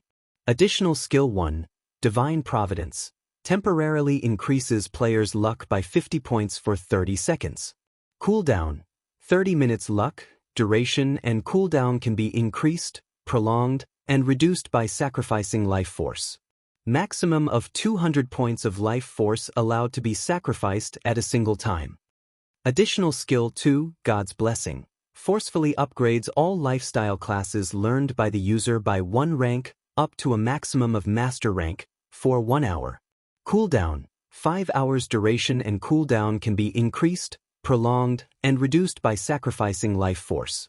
Maximum of 500 points of life force allowed to be sacrificed at a single time. Passive skill, Life Storage. Player can accumulate up to 10,000 units of life force. Current amount, 0/10,000. Feng was momentarily stunned when he saw the improved attributes of the epic-ranked Icarus's heart. Although Icarus's heart did not receive much of an improvement in terms of basic attributes, it was definitely a godly item all players would want to have. Setting aside the increased luck attribute Icarus's heart provided, just the necklace's ability to forcibly upgrade a lifestyle class's rank could easily skyrocket a lifestyle player's worth.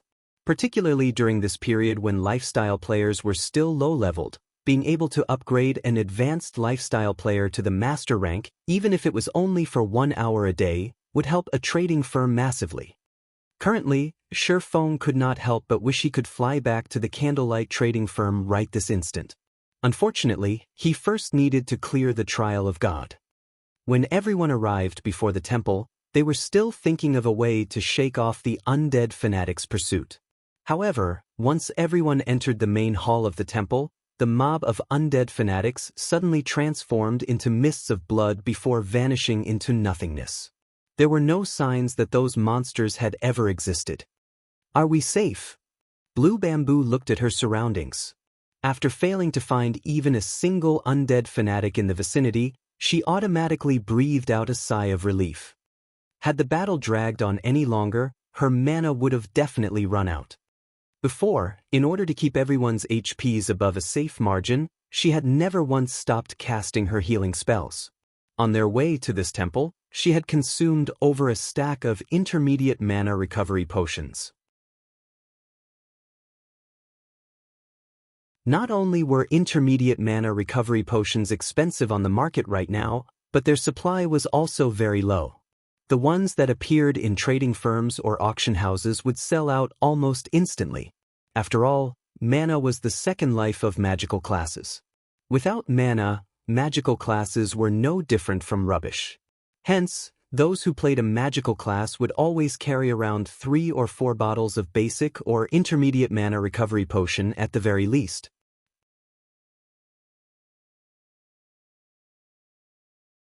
She had obtained these intermediate mana recovery potions using the guild contribution points she had earned with great difficulty. Now, however, she had used up half of her stockpile in just this short time. Truly a disheartening situation. Just when everyone thought that they were finally safe and could obtain the 7-colored treasure chest sitting atop the towering altar located at the very back of the main hall, the steps of the staircase leading up to the altar suddenly released red beams of light, which then formed into 3-meter-tall, fully armored undead guardians. Undead Guardian, Dark Creature, Chieftain, Level 50 HP 2, 400, 000/2, 400, 000. Although there were only several hundred undead guardians standing on the staircase, a far cry from the endless flood of undead fanatics from before, everyone could clearly sense that these undead guardians were many times more powerful than those elite monsters. Currently, 3 undead guardians stood on each step of the staircase, and if the team attempted to lure any one of the chieftains, no doubt the other 2 undead guardians would follow. In other words, the team had to go up against 3 undead guardians simultaneously at the very least. Their team's average level was 10 levels lower than the undead guardians. In addition, each level 50 undead guardian could most likely rival a level 40 High Lord in strength, only their HPs were lower. With so few players on the team, going up against 3 level 40 High Lords at the same time would be extremely difficult. It seems we won't be able to clear this stage without defeating those guardians, Feng said. He could not help but wet his lips as he looked at the 7-colored treasure chest sitting atop the staircase. This was not his first time challenging a trial of God. However, having a lucrative reward like the 7-colored treasure chest appearing in the first stage of the trial was definitely a first for him.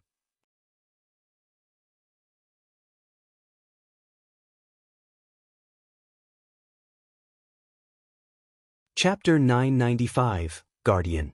Hellscythe _ Fluffy Goblin. Chapter 995, Guardian. Commander, these undead guardians are too close to each other. Even if we lure them over, we'll have to fight a minimum of 3 at a time, Deathwind said, frowning. While he might be able to hold his ground against a level 40 High Lord for a short time, he couldn't handle 3. He would be lucky if he did not die instantly. Meanwhile, their team only had 2 MTs, himself and the team's leader, Fallen Wind. However, even an expert like Fallen Wind couldn't hold off 2 undead guardians simultaneously. Starfish, can you handle kiting one? Fallen Wind asked as he turned to a lean, muscular ranger. The ranger class possessed high movement speed. In addition, the class had quite a few control skills. Rangers were perfect for kiting monsters. Starfish happened to be one of the top-ranking rangers in Wind God's Spear. If Starfish could lure one guardian away from the team, the MTs could handle the rest. If control skills work on these monsters, it should be doable, Starfish said after observing the hall. He had plenty of space to run, so kiting the undead guardian shouldn't be a problem for him. I don't think control skills are effective against them. None of our control skills worked on the undead fanatics. Only the elementalist's ice walls slowed them down. The stronger undead guardians should have the same settings as the undead fanatics, Autumn Goose said. The other team members agreed with Autumn Goose's deduction. Generally, unless a control skill were very high-tiered, it would have no effect on boss-level monsters. We don't have another choice. Use a Tier 2 summoning scroll, then, Fallen Wind said, gritting his teeth. He had thoroughly prepared to tackle this quest. The Tier 2 summoning scroll was one of his trump cards. Unfortunately, Tier 2 summoning scrolls were rare, and he had only brought 4 with them. Suddenly, Feng offered a suggestion. No need. I can handle one of them. However, we will need to prioritize killing mine. Are you sure? That's a level 50 chieftain we're talking about, Fallen Wind questioned. As high as Feng's basic attributes were, they should not be higher than a level 50 chieftains. Moreover, a swordsman was not an MT. The class's impact resistance and damage reduction were far weaker than the tank classes. I can handle it, Feng said, shrugging. Commander, leave it to Brother Yifeng. While he might be a swordsman, he is even more capable as a tank than I am, the shield warrior Death Wind piped in. During one of their last meetings, he had watched Feng tank a level 44 Lord-ranked Ice Cheetah. A lot of time had passed since that day. Feng's equipment had definitely improved during this period. He should have no problems tanking a level 50 chieftain. All right, I'll have to trouble you with it, then, Fallen Wind said. After hearing Death Wind's confidence and witnessing Feng's shocking performance earlier, Fallen Wind could not help but believe in Feng. Once everyone knew their responsibilities, the team began to move. To start things off, the Ranger Starfish stretched his bow into a full moon and fired 3 arrows at the undead guardians patrolling the staircase's first layer. Not only did his arrows hit all 3 undead guardians, but the arrows also struck the 3 chieftains when they were furthest from the second level. As a result, the attacks had not attracted the second level's guardians. The instant the arrows struck the 3 undead guardians, a damage of around -500 points appeared above each of their heads. Their defense was frighteningly high. Aside from the high defense, these chieftains were also very fast. When they moved, they were as swift as cheetahs. If not for Fallen Wind using Justice Roar in time, pulling the 3 undead guardians aggro, Starfish would not have been able to escape. As the 3 undead guardians turned towards Fallen Wind, Death Wind used charge from another side. The shield warrior then slammed his sword into the nearest undead guardian. The sharp sound of clashing metal echoed throughout the hall. The undead guardian had blocked Death Wind's slash with its great sword, not receiving a single point of damage.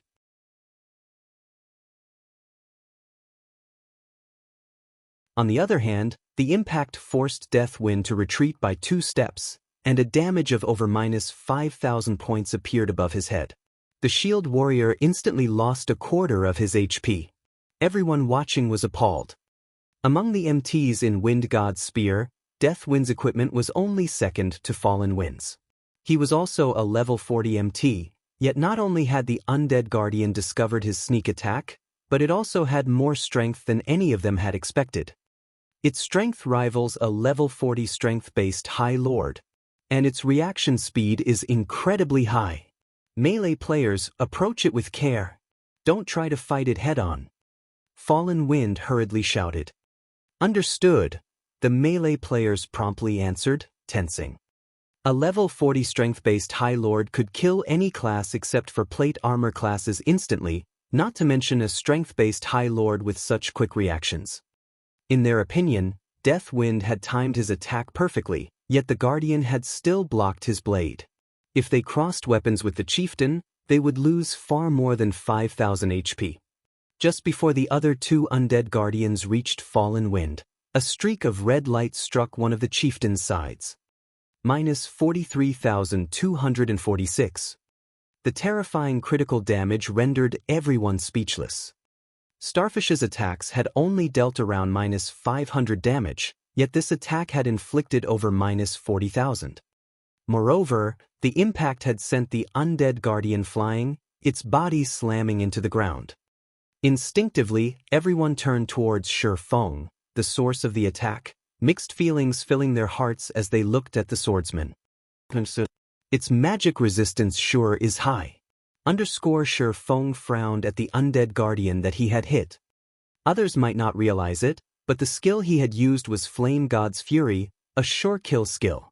In addition, his sacred sword doubled his damage against dark creatures, yet his attack, even after achieving a critical hit, had only inflicted over -40,000 damage. One could just imagine how high the undead guardian's defense and magic resistance were. Sure Feng's terrifying damage instantly drew the undead guardian's aggro. Raising its great sword, the chieftain leaped into the air and landed before Sure Feng. Suddenly, crimson flames burst from the undead guardian's originally silver greatsword as it swung the weapon at Sure Feng in a horizontal arc. Tier 1 skill, Flaming Cross Slash. Crap, this monster actually knows a sure kill skill. Seeing the towering pillar of fire, the other players realized that this was many times stronger than the Berserker's Flame Slash.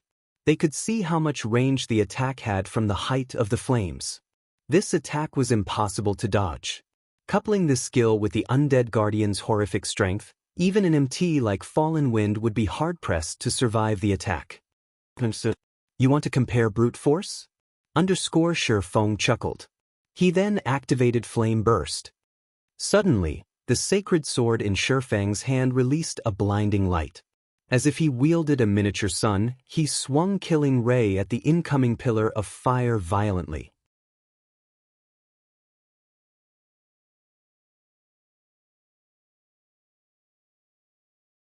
Chapter 996, New Guild. Hellscythe _ Fluffy Goblin. Chapter 996, New Guild. Dodge. Fallen Wind shouted when he saw the undead guardian's pillar of fire. The guardian's attributes were no laughing matter. Now that it used Flaming Cross Slash, it had an attack range of at least 30 to 40 yards. With such an attack range, the guardian's attacks could reach over half of the team's members. Even after casting Protection Blessing on himself, Fallen Wind doubted he could survive this attack. Even if he did, he would be very close to death. As for his team members, if they didn't have skills that granted invulnerability or damage immunity, they would not be able to survive the attack at all. We're doomed. Everyone felt the threat of death loom over them. Although they tried to dodge the undead guardian's Flaming Cross Slash, the chieftain's attack speed was simply too high. By the time they turned to run, the undead guardian had swung its pillar of fire horizontally. As the pillar was about to devour the team, Sure Feng's sacred sword released a brilliant glow. Boom! The massive pillar stopped abruptly as it struck the ground, scorching the earth black and gouging a 2-meter-deep trench. Overall, however, the pillar of fire hadn't damaged the team. Only Sure Feng had been thrown like a cannonball due to the impact. He crashed into one of the temple's support pillars before he slid to the ground. The other players gaped at this scene. Despite receiving the undead giant's terrifying attack, Sure Feng had only lost around 2,000 HP. When Deathwind had received one of the undead guardian's attacks, the shield warrior had lost over 5,000 HP, yet despite receiving a far more powerful skill, Sure Feng had only suffered minuscule damage. Although most of the players hadn't seen exactly what had happened, Fallen Wind had. As the undead guardian's attack had descended, Sure Feng struck at the chieftain's greatsword, sliding the blades along each other and altering the weapon's trajectory slightly. In doing so, he forced the chieftain's skill to an abrupt end.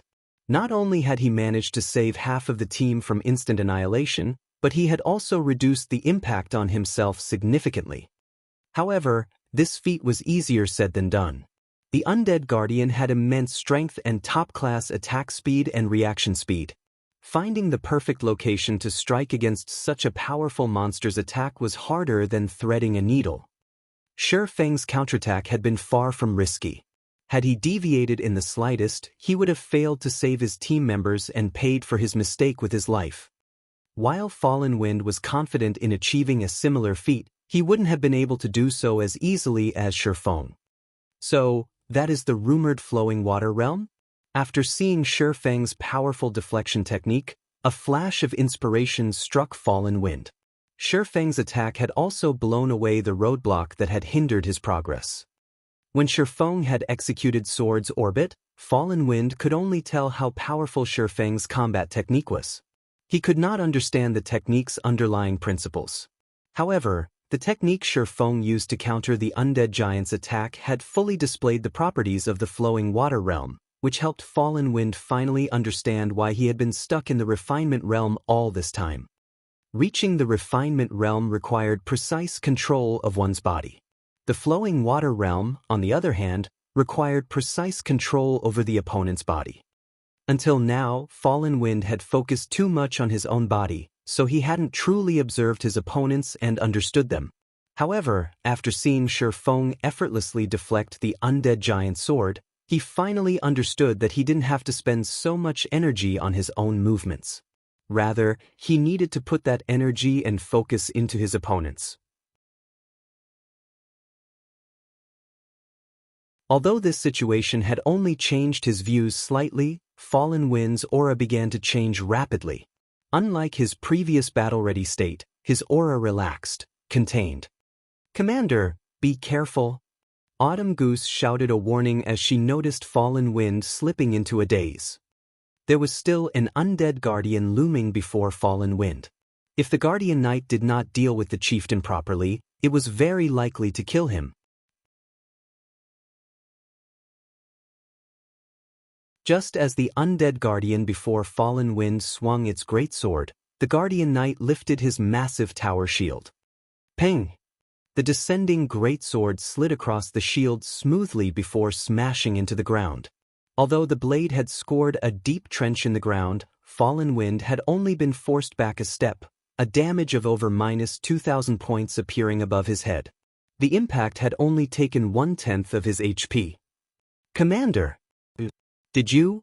Autumn Goose's jaw dropped in shock. She couldn't believe her eyes. Although it wasn't as refined, Fallen Wind had used almost the same defense technique that Feng had employed. Seeing Feng easily handle his undead guardian in the distance, Fallen Wind bitterly commented, "Sure enough, it's difficult. However, the flowing water realm really is something. It's no wonder why I couldn't defeat one sword. This is the most I can handle for now. I'll have to adapt to this new sensation." Now, he could barely estimate the undead guardian's attack trajectory to defect it. Even so, it made his fight against the chieftain a lot easier. Fallen Wind's sudden rise in strength alleviated the healer's burden slightly. They could now shift more focus to keeping Deathwind alive. Meanwhile, the rest of the team launched their attacks against Feng's guardian. As the seconds ticked by, the undead guardian's HP decreased. 70%, 60%, 50%. No matter how much the undead guardian retaliated, Feng neutralized one of its attacks after another. Finally, after a pained shriek, the undead guardian, which had 2,400,000 HP, exploded into a blood mist and vanished from the large temple. The players released sighs of relief. After the undead guardian disappeared, Icarus's heart absorbed a large amount of life force, climbing from 0 accumulated units up to 30. Although we won't find any loot or gain any EXP here, this is a good place to collect life force. Feng was somewhat surprised when he saw his stored life force. After Icarus's heart had risen to epic rank, its description no longer stated whether life force could be collected from players or monsters. It simply stated that it was capable of storing life force. In other words, he should be able to gain life force from both. Unfortunately, it was unlikely that he would gain anything from lower-level players and monsters. Learning that the undead guardians would provide so much life force, it would be a waste if he did not take advantage of this situation to farm them properly. Following which, Feng rejoined the battle and dealt with the remaining undead guardians gradually. Unknowingly, 2 days passed outside the trial. The team finally defeated all of the undead guardians and arrived at the top of the staircase. "We're finally here." Feng breathed a deep sigh of relief. Contrary to expectations, the temple's undead guardians could respawn. A few new ones would appear every once in a while. The team had fought day and night, afraid that they wouldn't keep up with the chieftain's respawn rate. Only after 2 days did they finally reach the top of the staircase. Unknowingly, Feng had also filled his life force storage. Once he returned to the candlelight trading firm, even forging the magic light set equipment would be a trifling task. Meanwhile, God's domain had undergone massive changes. Particularly in Star Moon Kingdom, something had happened that had shocked the entire kingdom. The first-rate guild Ouroboros officially disbanded, and a new guild had absorbed its members. This new guild was called Blackwater. Furthermore, as the Blackwater Guild appeared before the public, 4 second-rate guilds and over a dozen third-rate guilds merged with Blackwater. Blackwater had also formed a strategic alliance with Heaven's Burial and declared all-out war against Zero Wing.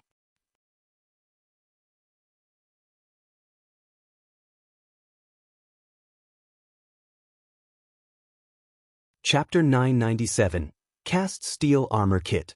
Hellscythe_Fluffy Goblin. Chapter 997, Cast Steel Armor Kit. The alliance between Blackwater and Heaven's Burial had a huge impact on Star Moon Kingdom's players. Originally, Heaven's Burial's influence in Star Moon City rivaled that of the Star Alliance. Now that it had joined hands with Blackwater, who had annexed Ouroboros, it took control of Star Moon City. Even the Star Alliance would not dare to challenge Blackwater and Heaven's Burial. Almost all of the high-resource maps within the Star Moon City region had fallen under the two guilds' control. If anyone unaffiliated to these guilds trespassed in these maps, regardless of whether they were there for monsters, field bosses, or herbs and ores, they would run the risk of falling prey to these guilds' players, dying upon discovery. As a result, the other guilds now struggled to survive in Star Moon City.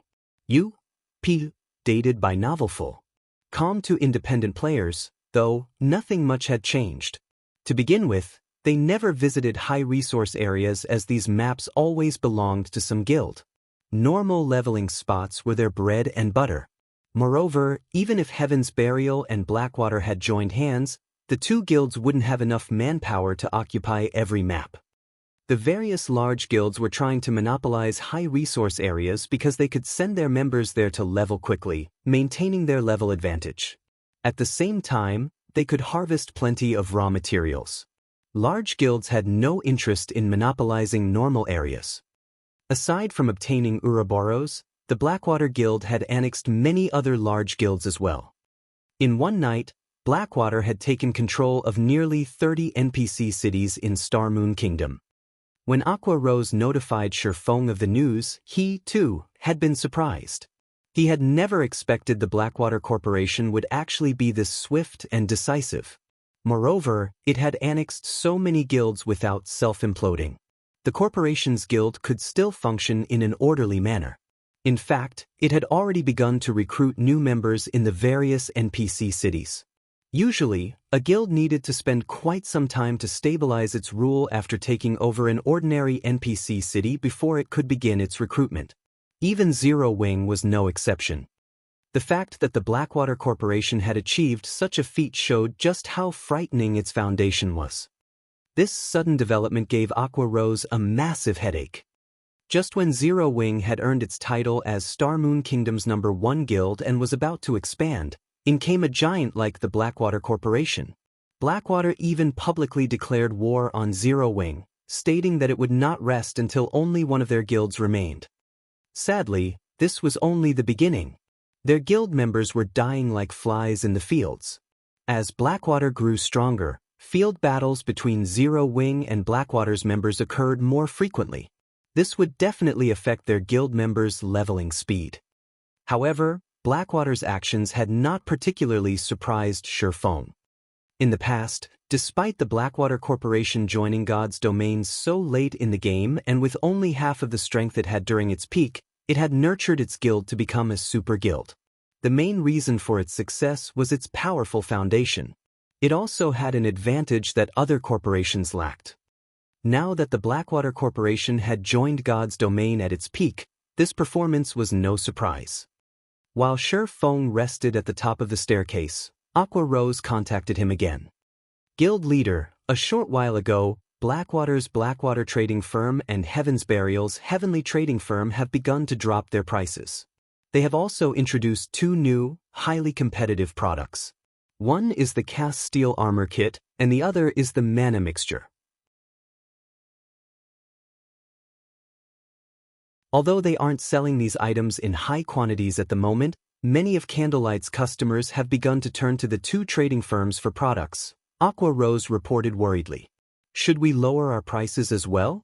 After all, we have more advanced lifestyle players than these two firms combined. Our production cost is slightly lower than theirs. Within these 2 short days, the Blackwater Corporation had rendered Aqua Rose speechless. Every move the corporation made disregarded cost.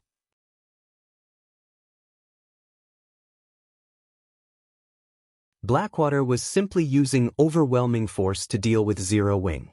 Now, it had begun to move on the Candlelight trading firm. If Zero Wing lost this revenue source, it would only be a matter of time before it fell to the Blackwater Corporation. Now that she was in this predicament, Aqua Rose had to admit that, while guilds with starting capital were amazing, guilds with both strength and capital were incredible. Blackwater even produced its own armor kit and potion. Even the Candlelight trading firm's advanced lifestyle players hadn't accomplished this. The cast steel armor kit was much stronger than the basic strengthened armor kit. Each cast steel armor kit increased defense by 180 points. It could already rival the intermediate mana armor kit.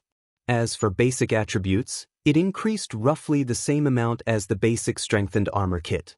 However, the basic strengthening armor kit could not replicate one aspect of the cast steel armor kit: damage reduction. With each kit that players bound to their armor, they could reduce the damage they received by 1%.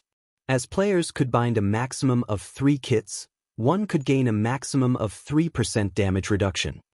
Although 3% did not seem like much, the kits would perform magnificently against bosses. An MT's ordinarily passive skill only provided 5% damage reduction. Unfortunately, such passive damage reduction skills were extremely rare and precious. These skill books easily sold for 10 gold or more. However, even at that price, these skills were hard to find. Guilds and workshops normally kept these for their own use. After all, unlike weapons and equipment, skills would never be outdated. Many skills were still useful after players reached level 200, unless, of course, players found a stronger replacement. However, doing so was easier said than done. As for the mana mixture, it was invaluable to magical class players. When consumed, the mana mixture increased a player's maximum mana capacity by 10% for 2 hours. While the potion did not possess a cooldown, its effects would not stack. Mana was magical class's second life source. The importance of being able to raise one's mana capacity by 10% went without saying. Healers, in particular, would increase their healing abilities by 10% with a 10% mana boost. They could last longer in dungeons. With the revelation of these two products, Candlelight instantly lost nearly half of its customers.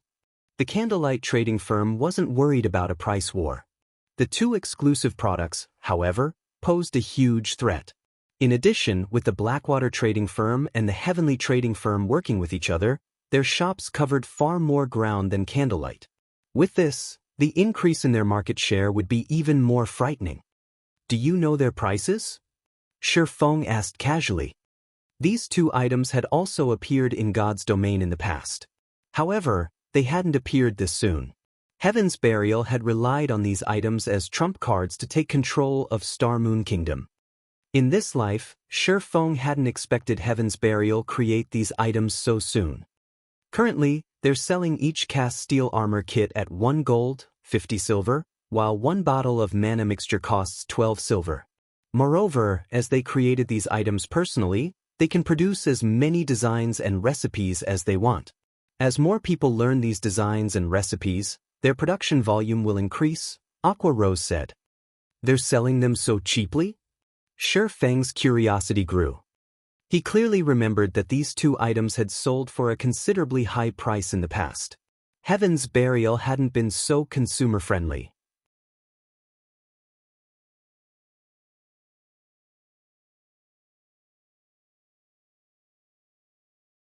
Chapter 998, Confidence. Hellscythe_Fluffy Goblin. Chapter 998, Confidence. Cheap.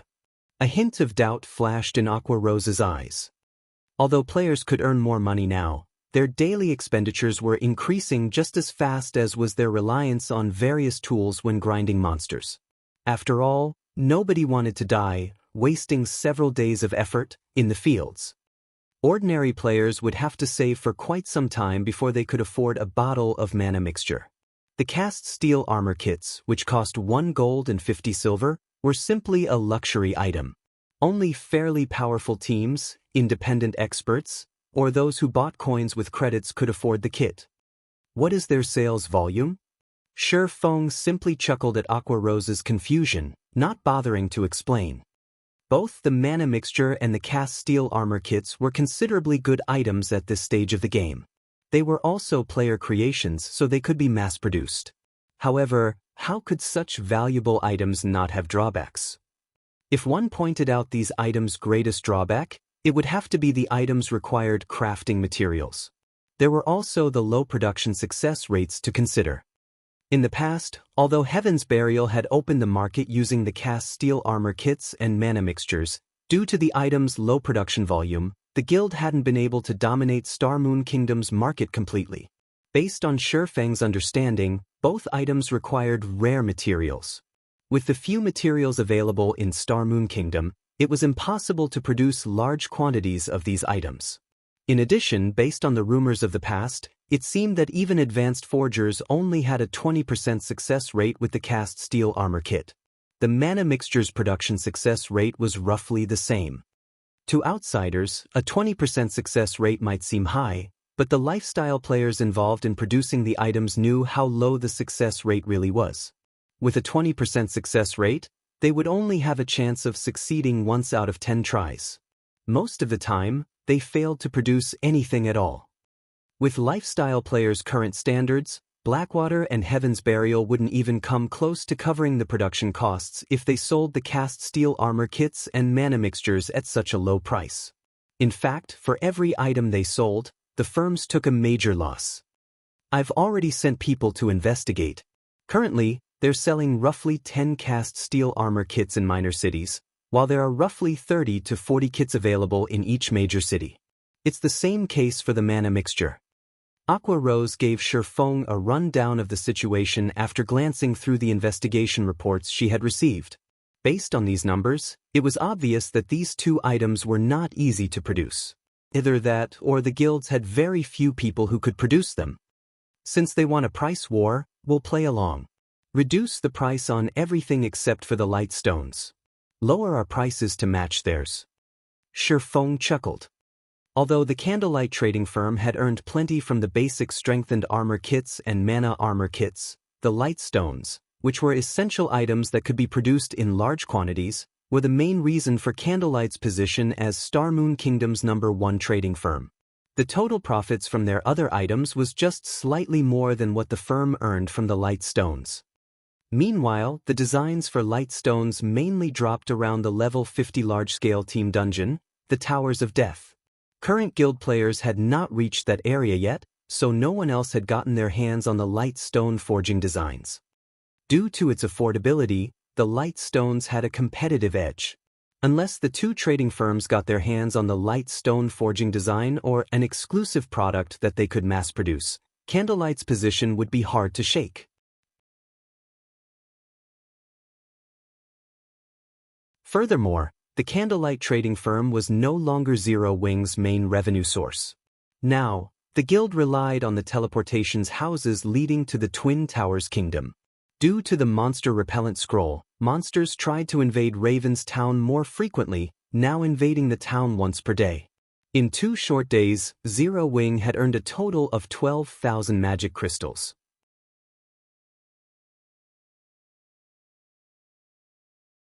With the teleportation houses, these magic crystals easily transformed into a mountain of shiny gold coins. Even after deducting the cost of the magic crystals, they earned close to 6,000 gold every day. The Candlelight trading firm's current income was nowhere near to catching up with the teleportation houses. I understand. Also, guild leader, when will you be returning? I've already found several companies who wish to meet with you to discuss our cooperation. After all, you are asking for a large investment. They could easily establish their own guilds or invest into multiple large guilds with that kind of money. They're also not very optimistic about Star Moon Kingdom's current state of affairs. Now that Stone Forest Town's protection period has ended, other guilds could attack and capture it at any time. They have expressed their concerns, and they hope that you can provide some assurance. At the moment, they are only willing to consider your offer until they have a clearer view of the situation. When the Sun and Moon Group had taken the lead, many major companies were desperate to cooperate with Zero Wing, even after hearing Feng's conditions. However, due to the Blackwater Corporation's sudden appearance and Stone Forest Town's protection period ending, these companies had become cowardly. At this point, she could only name a few companies that were willing to work with Zero Wing. Moreover, this was only due to the revelation that the Sun and Moon Group had joined hands with the guild, insinuating that there were profits to be gained. Otherwise, these companies would have long since ghosted them. They want assurance? Feng smiled disdainfully. Sternly, he commanded, "Tell them this. If you want me to reassure you, sure, but you must sign the cooperation agreement first. Otherwise, don't bother." The Star Moon Kingdom's city-building order was a core secret. Aside from himself, only Aqua Rose knew of its existence. If this information got out to the public, the consequences would be unimaginable. Feng had no doubts that even super guilds wouldn't be able to sit idle if they learned of this matter, much less the Blackwater Corporation. They would try to eliminate Zero Wing at all costs. At that time, Zero Wing would be on a one-way trip to hell. Currently, Zero Wing only dared to provoke super guilds because the latter had already deemed that dealing with the guild was a waste of energy. Moreover, if they weakened themselves in the process of dealing with Zero Wing, other super guilds would have an opportunity to strike. However, the city-building order was enough of a temptation for the super guilds to take the risk. Whether it was in the real world or a virtual reality game, even an innocent man would find trouble with enough money. Feng still had much to prepare. He still needed to build his strength. Otherwise, he would have started the city's construction long ago.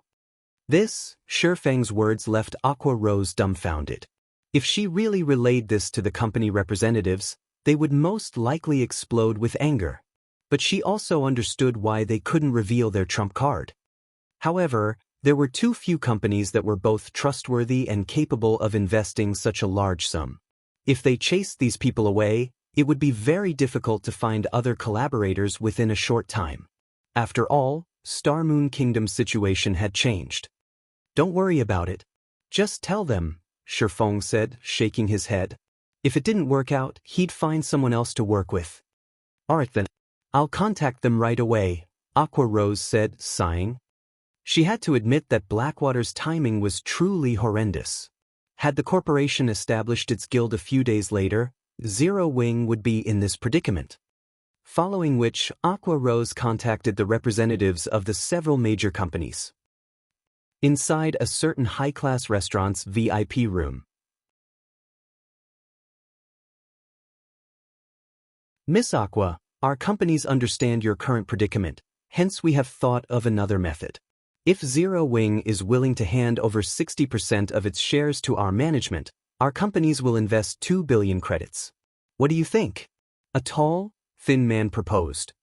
The upper echelons of the other companies nodded their agreement. With the Blackwater Corporation's sudden appearance, Zero Wing wasn't as attractive as it had been.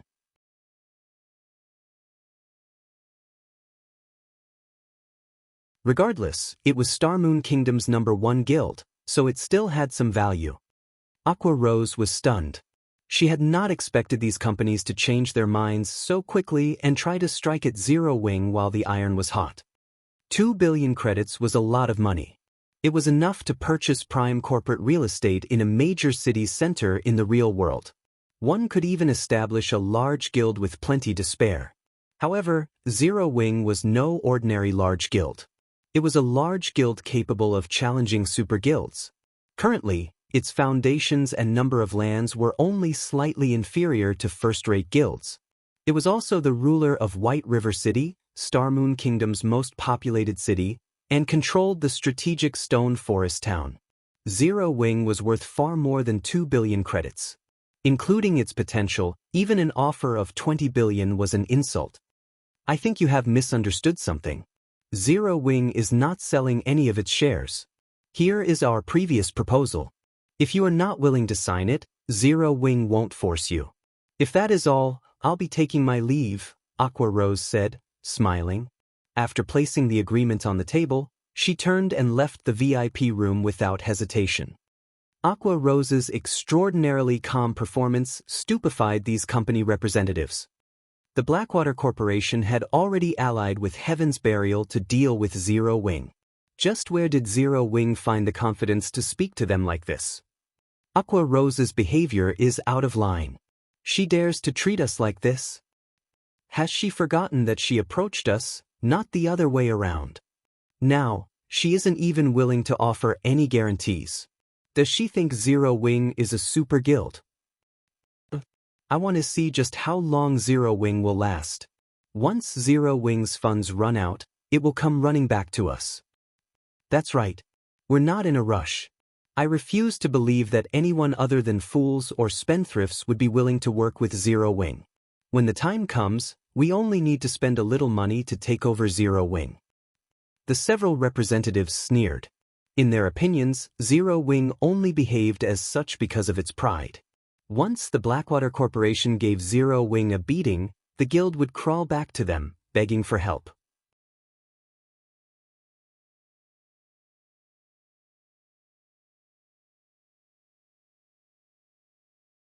Chapter 999. Divine Treasure Chest. Hellscythe _Fluffy Chapter 999. Divine Treasure Chest. Star Moon City. After dismissing Ouroboros, Blackwater took over the guild residence. Compared to Ouroboros' residence, Blackwater's was far more lively. Among the players moving about the residence, quite a few were only between level 10 and level 20. However, not a single person looked down on these low-leveled players. These players' auras were different from ordinary players. They all felt hostile. Their bodies were also tall and robust. Despite such low levels, even level 30+ ordinary players avoided them. Who are these people? They've just joined the Blackwater Guild, yet despite such low levels, they have been inducted into the guild's Blackwater Legion, which the guild has been heavily cultivating. You might not know this since you've just joined Blackwater, but they are all experts from the Blackwater Corporation. Although their levels are low, their combat standards are very high. A few elite members even challenged them to a level-adjusted match. In the end, these people defeated the elites in 2 or 3 moves. A few of them are even stronger than Ouroboros' original experts. What? They're actually stronger than Ouroboros' experts. Of course, in Ouroboros I was also an elite member. To convince us that joining the Blackwater Guild was the right decision, the Blackwater Corporation had allowed Ouroboros' experts, who were displeased by the change, to challenge its experts. In the end, Blackwater's experts won every match. Afterward, Ouroboros' experts were demoted from core members to elite guild members. Elite members like myself were demoted to normal members. If we want a promotion, we have to take Blackwater's new test. And here I thought that the Blackwater Guild lacked experts after forcefully taking over Ouroboros. I never thought that it would have so many experts so soon. Once these experts catch up in levels, won't the Blackwater Guild easily become the #1 guild in Star Moon Kingdom? I know, right? Initially, I had been rather worried about the sudden change. Now, however, it seems that remaining in the guild was the right decision. Blackwater has more potential than Ouroboros ever did. Even the Star Alliance's members avoid us in the fields. Many Blackwater members discussed their guild's situation as they relaxed in the residence. They were quite confident about Blackwater's future. Blackwater's residence, Guild Leader's Office. Entering the Guild Leader's office, the bald, middle-aged man greeted Abandoned Wave respectfully before reporting, "Guild Leader, there's movement in Zero Wing. Aside from the light stones, they've lowered their prices to match ours. Moreover, not long ago, I've received news that discussions between Zero Wing's Vice Guild Leader, Aqua Rose, and several major companies have failed. With this, Zero Wing won't receive any major funding. Only the Sun and Moon group remains a problem. There is nothing to worry about with the Sun and Moon group. They have their hands full with Twilight Echo. Furthermore, now that more players are reaching level 40, guilds are in urgent need of funds to supply their members with mounts. Sun and Moon doesn't have much to spare for Zero Wing. What we need to focus on now is exhausting Zero Wing's funds and forcing the guild to take the first swing. After that, we will deal Zero Wing a fatal blow, Abandoned Wave laughed. He then asked, how is the material delivery going? The Dragon Phoenix Pavilion has already sent the materials. They will last us a relatively long time. In addition, the pavilion sent an additional 20 advanced lifestyle players, stating that these people can help us mass-produce the cast steel armor kits and mana mixtures. Should I reject their offer? The bald man asked. No need. Isn't it just a few designs and recipes? They can have them.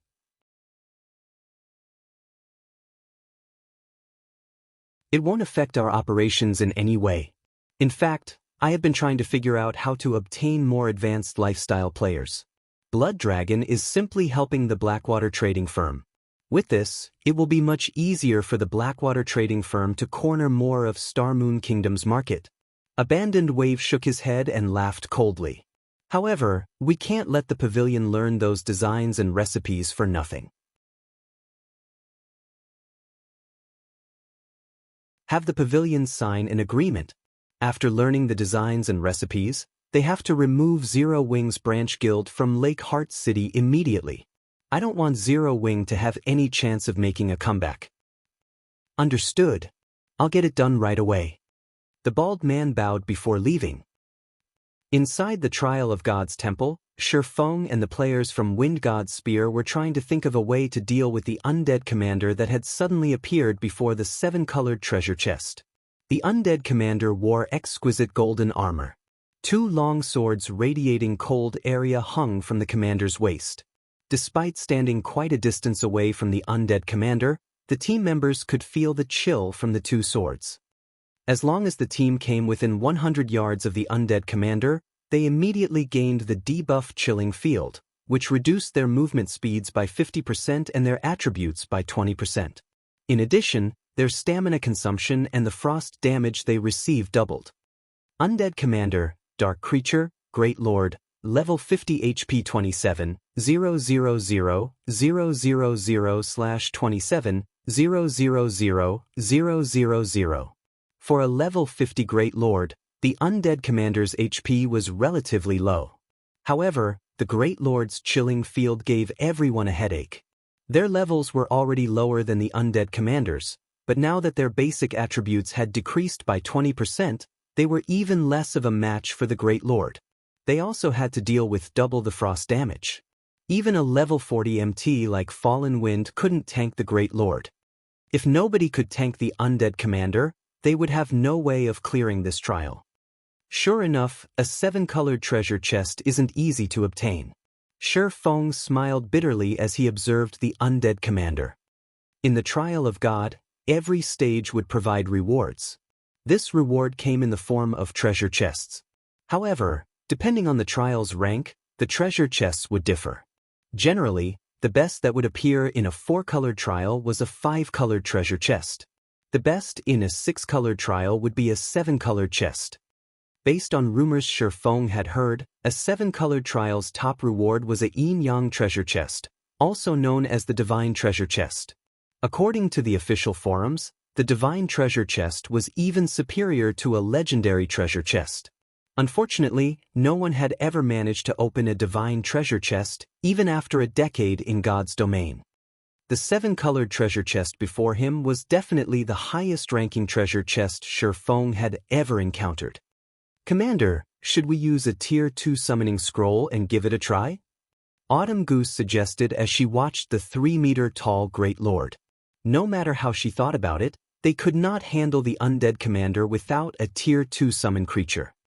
With their current level, the Tier 2 creature they summoned would also be level 50. In other words, they would have a level 50 Lord tank. Although she did not think that a Lord could survive against the Undead Commander for long, they had 4 Tier 2 summoning scrolls. Fortunately, if they died here, They wouldn't lose an entire level like they would in the outside world. Like dungeons, they would only lose 10% experience if they died in the trial of God. They could afford to try. I guess that's our only choice. I'll use the summon creature to test the undead commander's strength first. If it seems doable, we'll start the raid immediately, Fallen Wind said after giving it some thought. Otherwise, they would have to give up on the trial and pray for a lenient punishment.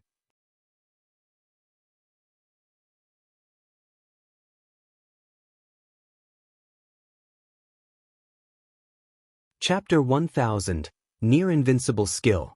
Hellscythe _ Fluffy Goblin. Chapter 1000, Near-invincible skill.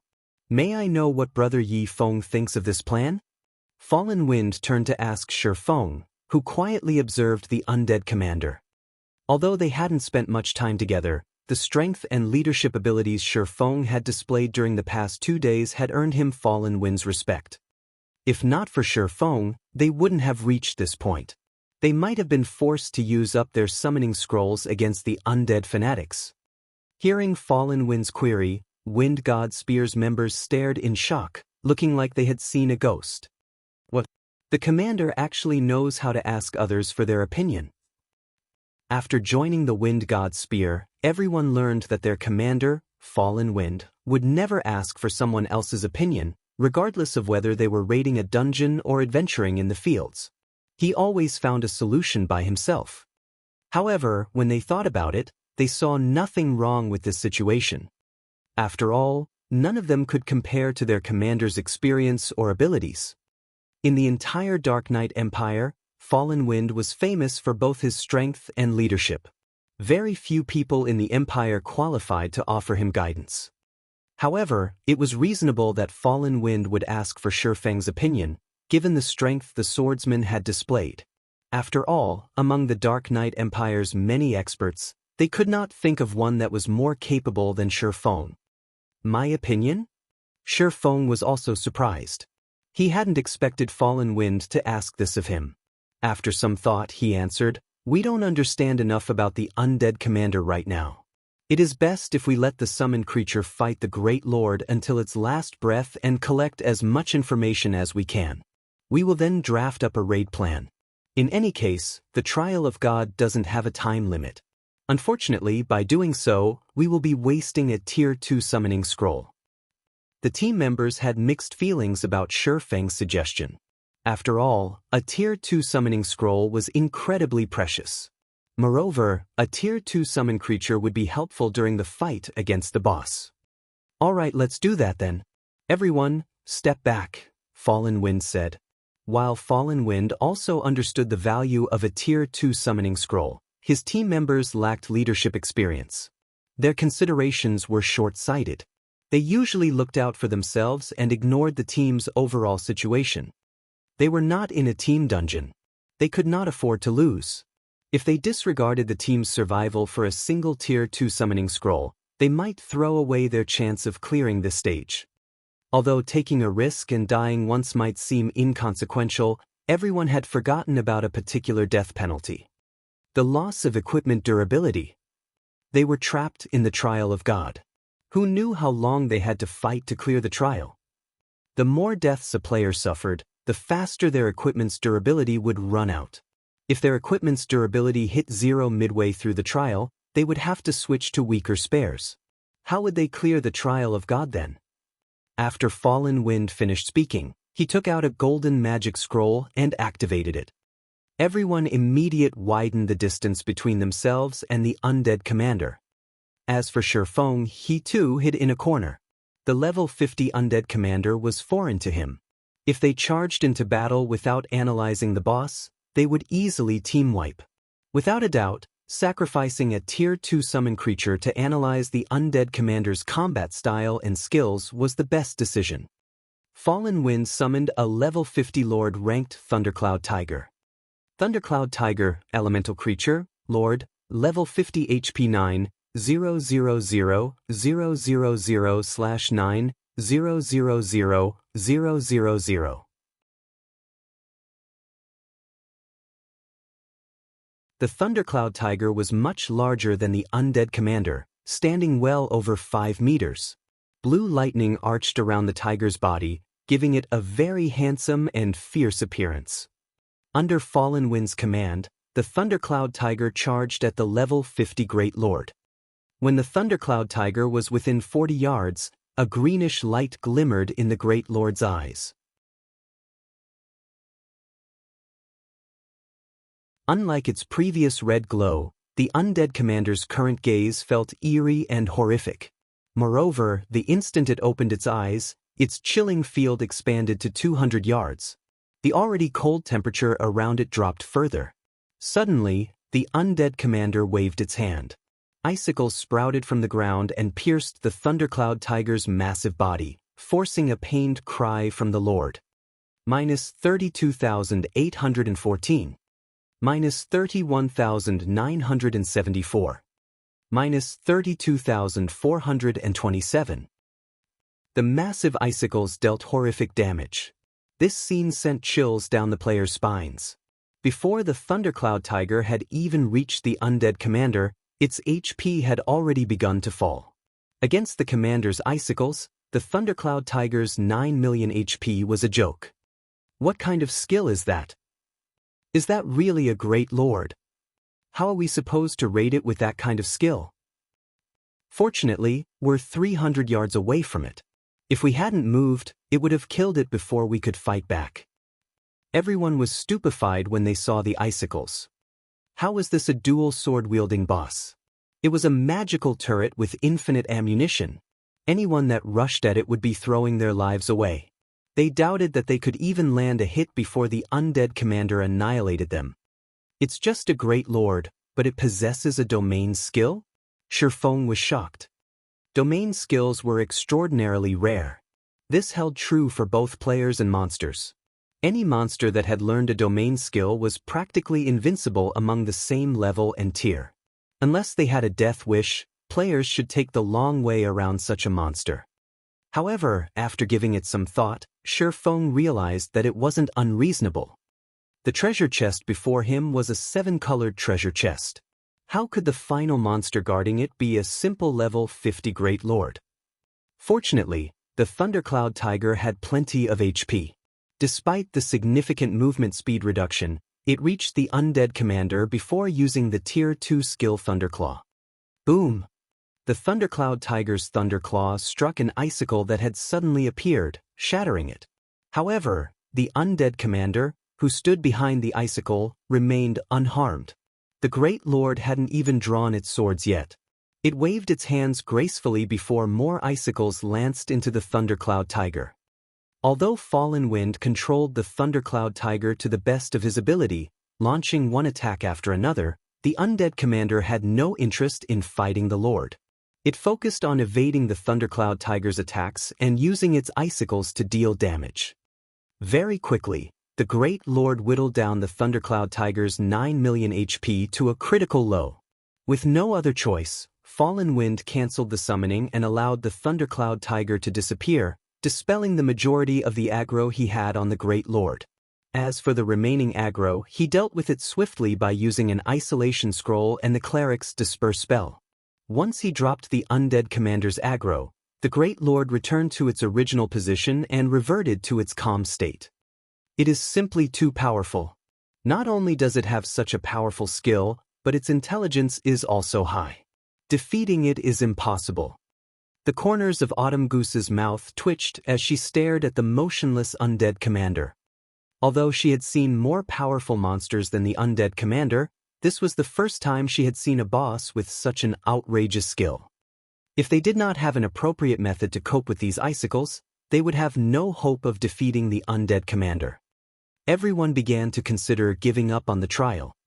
Big Brother Yifeng, do you have any ideas? Are we really going to just give up? Blue Bamboo turned to Feng, who was in deep thought.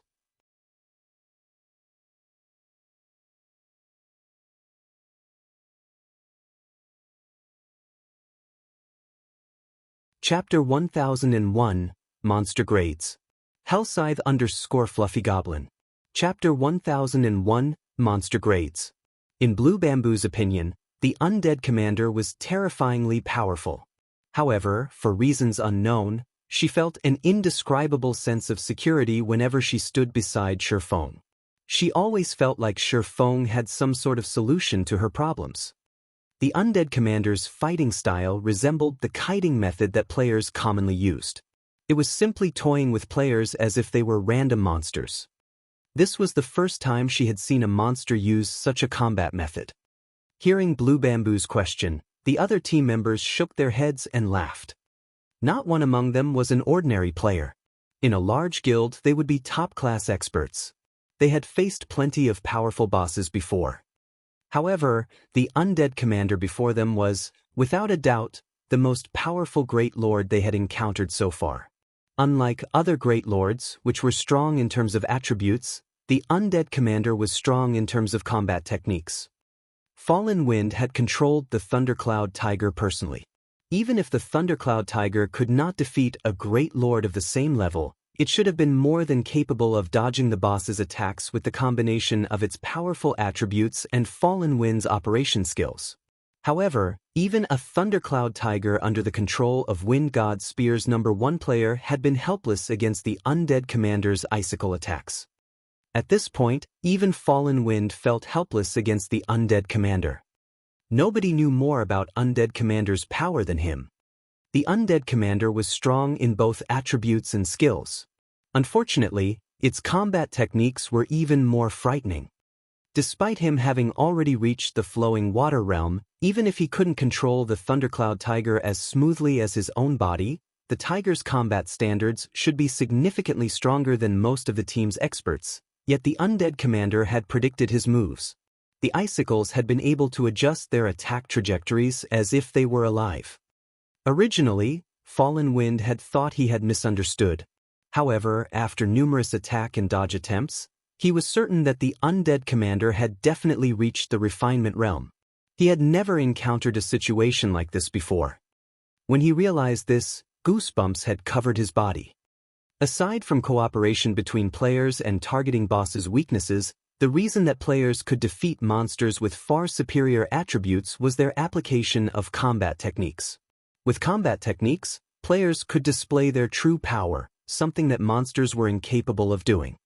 Yet, the undead commander's combat techniques were stronger than the majority of God's Domain's expert players. The boss this team faced was like a refinement realm expert with the attributes of a level 50 Great Lord.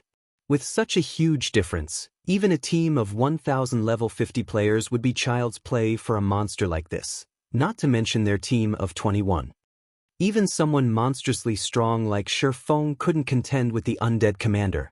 Unless they were all promoted to their Tier 2 classes right now, they had no chance of defeating the undead commander. While I do have a plan, executing it is a little too costly, Feng said, frowning at the undead commander. To God's Domain's current players, a monster with the combat standards of a refinement realm expert might be inconceivable, but Feng had long since grown accustomed to such things. The monsters and NPCs in God's Domain were different from those in other virtual reality games. The higher tiered and leveled a monster or NPC was, the more profound their combat techniques would be. Otherwise, once players gained their Tier 3 classes, wouldn't defeating Great Lords of the same level be too easy?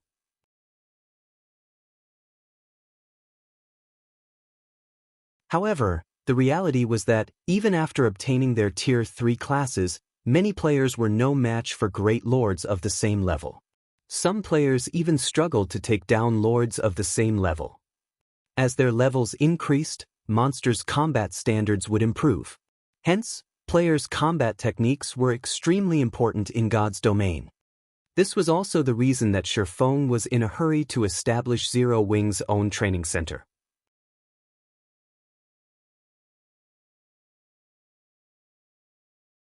Without a sufficient number of experts, even raiding team dungeons would be a massive problem, not to mention gaining better equipment. However, encountering a level 50 boss that had reached the refinement realm was a first even for Feng. Generally, ordinary guilds only had one option when they encountered such a boss: give up. There were no other options. If one were weaker in both attributes and combat techniques, what could they expect? As for large guilds, aside from Zerg tactics, Using a magic barrier was the most common method of dealing with a boss like this. After suppressing the boss with a magic barrier, guilds would bombard the boss with all sorts of precious tools. Brother Yifeng, do you have a plan? Fallen Wind turned to Feng, shocked. He even wondered if he had heard wrong. A 6-colored trial of God's punishment was no laughing matter. He would rather give up his treasures than submit his people to the system's punishment.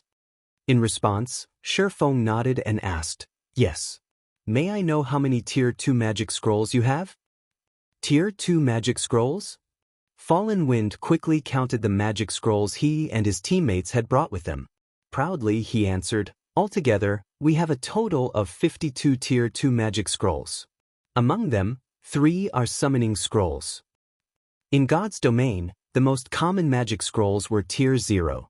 Tier 1 magic scrolls were much rarer, and Tier 2 magic scrolls were even more so. Most top-tier 100-man independent teams were lucky if they carried 10 Tier 3 magic scrolls. 52. After some thought, Feng said, "Aside from the summoning scrolls, hand me your Tier 2 scrolls. I'll leave these 9 with you. Once I have the undead commander's attention, use them." Saying so, Feng handed 9 9-star polar domain scrolls to Fallen Wind. As an intermediate magic array, the 9-star polar domain could easily suppress a level 50 Great Lord. Although Fallen Wind had no idea what Feng intended to do, he handed over all of his Tier 2 magic scrolls, keeping the summoning scrolls. Since they were going to die anyway, they might as well give it a try. If they succeeded, they would walk away with massive profits. However, after Fallen Wind accepted the 9-star polar domain scrolls, he was shocked. Intermediate magic array scrolls? Fallen Wind stared at Feng, who gradually approached the undead commander, in disbelief. Even basic magic array scrolls' value could rival Tier 2 summoning scrolls. However, unlike Tier 2 summoning scrolls, one needed many copies of a magic array scroll to use it. Even until now, the Wind God Spear had only collected half a set of basic magic array scrolls. They couldn't use the scroll's magic barrier. As for intermediate magic array scrolls, they weren't even available on the market yet. They were so rare that until now, Fallen Wind had never seen one. They were no less rare than Tier 3 magic scrolls, yet Feng had casually pulled 9 from his bag. They were even identical. Even large guilds couldn't afford to expend so many, not to mention an adventurer group like the Wind God Spear. The rest of the team was just as shocked when they saw the intermediate magic array scrolls. Not only was Feng so strong of his own right, but he also had such precious tools. Following which, Fallen Wind distributed the 9-star polar domain scrolls to 9 of his team members. He then instructed them to spread out and stand ready. "There is no need to be nervous.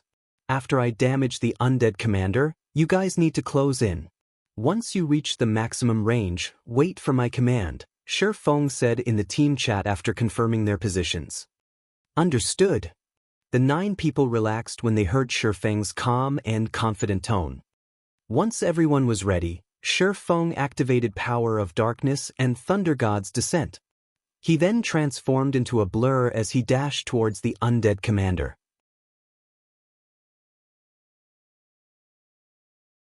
He was so fast that, before anyone realized he was gone, he was within 50 yards of the undead commander.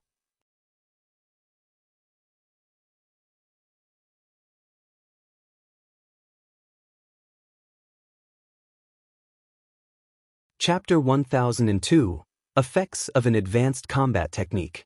Hellscythe_Fluffy Goblin. Chapter 1002, Effects of an Advanced Combat Technique. So fast. Even the Thundercloud Tiger wasn't that fast. Was he not using his full strength before? Everyone was stunned by the afterimages that Feng left behind. With such speed, getting a lock on Feng would be difficult, not to mention hitting the swordsman with ranged attacks. Even the speed-type High Lords they had encountered before were not as fast as Feng. The undead commander is making its move. Autumn Goose grew nervous when the undead commander suddenly opened its eyes. Feng's ability to damage the Great Lord would decide the fate of this raid. If he could hit the Great Lord, he could pull the boss's aggro. With this, everyone else would be safer while deploying the 9-star polar domain. On the other hand, if Feng failed to hit the undead commander, there was a good chance that boss would target the 9 scroll wielders as they approached. They would be especially vulnerable when they activated the magic array scrolls. Generally, when players activated a magic array to suppress a boss, they would attract the monster's attention. If one of the scroll casters died, their efforts would be for naught. Previously, when Fallen Wind had controlled the level 50 Thundercloud Tiger, he had not been able to deal a single point of damage.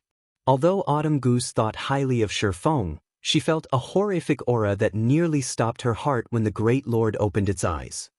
She stood well over 100 yards away from the undead commander, yet fear took over her body when the Great Lord's gaze fell upon her, and her instincts screamed at her to run. The pressure felt as if she were facing a Grand Lord rather than a Great Lord. Autumn Goose wasn't the only one who felt like this. The other team members also felt a powerful sense of impending doom. Suddenly, the undead commander turned to Feng. It waved one of its hands towards the swordsman. Shio! Shio! Shio!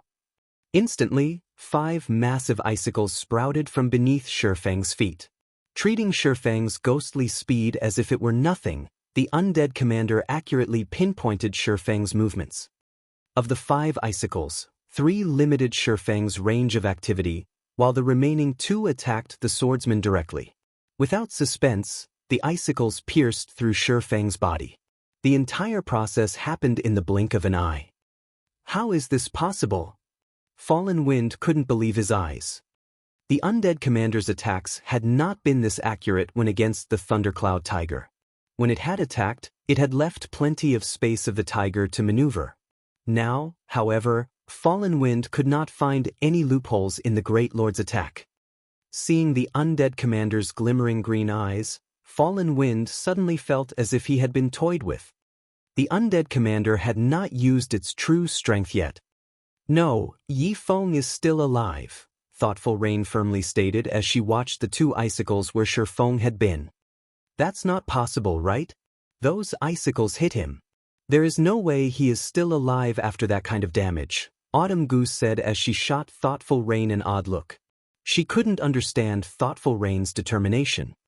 Look at the team's status window, Thoughtful Rain explained. What? How is he unharmed? Everyone was surprised when they looked at the team's status window. As Thoughtful Rain had said, Feng was still alive. In fact, his HP was full. As the team members wondered what had happened, the undead commander began to gesture with its hands rapidly. Icicles shot from the ground, one after another. The Great Lord's attack rate much faster than it had been against the Thundercloud Tiger. After a moment, the originally barren terrain had transformed into a forest of ice, yet the undead commander's gestures didn't stop.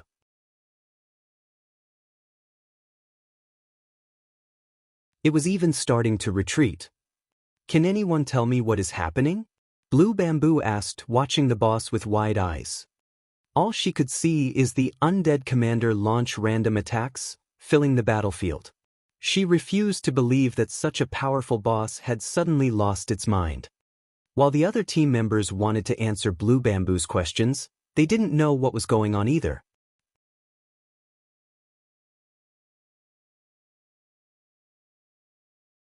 Brother Feng is fighting the undead commander. Only, our eyes can't perceive him, Fallen Wind said uneasily. As they were relatively far away, he couldn't see the battle clearly either. However, based on the undead commander's movements, he could tell that the Great Lord could sense Feng. I get it. He's using void steps, Thoughtful Rain declared. After hearing Fallen Wind's explanation, realization dawned on her. Void steps was a footwork technique that only Zero Wings core members had an opportunity to learn. It was also the specialty technique of Zero Wings guild leader, Black Flame. However, this advanced footwork technique was complex. Even now, she didn't even understand a fraction of the technique. Void steps. Thoughtful Rain's explanation confused the players from the Wind God's spear. Even Autumn Goose felt as if she and Thoughtful Rain lived in different worlds. Hadn't she been the one to guide Thoughtful Rain in the past? Following which, Thoughtful Rain explained the footwork technique as best as she could. What? Zero Wing's core members get to learn an advanced technique like that? Wind God Spear's members were flabbergasted. To them, learning combat techniques was a dream. They had no access to that kind of training. And yet, in Zero Wing, the guild's core members were handed the opportunity to learn such powerful maneuvers. Wind God Spear's members suddenly envied Thoughtful Rain and Blue Bamboo. To battle maniacs like them, nothing was more tempting than improving their combat standards. Even legendary weapons and equipment were not as valuable as void steps in their opinion. After all, weapons and equipment were external. As long as one was strong enough, they would, sooner or later, obtain these items. However, combat techniques were a different story. As everyone from the Wind God's Spear admired Thoughtful Rain and Blue Bamboo, the undead commander stilled its hands abruptly. It unsheathed the two swords from its waist and appeared to swing one of them at empty air. Boom! Suddenly, the clang of metal on metal echoed throughout the battlefield. The resulting shockwave unbalanced Fallen Wind and the others from over 100 yards away. Meanwhile, a figure appeared where the undead commander had aimed its attack. This figure was none other than Feng. Isn't its strength a little too high? Feng was inwardly shocked. He had used parry to block the undead commander's attack. Although he had not received any damage, the sturdy stone floor beneath him had shattered. The shock of the impact had also numbed his hands. The undead commander had far more strength than a level 50 Great Lord should have. Based on Feng's estimation, it has as much strength as a Grand Lord at the very least. Fortunately, he had activated Power of Darkness before engaging the boss. Without the boosted attributes, he would have been dead on the floor. However, he had achieved his goal. Scram! Feng then launched Dragon Breath at the undead commander. A beam of silver light devoured the Great Lord. Caught by surprise, the undead commander failed to evade the attack and received over -30,000 damage. Moreover, he had triggered Dragon Breath's knockback effect, shoving the undead commander back by 10 yards. Following which, Feng took a silvery gray, dilapidated magic scroll from his bag. The instant he unfurled the magic scroll, the surrounding mana flow froze. Tier 3 Magic Scroll, Mana Seal.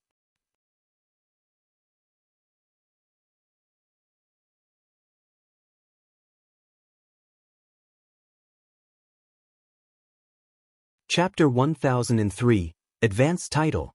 Hellscythe _ Fluffy Goblin. Chapter 1003, Advanced Title. After seeing the Tier 3 Magic Scroll in Feng's hands, the green flames in the undead commander's eyes flared. It could obviously feel the threat from the mana seal as it raised its swords and slashed forward. Numerous icicles emerged beneath Feng's feet, dense enough that dodging them was nearly impossible. However, predicting the move, Feng activated Defensive Blade and fended off the attacks. He then began to chant the scroll's incantation. As Feng finished the final verse, more than a dozen small, silver magic arrays appeared around the undead commander, surrounding the Great Lord. Although the undead commander tried to escape the encirclement, silver chains shot out from the magic arrays that bound the undead commander. As the chains tightened around the undead commander, its chilling field vanished. Move! Feng shouted in the team chat. The Tier 3 spell, Mana Seal, could only silence one target. Although its effects wouldn't last long against a Great Lord, it should be able to hold out for 4 or 5 minutes. At Feng's command, everyone snapped out of their daze. The 9 people wielding the 9-star Polar Domain scrolls rushed to surround the undead commander before activating their scrolls simultaneously. Immediately, the surrounding mana surged towards these 9 people, forming a purple-gold magic array beneath each player's feet. Roar! Sensing the battle's shift, the flames in the undead commander's eyes raged. It turned to charge towards the closest caster. You're too late. Feng smiled as he pointed the abyssal blade at the undead commander. Abyssal bind. 9 pitch-black chains emerged from the ground and bound the boss. Although the Great Lord tore the chains like paper, they still managed to delay the undead commander. The brief moment allowed the magic arrays to merge, forming a golden magic barrier. Seeing the 9-star polar domain, the undead commander released an angry roar. However, no matter how much it struggled, its attributes decreased rapidly under the magic barrier's suppression. In the blink of an eye, the undead commander's maximum HP had fallen from 27 million to 12 million. The Great Lord's attributes had been reduced by more than half. Isn't this magic array a little too strong? These players were nearly speechless. They had seen large guilds use magic arrays to suppress field bosses before. Generally, a basic magic array was considered relatively powerful if it could reduce a Great Lord's attributes by 20%. However, the 9-star polar domain had weakened the undead commander by over 50%. Moreover, this magic array only required 9 people to activate. Compared to the 9-star polar domain, the magic arrays they had seen before were nothing but garbage. Although their team had sacrificed 9 members to maintain the magic array, the undead commander was now significantly weaker. Even the shield warrior Deathwind could tank the Great Lord, not to mention the guardian knight Fallen Wind. Use all of your tier 2 summoning scrolls. Have the summoned creatures tank the boss. Everyone else, attack from the sides. Feng hurriedly commanded while he dodged and blocked the boss's attacks. Although the undead commander had lost over half its attributes, it still had a Great Lord strength. Even after activating a berserk skill, Feng received over -1000 damage when he blocked the attacks. Moreover, this was after he had redirected a portion of the attack's power. Otherwise, he would have taken over -2000 damage. We're using the scrolls now? Isn't that wasteful? Some of the team members were reluctant. Stop talking nonsense and use them. Fallen Wind shot his team members a glare. Some had begun to think that they could rest easy. However, Fallen Wind knew that this was far from true.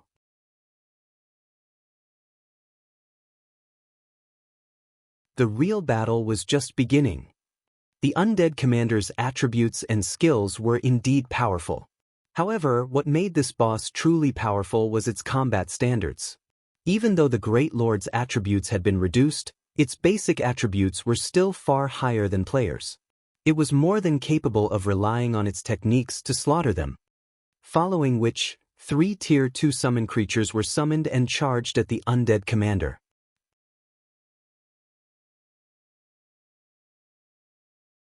Despite all 3 summon creatures being level 50 lords, when they reached the undead commander and launched their attacks, the undead commander dodged 2 of them effortlessly. As for the third, the undead commander struck its vital points and sent it flying, devouring over 20,000 of the summoned creature's HP instantly. Everyone's jaws dropped. Why is it still so strong? Autumn Goose was a little dumbfounded. Not only had the 3 summon creatures failed to damage the undead commander, but one of them had also taken damage.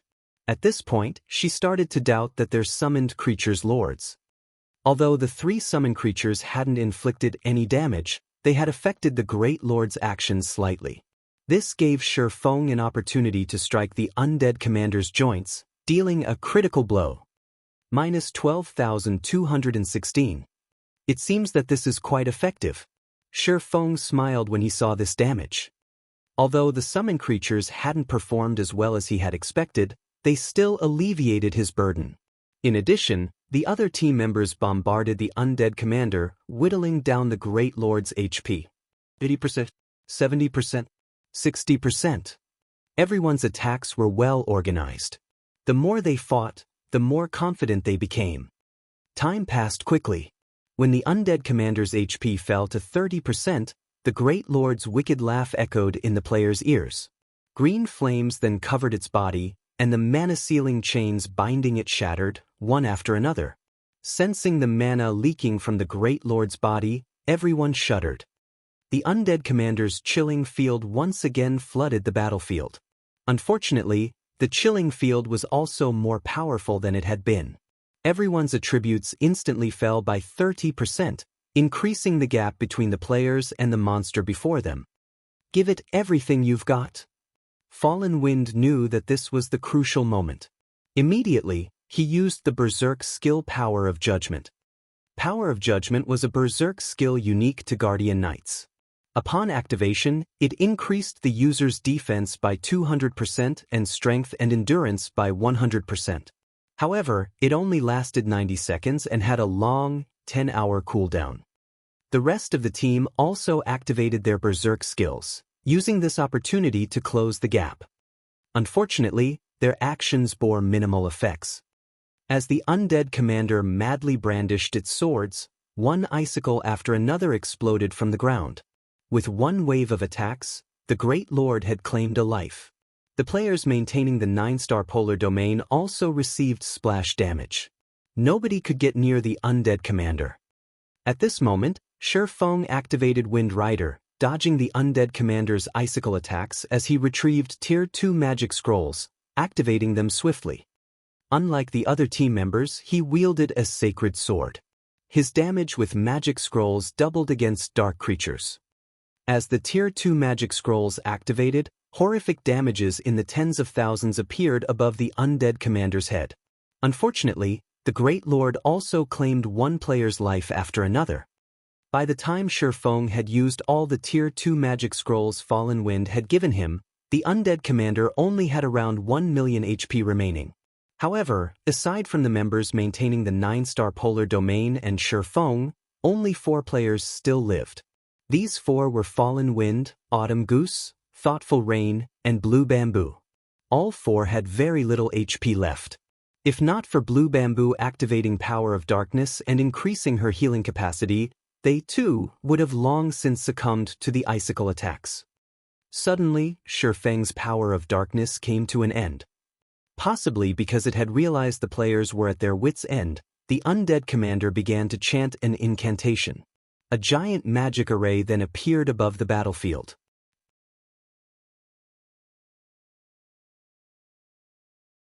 Isn't this the Tier 3 curse, Frozen Hell?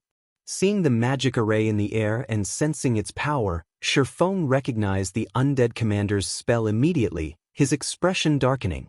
Why does it know a Tier 3 curse? When Fallen Wind and the others sensed the magic array's power, they knew that they were doomed. Feng then threw caution to the wind as he activated both Heavenly Dragon's power and Blade Liberation. He also activated Instant Strike, appearing before the undead commander and sending a violent blow down on the Great Lord's head. Boom!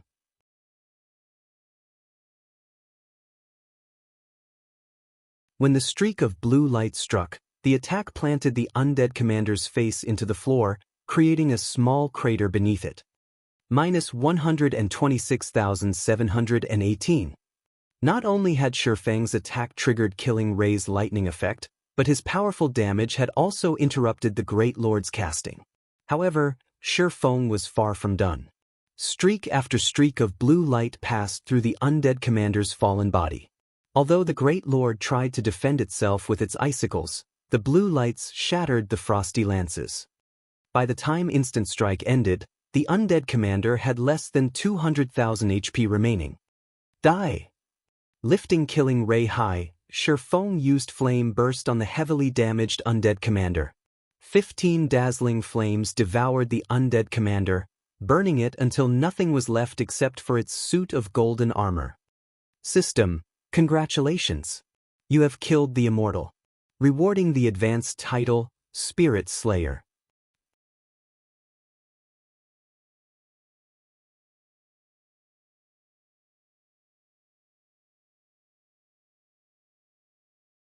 Chapter 1004, 4-star treatment. Is it dead? Is he really a human? He actually gave the undead commander such a violent beating. Everyone stared at the undead commander's ashy remains, astonished. The undead commander was simply too powerful. While inside its chilling field, the team had been forced to deal with the icicle attacks. Although the attacks aimed at them were not as strong or fast as those targeting Feng, one mistake could lead to an instant death. They had no leeway to launch their own attacks, either, as it had taken everything they had just to stay alive. If not for Feng's continuous assault on the Great Lord, none of them would have survived this ordeal. An advanced title? After sheathing his swords, Feng stared at the system notification before him in shock. He had intended to save some of his strength to deal with the following trial of God stages. However, he hadn't expected the Undead Commander's Tier 3 curse. Had he allowed the Undead Commander to finish the spell, the situation would have been unredeemable. Hence, with no other choice, he had used twofold Berserk, suffering a long period of the resulting weakened state. Now, however, it would seem that it had been worth killing the Undead Commander with his own two hands. There were all sorts of titles in God's domain, and different titles provided different effects. Titles were also divided into ranks, with basic titles at the bottom, followed by advanced titles, epic titles, and legendary titles. For the majority of God's domain's players, obtaining even a basic title was exceedingly difficult. Even so, many players still sought them because of the convenience they offered. Take the Demon Hunter title for example. It gave Feng the perks of a noble in God's domain's major cities. There were also titles like the basic Tyrant title, which increased a player's combat power. If even basic titles provided such useful effects, there was no need to mention advanced titles. Only, obtaining an advanced title was far more difficult. In the past, many large guilds had willingly offered epic items in exchange for clues leading to advanced titles. In Feng's previous life, one of the 10 great Grandmaster alchemists, Silent Wonder, had only obtained her unshakable position because of the advanced title, Alchemy Inheritor. Aside from benefiting lifestyle classes, many players had only managed to complete their Tier 4 class change due to advanced titles. When Feng had been stuck at the peak of Tier 3, he had similarly sought clues regarding advanced titles. Unfortunately, he never found anything. After all, advanced titles were no less rare than fragmented legendary items. Now that he had just obtained one, how could he not be surprised? Following which, Feng clicked to check the Spirit Slayer's information. Spirit Slayer, advanced title, the proof of vanquishing the Immortal. When equipped, this title suppresses nearby dark creatures. All dark creatures within 200 yards will fear the holder, preventing weak dark creatures from approaching. Dark creatures within 100 yards will suffer a 20% decrease to their basic attributes. Holder of the title will also enjoy 4-star treatment when interacting with the Adventurers Association. What an amazing title! Feng was breathless when he finished reading the title's introduction. It's no wonder why those experts from large guilds were so desperate for an advanced title. The Spirit Slayer's suppression effects against dark creatures was one thing, but the rise in position one enjoyed with the Adventurers Association was over the top. The Adventurers Association's importance to players was self-evident. The majority of the quests players received were from the Adventurers Association. This was especially true for guild players.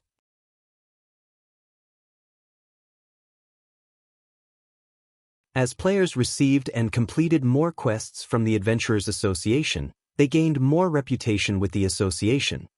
Only after obtaining 500 reputation points would one be considered an official member of the Adventurers Association. Before this, players were only outer members. Their status with the association and the way they were treated was average at best. However, after becoming an official member, players received far more benefits. One of the most obvious changes were the ranks of the quests they could receive.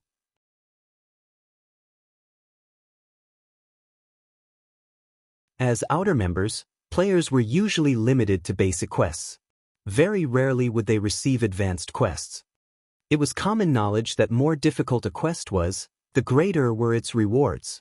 After becoming official members, players received plenty of advanced quests. This was also why many independent players had been able to manage in God's domain relatively well without joining a guild. Also, after becoming an official member, players activated the Adventurers Association's star rank system. Official members started in the 1-star position. Only after completing a sufficient number of 1-star quests could they challenge the promotion test to become 2-star adventurers. 2-star adventurers were the equivalent of Adventurers Association's elite members. Needless to say, they enjoyed far more benefits. 3-star adventurers were equivalent to core members, while 4-star adventurers were equivalent to the Vice Branch Association Masters, and 5-star adventurers were equivalent to Branch Association Masters in the Adventurers Association. The Branch Association Masters were the equivalent of the War Gods Temple's branch temple leaders and the magistrates in major NPC cities. Meanwhile, the Spirit Slayer title allowed him to enjoy a 4-star position in the Adventurers Association. In the past, the furthest Feng had gotten was the 3-star status. After all, gaining a rank promotion in the Adventurers Association took more than completing quests. One also needed to be strong enough to pass the association's test. Now that he was considered a 4-star adventurer, even NPC cities' major nobles would have to treat him with great respect. He could even enter a palace freely. Feng was inspired, thinking of new plans for the future. Although he knew many of God's domain's secrets, uncovering these secrets required sufficient standing and special conditions. Now that he had the Spirit Slayer title, he could do more. As the battle with the undead commander came to an end, Blue Bamboo and the other healers began to resurrect the dead. In the Trial of God, players would not be sent out of the trial upon death. If no healers were available to resurrect them, the system would respawn them at the trial's starting point after 30 minutes. While Feng carefully considered his future plans, Blue Bamboo walked over and asked eagerly, "Big Brother Yifeng, we've mostly recovered. Should we activate the treasure chest now?" Now that the Guardian boss was dead, the magic barrier protecting the 7-colored treasure chest had vanished. After the long fight to defeat such a powerful boss, the team was eager to learn what rested in the treasure chest that this boss guarded. Feng had contributed the most to the boss's defeat. The team had also relied on Feng to get this far. Hence, the honor of opening the treasure chest fell to Feng. No one disagreed with the decision. "I'll open it then," Feng laughed. In reality, it did not matter who opened the treasure chest as the Trial of God tested all of them. Unlike ordinary treasure chests, which only provided a few items that players were required to share, the treasure chests at the end of each stage rewarded each player based on their contribution. Following which, Feng approached the 7-colored treasure chest and slowly lifted its lid. A golden light escaped the treasure chest. A 7-colored stone tablet then floated up from the chest. As the golden brilliance dissipated, words appeared on the 5-meter-tall, 7-colored tablet. This tablet would evaluate players' performances in the stage. Everyone stared, entranced, as the first name appeared on the stone tablet. Team Leader, Fallen Wind Evaluation, B-Rank Reward, 1 Basic Strength Fruit, 1 Secret Silver Mastery Book, and 1 Fine Gold Treasure Chest.